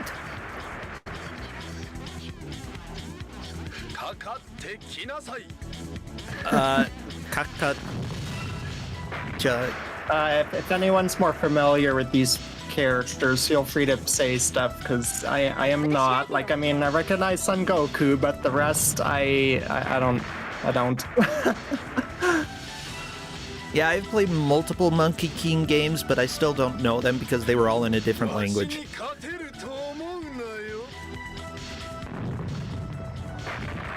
Okay, pig guy is Oolong. Ooh! Yeah, look at the Minotaur.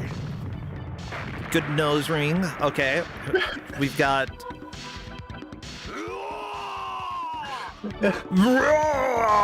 Yeah, good things I'm to say. assuming that's a tiger. Okay, a dragon. True. Oh no! What the?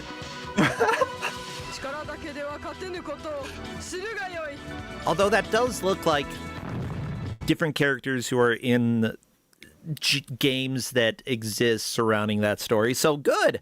I think I'm ready to begin.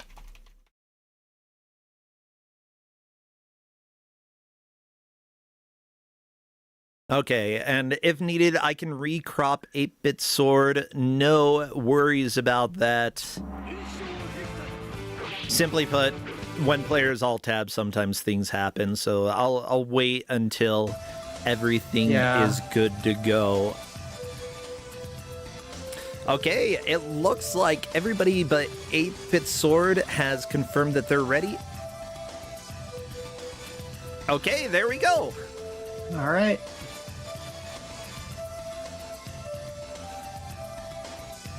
Wish them the best of luck. What would be good emotes for chat to spam? No, monkeys, just anything Journey to the West related. I don't know. Yeah, monkeys, pigs, dragons. Also fighting, I don't know. Balls. We're gonna... Show me your balls, chat. The Statue of Liberty. We're gonna see that soon. As soon as I see movement in the game, I will start our timer. Oh, do we get to see cutscenes? Yes. So if they skip any cutscenes, they'll get a 1-minute penalty. Ooh. But most of the cutscenes are only like 30 seconds long, so it's... Ah, it is the Statue of Liberty.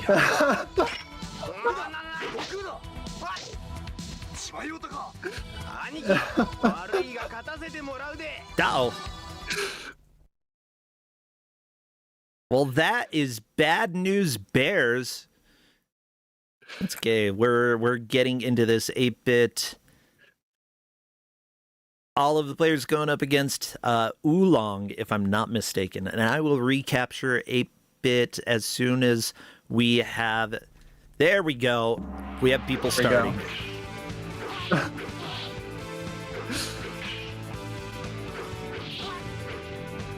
Don't worry, chat. I got this. Okay. I'm so good. We're doing it live. Look, I've seen GDQ recrop live. I can do it. Oh, it looks like Mechalink is already through. Well, there's 2 rounds to win. Oh, well, okay. What is this music? It's very good. Like, we're not getting DMCA'd, but it was like it was just made for this. I remember researching this quite a while ago because I had this game ready since the Kuso 7GM bracket, but yeah, I think it was made just for this. I think so. Like, they got Tubin binned. Oh, Mechalink onto the cutscene. Oh, I'm not Mechalink's changing. already to the next cutscene. I'm not changing the audio for now, just because I want to hear the full thing when 8-bit sword gets there. Which is happening now. It'll get harder, like, the more opponents they get further, of course. Yeah, typical fighting game stuff. This game has, like, no options. It's just, like, story mode and versus mode. We've got a little flashing. Just be aware that could be a sensitivity issue if you're watching.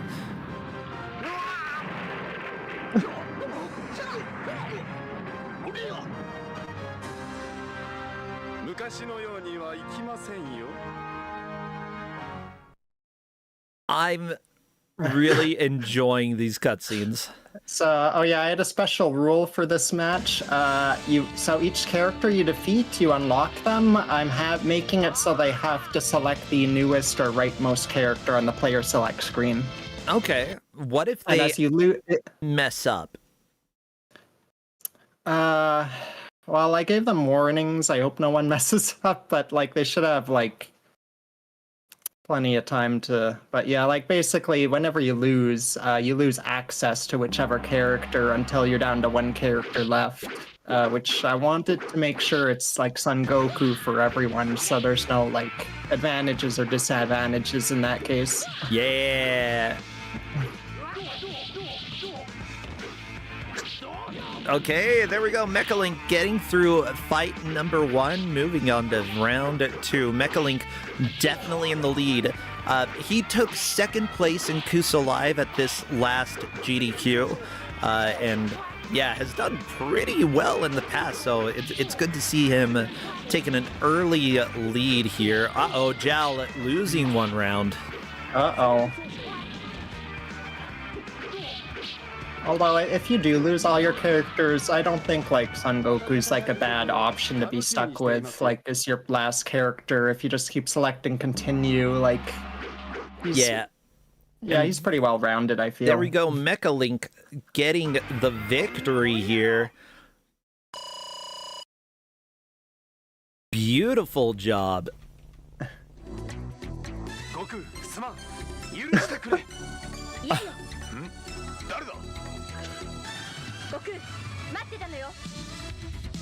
There he is.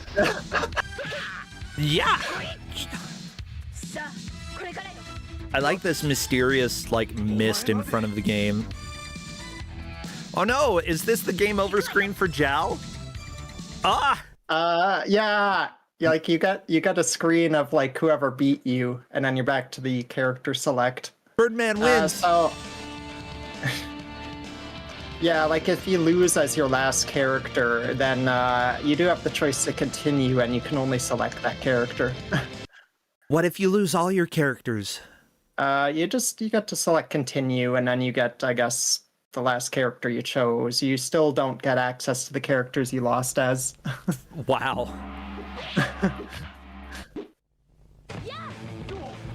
Interesting. Oh, people are saying this might be a Kappa that they're fighting. Mechalink fighting as the Kappa, taking down girl who fights with a soybean. I don't know.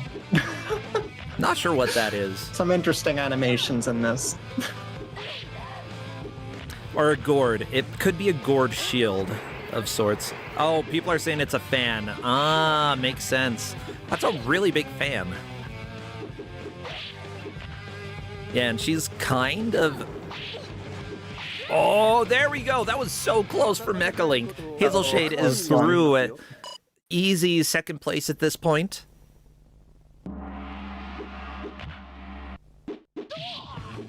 Wah!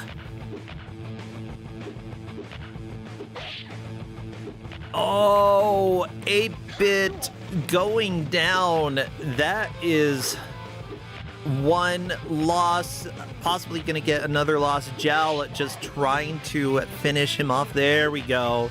8-bit getting a wonderful grapple. Okay, Jal just got to win once more. 8-bit. Oh, unfortunately getting uppercut by the Kappa. Don't want that happening. Yeah, luckily Jal has found the monkey summoning combo where you just shoot a monkey out. Yeah, it just bounces. No! Why?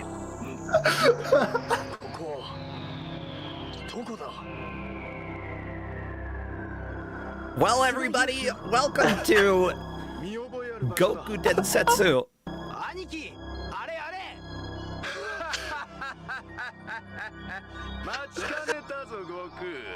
Yeah, Goku.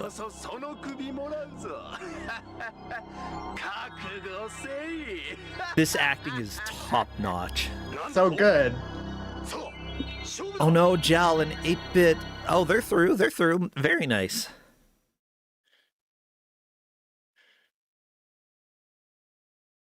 So people are saying if you're familiar with Journey to the West, this isn't terribly surprising. Here's the deal. I used to speedrun Monkey King, a bootleg for the NES that follows the story. I couldn't tell you the story. I do know that you like eventually start flying around and you're pretty awesome.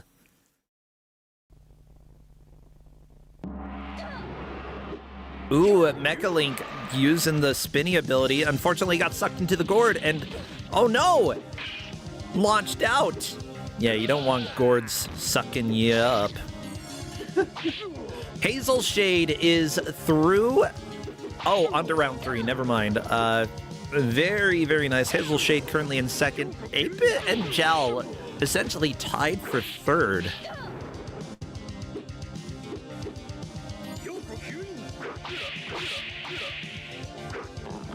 Oh no, Mecha Link got tied up! Oh, and what a beautiful grapple. Ooh, Shapes. I hate when people throw squares at me. Ooh, that is the first defeat for Mecha Link. All right, still got another round. Well, 2 rounds to win, but...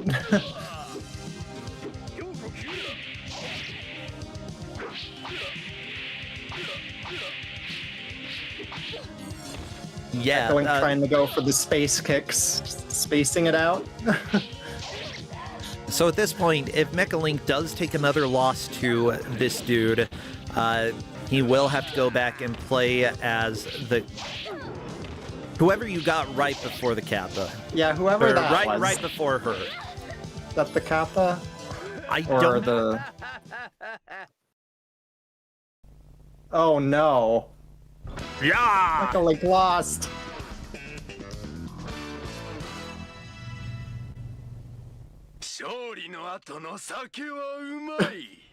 Shut up!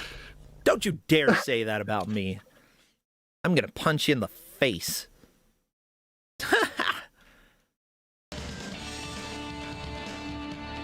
Alright, Kappa next. Yeah, time to do the Kappa.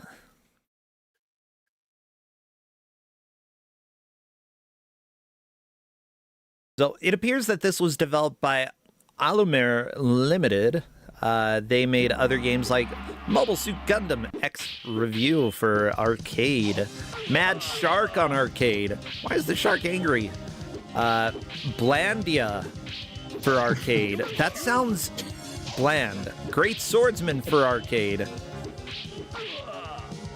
I don't... Wait. Okay.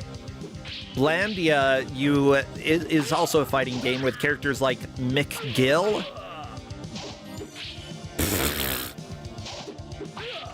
Beautiful. Yeah, I'm not familiar with that one. McGill, Gurianos, Iriana, Diocles. I don't like any of those. Okay. What's Mad Shark? Is Mad Shark also a fighting game? Because don't know. Nope, okay, top-down arcade shooter. Able to win one round. Yes. Oh, and 8-bit is moving on. Oh no, to the teeth. Ah!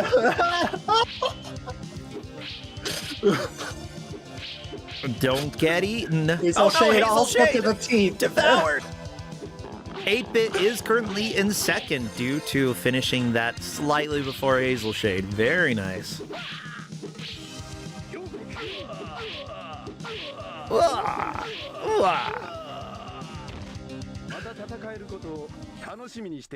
All right, Mecha Link moving on after just one character loss.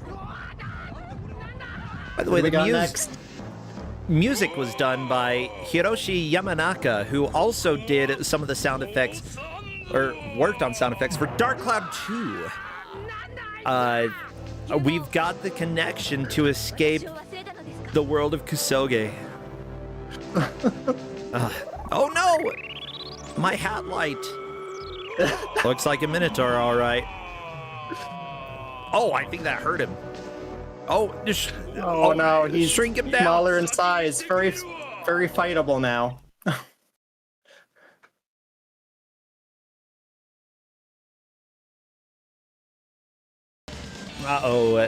YouTube wants me to know that I'm not allowed to date Jirame. Too bad. What if I do, huh?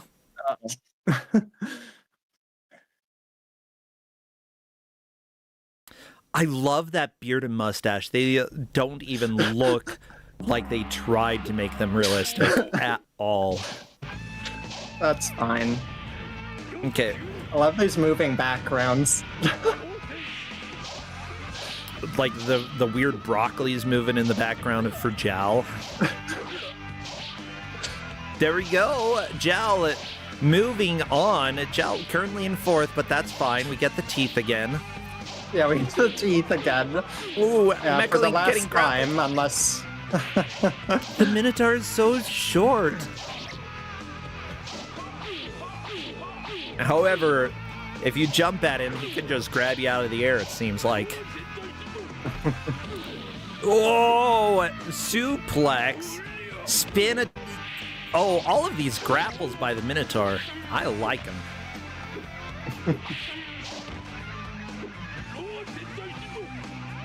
What is this weird Journey to the West fighting game as chat? It's a Journey to the West fighting game. Magic Beast Warriors, Goku Densetsu. Come on. Oh, Mecha barely got that round. Very nice, Mecha. You know, barely winning still is a win. And honestly, it saves time so you don't have to do a refight. Always good. Oh no! Stop grappling my boy! Come on, Beardy doesn't like it when you do that.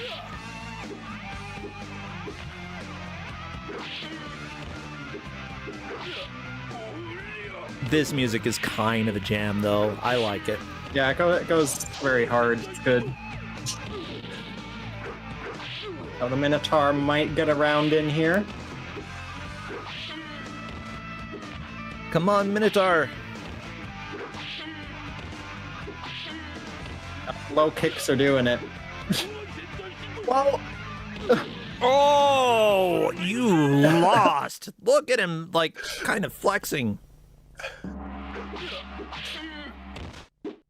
And yeah, chat, here's the deal. Kusogrande is a quote-unquote bad video game tournament. Bad is very subjective in ways, and also, simply put, Kusoge doesn't always embrace purely bad, weird, strange. We go for whatever definition. Like, you're not going to see vanilla Super Mario World show up here, but there are a lot of unknown games that actually are really cool, and this, I'd never heard of it. I've never seen it. Like, a fighting game based off of Journey to the West? Kind of funny. Oh, Mechalink. All you need is one or two good hits. Oh, you've got the pixel left. Can you survive with the pixel? No! No! Okay, we get to watch an ending.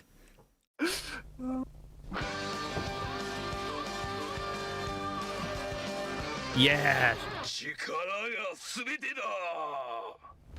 I love it.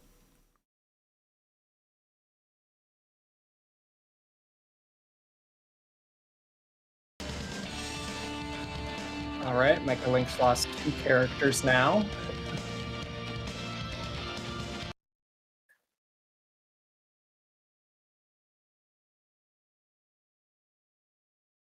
Stop losing your characters. Now, Everyone else, I guess, has lost everyone, like, and just has Son Goku left. Now, the person who did the voice for... Who is it? Neta Prince. which I believe we're going to see in a little while.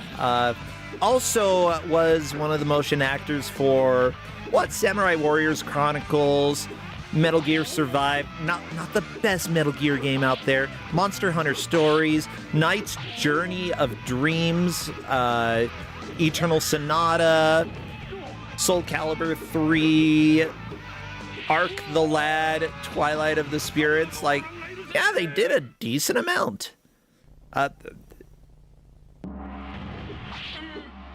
Pretty dang cool. Yeah, one of the other actors, directed Ultra Street Fighter 4. That's pretty cool. Okay, it's cool. Oh, yeah, they got credited for, like, everything in that game. Over in Ultra Street Fighter 4. No, stop suplexing my Kappa friend, okay? Jal getting another loss, moving on to round 3. It looks like Hazel Shade and 8-Bit both having to continue on the Swordman fight. Mecha Link's lost another character now. By the way, huge thank you to the referees who are tracking the match here. For this game, the referees are Blasness wonders how many Sun Wukong games there even are. He's everywhere. Same, I know there are a lot. Also, Fahrenheit says, journeyed west enough, thanks. Okami turning into a Magic Beast warrior herself. Yeah, Redford can use his fur to create 20 mini Redfords. Oh, that is a good power. Linkura is Magic Son Goku. Don't think anyone will get this reference. I don't get it. But if somebody does, that's cool. Oh no, 8-Bit Sword just got into the gourd. I love the square attack from the dude, though. Like, it's so cool. So good. I wish I could do a square attack. Yeah, and so it's a very clear hitbox. 8-Bit has managed to get him in a loop with these two attacks. Jump attack, followed by a sort of thrust attack. Tends to be fairly reliable, except when it's not. Oh no! No! 8-Bit is down. Oh, no. One more Son chance. Goku has some decent moves. Like, you got your staff, you got some... Yeah, you can shoot the monkeys. You have, like, a fire breath move. I do like the monkey launching attack. It's just a classic. Right now, Mecha Link still trying to take down the Minotaur, and he's doing well, at least in this attempt. Maybe should have shrunk him down more. A little bit, then you just step on him. Although, with those horns, might go through your shoe. Yeah. Okay, Mecha Link got around. Yeah, okay, just gotta get one more. Just gotta get one more.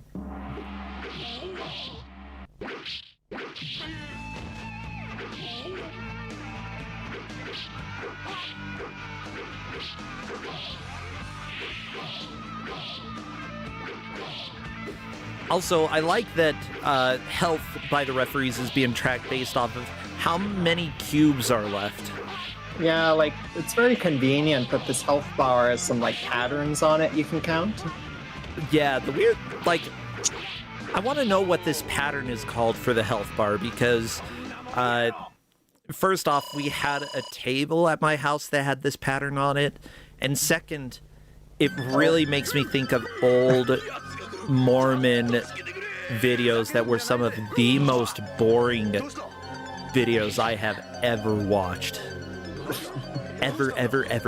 They were so boring. Even back when I was Mormon. Uh-oh. Goku! Yeah!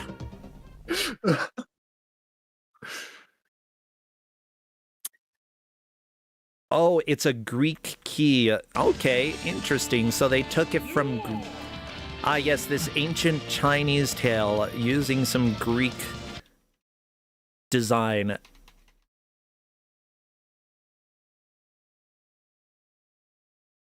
I like the wiggling foam on or plastic on these costumes whenever they move. Yeah. Oh, they're noodles? Okay. Yeah, maybe they're noodles. Actually,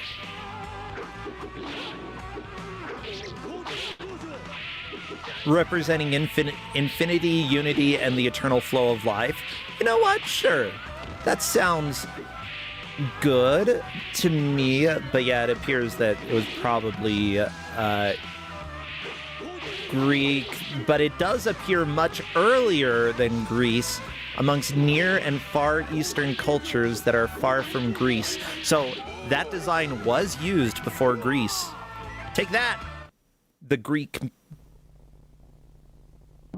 thing. The meander. Greek key. So yeah, there we go. Wow, these are really strong slash attacks. Apparently they appeared in about 1600 to 1000 BC in China. That is so cool. And then I just found a Greek pattern that is nude. That's cool. I like that. You know, why not have nudity as well as this really cool pattern? Just combine them. Sure. Always a good combination. Okay, Mecha Link. Yeah, that slide punch. Surprisingly effective. You wouldn't think punching while sliding would work, but it does in this. Oh, I like how this Minotaur, like the costume and even in game, like it doesn't have elbows. Like the actor can't bend the elbows. Like that fist, like the part of the costume, it just goes up the arm. You can't bend your elbows. Bulls don't have elbows. It makes sense. Oh, Mecha Link might do it. Oh my gosh, it's so close. Can you get the final hit? Oh my, what? What? Oh, what happens with the double KO? What does it do? Round 4? Round 4? We get round 4, everybody. Double KO. Okay.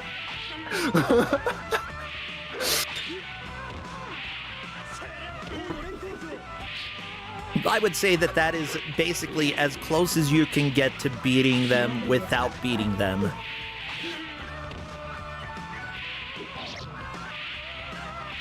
No, chat, don't you dare talk about Greep. Why would you mention me saying Greep? I don't remember what I was talking about. Some Greek thing, but I said Greep. Greep. I'm a Greep. I'm a Wordle. Oh, Mecha Link won the rematch. Yes! You won round 4 of 3. The tiger is impressed.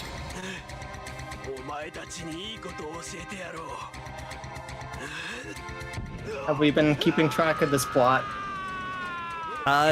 Yeah, the plot is Journey to the West. That's all I know. Uh-oh, the dragon's here. Oh no.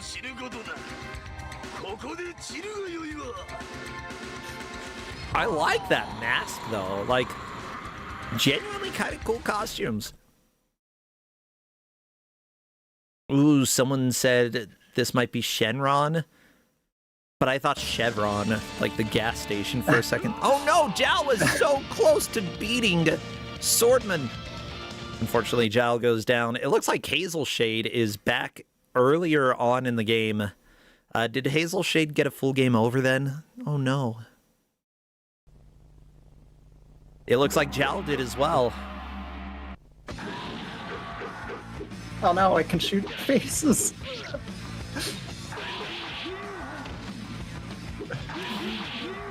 Yeah, with that said, like, Zhao and Hazel Shade have gotten... Wait. Excuse me? Why is Hazel Shade fighting the pig as Kappa? I'm confused.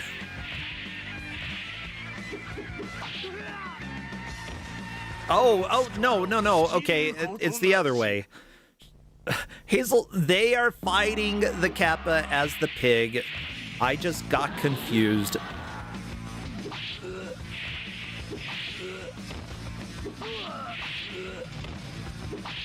Okay, yeah, I guess... Okay, I guess Jal found out there's like a game over here. Yeah, so Hazel Shade also got that.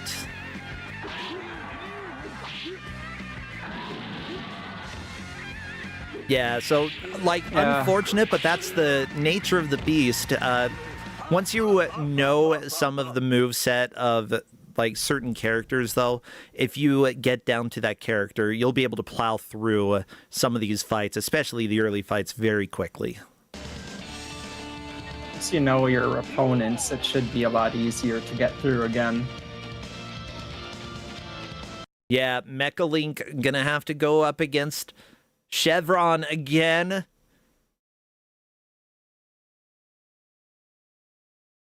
And Faizu, I really appreciate you pointing out the Kappa's fit. It's genuinely pretty cool. The hat, the fancy clothes.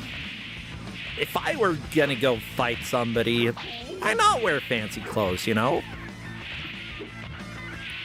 Oh, because it's hard to move in them. Maybe that's why the Kappa keeps losing. Very good flip by 8-Bit Sword, taking down the Minotaur and moving on. Beautiful job. Mecha Link still having a hard time versus Shenron.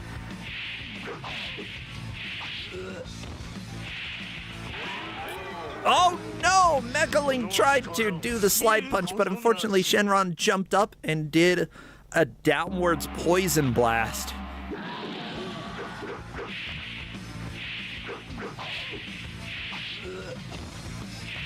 Just the slide punch makes me laugh so much. Such a good attack. Oh, stop summoning heads. Why are you summoning triple heads? Yeah.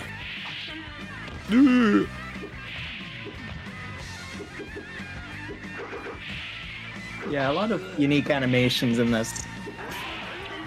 Ooh, the downwards poison blast while jumping up for Mecha Link. That tends to be extremely dangerous. And there we go, Mecha Link down again. This may be a big wall. Okay, Mecha Link already saw the game over cutscene. Are they expected to watch it again if they game over? No, I said they can skip the, like, you lose cutscenes. Ah, gotcha. Fine. Yeah, and if they want to enjoy them, they can. I mean, I enjoy them. But fine, they were told that they didn't have to watch getting game over. Yeah, they just have to watch each cutscene, like the first, or at least the opening cutscene and the like victory moving on to the next round cutscenes, like the first time they come around. You can skip them every time afterwards. Ooh, question in chat, do we know how many total fights there are? There's just 8. Stop summoning heads! Oh no. Yeah, he, like, Dragon Dude just trying to stay far enough away that Mecha Link can't hit him. They're both playing a distance game. Hazel Shade devoured again.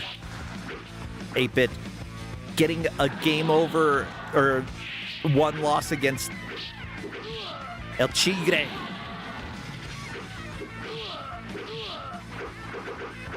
I mean, it would be El Chigre. Anyway, blah, blah, blah, blah, blah, blah. Here we go. Back into this. All you have is Son Goku left. Better defeat the tiger or it's back to the beginning of the game. Now, because it has been mentioned over in Discord that there are limited continues, you know, that there are full game overs. The other players, 8-Bit Sword and Mecha Link, may know just due to reading that, and because of that, they may, you know, that could end up playing into how they decide to actually do these fights here.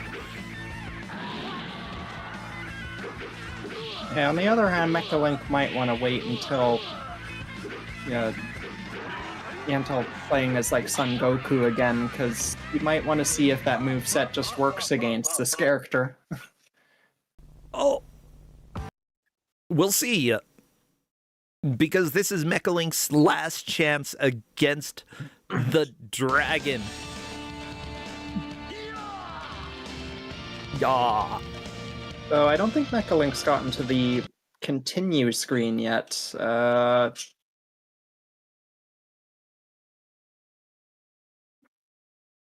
Yeah, I don't remember how many continues there are at that point.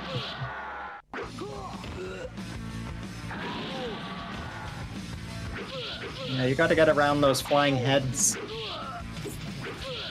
As Ninja Debugger is saying, he's doing really well, and yeah, that was a good fight. That went really well that round.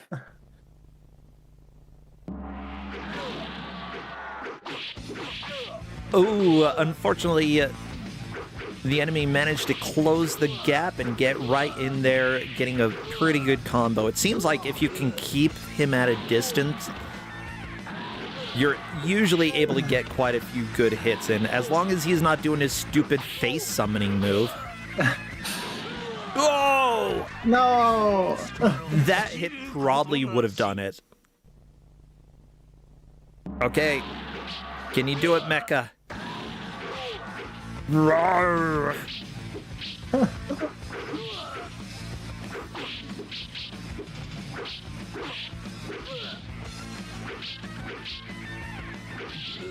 Okay, good, good. Okay, jumped over the heads. Good. The jump attack and thrust, again, very good combination. I've seen a few players using that. 2 more hits. There we go. Mecha Link is through the fight.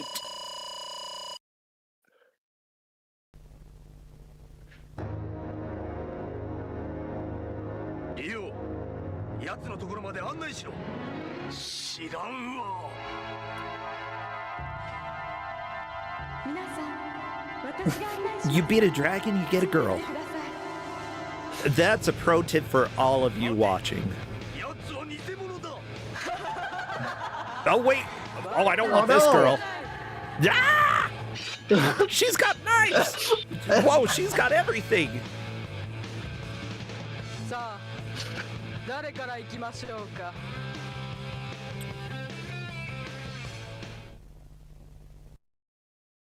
Faizu says it's Gilgamesh. I'm not sure. Is this actually Gilgamesh or is this Girlgamesh? What are we doing here? I don't know. So, if this is actually the last opponent, so 8-Bit got a full game over as well. Mecha Link could win it right here. Wow, we're just over halfway through. Oh, look at this background. I like this background. What is this? It's like Jim Henson made this game.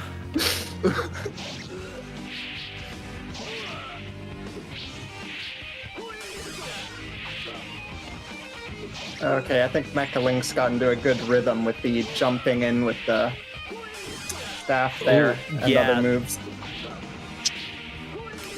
The jump attack combo has been extremely helpful throughout, like, a lot of these fights.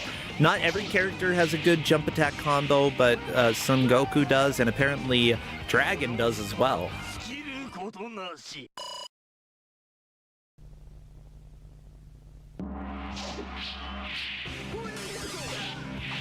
Now, you know, 8-Bit Sword, going back to the beginning, saying, I didn't think you could lose Goku. As it turns out, same. Everybody, like, there are occasional, like, confusions that happen with matches, but the important thing is that the players got all the same information, and because that are making these discoveries on their own. Oh no, Mecha Link, she got some good attacks on you. Oh, the down laser. Horizontal laser, pretty easy to get through, but oh, she made a fatal flaw there. Close. Is this gonna be it? Oh, laser to the face. Who's gonna get the final blow? Oh! A sliver of health. This may be a victory for Mecha Link. Yeah.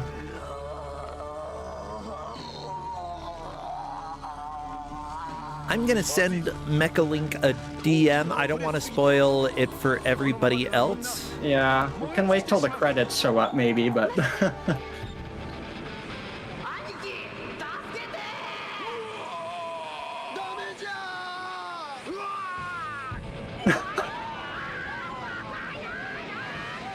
So the ending cutscene, I think, changes depending on which character you win the final fight as. Ooh.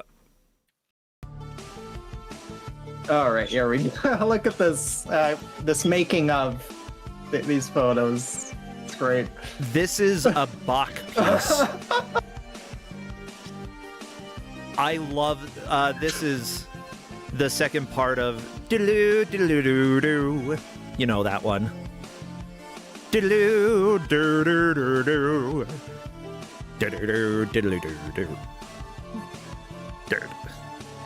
do do do.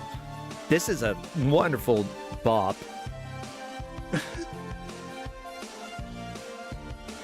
Oh, Toccata and Fugue in D minor, thank you so much.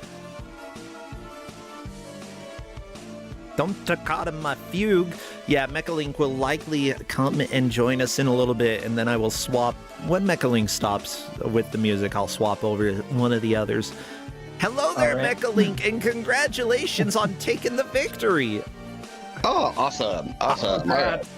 I didn't want to spoil for the other people, that's why I sent you a DM. Totally. I was wondering what you would do to do that, so yeah, no, that's fine. Yeah, I don't.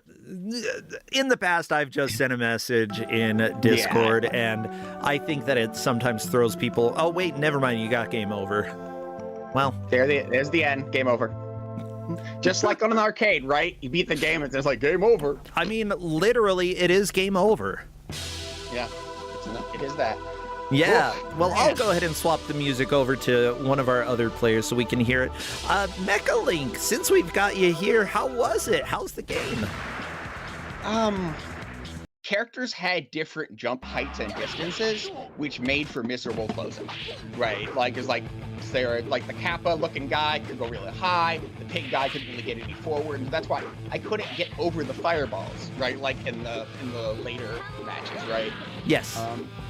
I wasn't able, like, when I saw the White Tigers move, I was like, oh man, it would be sweet if I got that, and I was like, I couldn't get it to do anything. Dang it. I'm not sure how that one works. So yeah, the special moves largely were just didn't seem to work in the ways that I wanted them. But the thing about a kind of like a low budget fighting game is that it's not going to be well balanced, right? So kind of, you know, there's going to be ways to get there. And thankfully the Mecha Shiva at the end, right, like had beams that set her up well to be hit by Son Goku, right? Oh, yeah.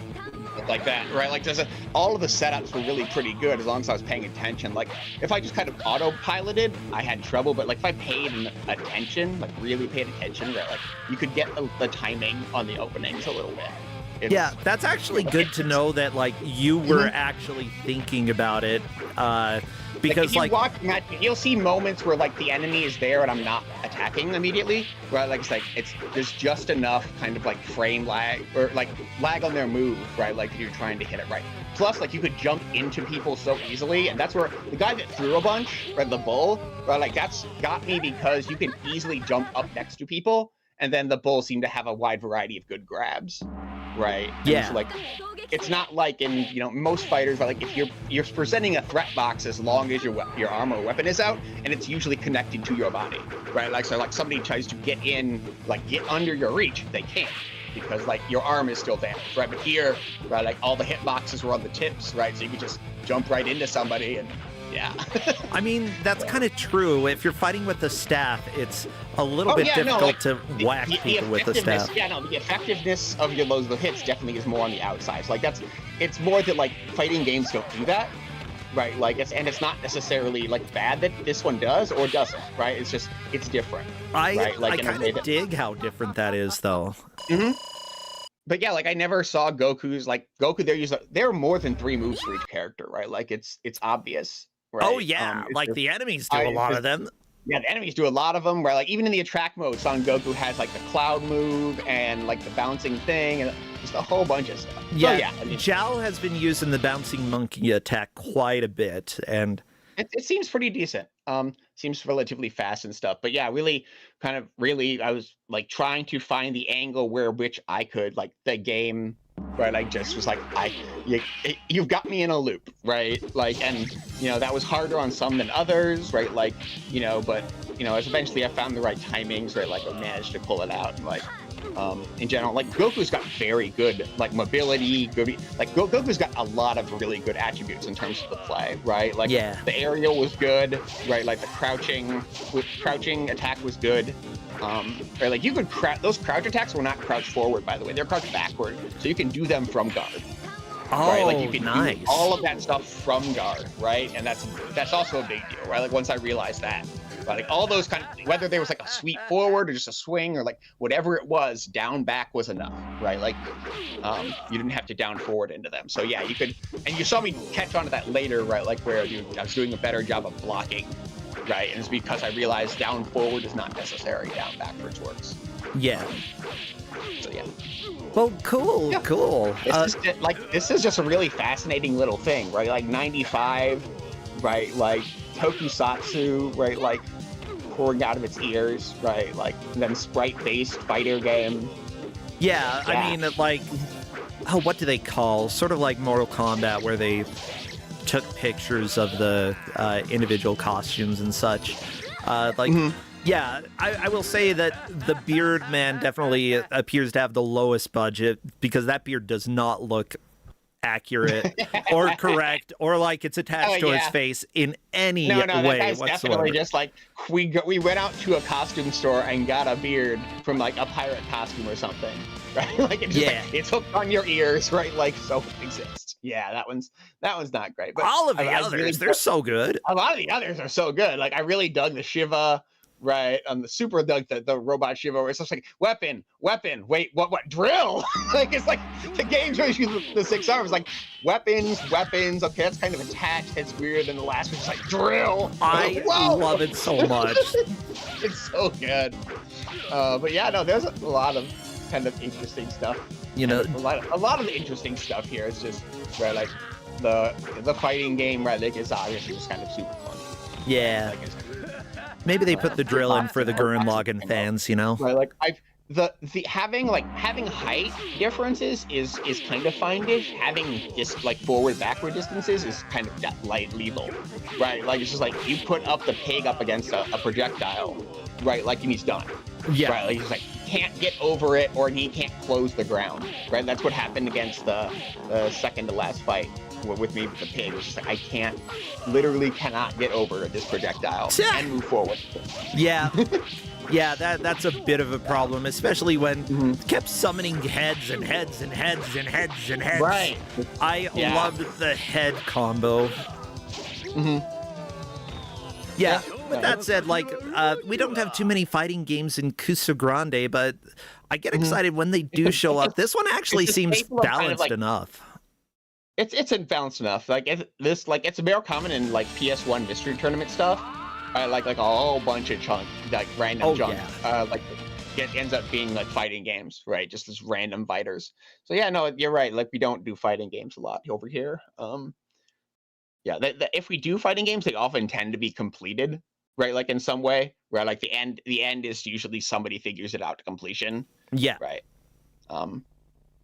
is. But so yeah, that's another reason with Sky. I feel like that people avoid that because like that's right. Like you don't want to do that on the third match, right? Like you don't want to do that. Seemed like it would work okay as last match of the day, round one thing. Yeah, also, definitely. like if this had more difficulty options or something else, I would have used that. But there's nothing in this game. It's like story mode versus mode. That's it. I couldn't find a manual. Like, and there's no buttons, right? Like it only uses the face buttons, right? Like it's just what you have shoulders. It's like nah, no, just. No pause, like no shoulders. Just like you could play this on a There's no Super pause? Nintendo controller. Yeah, there's no. Yeah, so I didn't go over the controls. So D-pad to just move, crouch, jump, whatever, or block. But yeah, square is weak punch, triangle, strong punch, X is weak kick, circle, strong kick. I guess triangle plus circle and moving towards opponent can throw, but I like 8-Bit Sword's new grapple attack, which technically isn't a grapple. You just send them pinballing around the screen. It was so good. That one, yeah. That was pretty funny. Yeah, I didn't use it, but I got hit by it. Oh, yeah. Anyways, thank you so much, Mecha. You took second place in Kuso Live this year. Fantastic job there, and you've played around here for quite a while. I mean, you've done speedruns of Virtual Highlight. Are you doing anything these days that people should know about over on your stream? So I've been getting ready to make attempts for RPG Limit Break submissions. Yeah. Racing Lagoon, which is a Japanese-only release. That's a choice. I want to play that sometime. It's a SquareSoft. It's a SquareSoft RPG where it's all about driving. The fights are like somebody flashes their headlights at you. Racing Lagoon. Racing Lagoon. It is an RPG where like it has like things level up, right? Like you have stats, right? Like the tuning of your car is kind of framed like, whipping out a party or a person, right? When did this? 1999? How have I never heard of this? It was kind of super niche, right? Like actually Tokyo Extreme Racer, the original, was released the same year, right? Like both, that one on Dreamcast, one on the PSX, are like both very tied into kind of that Japanese kind of like what Initial D and Wanda Midnight kind of put down in terms of animes, right? Like both of them kind of like pulled from different pieces of those two. Yeah. Socially, but yeah, it's fantastic. In Rayloon, there's a tutorial where the person's literally mentioning like, yeah, think of this as like your attack stat from Final Fantasy VIII. Like, what's your favorite Guardian Force? These are lines in the game. It's great. And it got a really good English translation recently, or the last couple of years, which really, helped it get a little more play. Gotcha. Yeah, I might have to check that out because, like, now that I know this exists.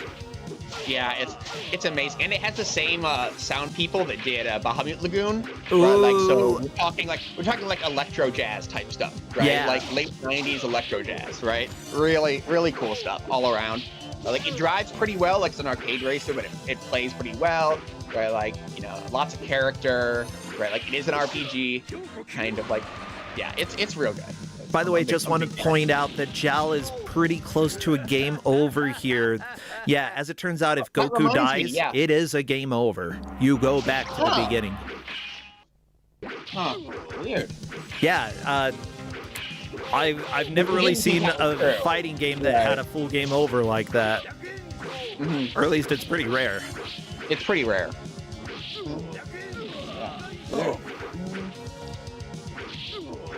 Yeah, I finally got a Japanese PS2. The English translation patch has a unavoidable problem where a minute and a half gets added to the run because the translators literally can't figure out a way to make the machinery work correctly on one of the cutscenes and fit in the English text, right? Gotcha. So I got a Japanese PS2 so I can start doing actual speed runs the way I wanted to. So, I'm gonna get that to RPG Limit Break. I'm completely fine. Like if somebody does a translated thing and it adds a minute and a half, whatever. Yeah. I'm cool with that. Right. Wait, Jal did get a continue. What? See, that's what the note said, that like you would just get to continue with Goku. Like. Yeah, Right. and 8-Bit just got to continue as well. Huh. Interesting. Very weird. Interesting. Okay, well, there are other things to speculate now. Why?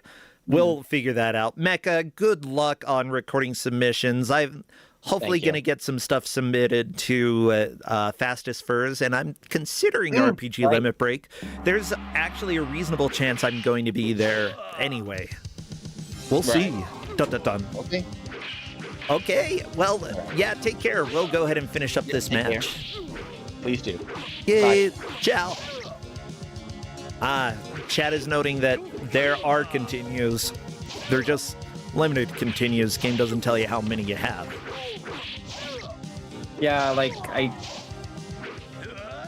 been quite a while since I tested that, so I don't know if I discovered or forgot about that. Now, for those who are wondering who is in second place, it looks like 8-Bit has defeated 5 opponents. Yeah, Jal and Hazel Shade are in 3rd and 4th. It appears in that specific order. So yeah, if Jal or Hazel Shade can beat their current opponent and make it to the next dude, they could potentially move into second place. However, 8-Bit has 1 win against this enemy here. Swordman Bill. Yeah, now Swordman Bill, very notorious in China, likes to use ropes. I don't like Swordman Bill.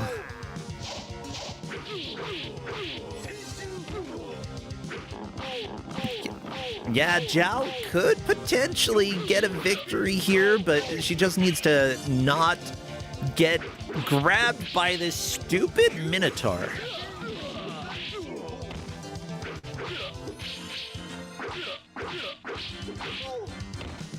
8-Bit did game over and got to the guy after the one that Hazel is fighting, which I believe is the tiger. Yes. Oh no, no suplex, Jal. Don't let the Minotaur suplex you. Oh my gosh, you're so close. You're so close to moving on. Please. Always cheer for the underdogs. No! Like, oh no! The grappler's Jal jumped. Oh. Hazel Shade, though, this is a chance for Hazel Shade. Jal's screen explodes. Hazel Shade could move out of 4th into 3rd. We'll see. Jal, was that a full game over? I think it might have been. Nope, not a full Another game over. chance. I like the music on the character select screen. Heck, a lot of this music I love. I can't remember that one, unfortunately. But we'll see. 8-Bit Sword might go to the character select screen in a little bit. Like, you just gotta kill Swordman Bill. No, don't get grappled by Swordman Bill. Hazel Shade is through. Oh. Oh no, the horns got cut off. The fan no. got cut. You know why? Because Swordman Bill. Oh no, JK, the tiger. Aha! I have foam claws. Yeah, here are my foam. Yeah, Hazel Shade has moved out of 4th into 3rd place. If they can do a decent job against this boss, take him down to less than 10% health, then that puts Hazel Shade in a solid 2nd place. My gosh, this is going to come down to the end.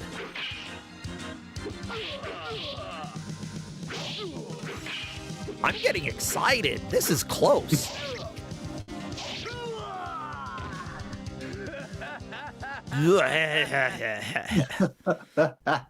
Yeah, now 8-Bit Sword did not manage to take the tiger down a single time. Because of that, just if Hazel Shade even gets him close to the end of his health bar, then that is a move into 2nd place. And they're doing a good job here, getting a lot of attacks out on the enemy. Oh.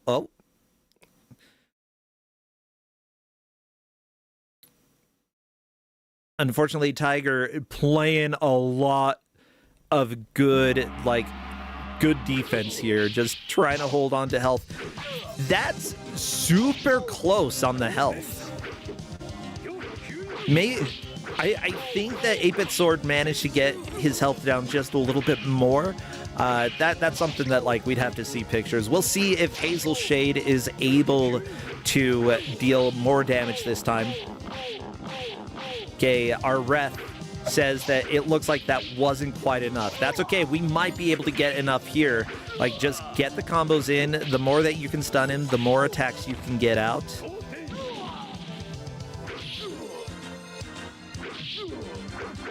Yeah. Yeah, just get into your rhythm, see if you can jump in and do something. There we go. Oh. Hazel Shade, no! Okay, Hazel Shade is down. That's 2 and a little bit of the Greek key symbol left. Even though technically it didn't start in Greece. Who cares? Ooh.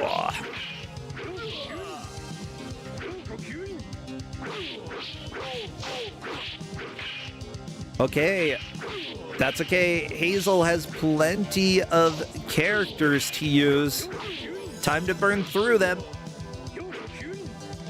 Yeah, that's okay. The Minotaur, you might not have loved the Minotaur quite as much. What about Swordsman Bill? Okay, we've got Bill against the Tiger. Time to use the square attack. Shoutouts to Square. Get squared. Oh, the square attack is good against the Tiger.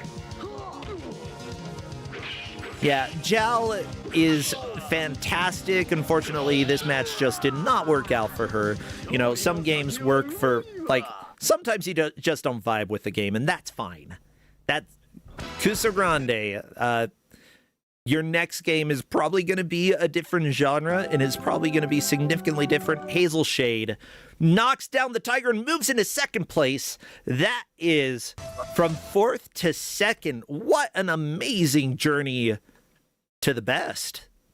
Unfortunately, they can't move into first place because Mechalink already beat the game, but we've got a wonderful performance here. I've very much enjoyed this. Let me go ahead and change the... No, never mind. We've got audio playing here. Oh, this is a good song. Yeah, I'm not here to abandon the Statue of Liberty.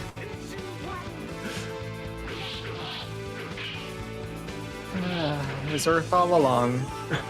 Yeah, and Pet Worm is saying, I made Jal some cookies. Jal doesn't play a lot of fighting games. That's one thing in Kusogrande. You never know what genre you're going to get, and sometimes it's not your genre, and that is fun. Just seeing how people do is so much fun. I've gotten fighting games in mystery tournaments and lost terribly. I've gotten some and won surprisingly. And that genuinely, mystery tournaments in person, you get a lot of fighting games and go up against each other, and it's a lot of fun, especially if the fighting game is bad, because if you lose, you're I don't know how I lost. I lost my last mystery tournament because I didn't know, but I was hurting myself as I was playing. And that, everybody, is time. Give it up to the players. 8-Bit Sword, Hazel Shade 12, Jal, and Mechalink, but especially Mechalink, because he comes in first. The order appears to be Mechalink, Hazel Shade, 8-Bit Sword, and Jal in 4th. Waffle Fox Bree, how do you feel that the players did here? I think they did pretty well. I think most of them ended up where I kind of expected, but Mechalink really blew through this. Yeah, I think that Mechalink does know a decent amount about fighting games. It's great when you get a genre that really vibes with you, because there are certain games that if I get given, I feel like I'm probably going to do okay, if not be like first place, because it's just something that works for me. You know, you give a game to me that's before 1990 or on the Commodore 64 or Amiga or Atari, and I'm probably going to win. It's just the reality. But you give me like a platformer, I'm fine at platformers, but I know I'm not going to win. Oh yeah, I am no good at... I mean, I like platformers. I am not good at them, though. Yeah. Well, we already had an interview with Mechalink to talk about how the game went, so we don't need to interview Mechalink again. What about you, Waffle Fox Bree? Are you doing anything? You and Hedgemaze doing anything exciting that you want people to know about, or things that you're just enjoying on your own? No, we're enjoying some things, like, oh yeah, we got into Beyblade X, so we've been collecting and playing that. Ooh. I've been playing through Dragon Quest XI. Okay.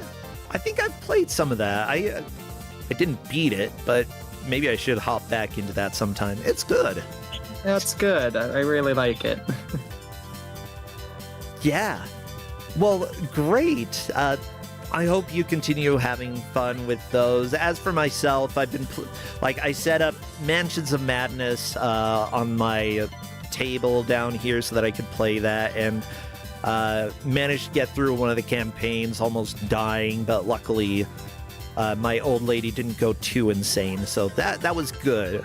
As for, simply put, I've never played a board game solo before. That was my first time, and I was like, this is actually kind of fun. I might do it again.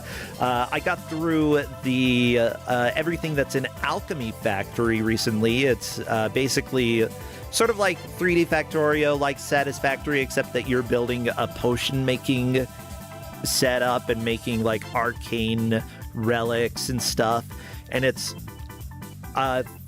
very cozy looking, and it's just super charming. I highly recommend Alchemy Factory, y'all. Well, I think it's time for us to say goodbye. Just so you know, we will be back tomorrow, again at 2 p.m. Eastern, for 4 more matches. After that, we'll probably go and... I don't think Smite will be streaming by that time, but Smite also has Arcade Pit later on tomorrow. Okay. And let's go ahead and rate it. It looks like one of the old friends of this channel, Oglib, is... Oh my gosh, sorry, I was just trying to see if their name backwards means anything, but it doesn't. Yeah, Oglib, they're doing a 10-seed solo Archipelago playthrough right now. They're doing Banjo-Kazooie, and who knows what else they will move on to. Do we have any good raid messages? We could just yell Ridge Racer if people really want. Yeah, Ridge Racer! Ridge Racer!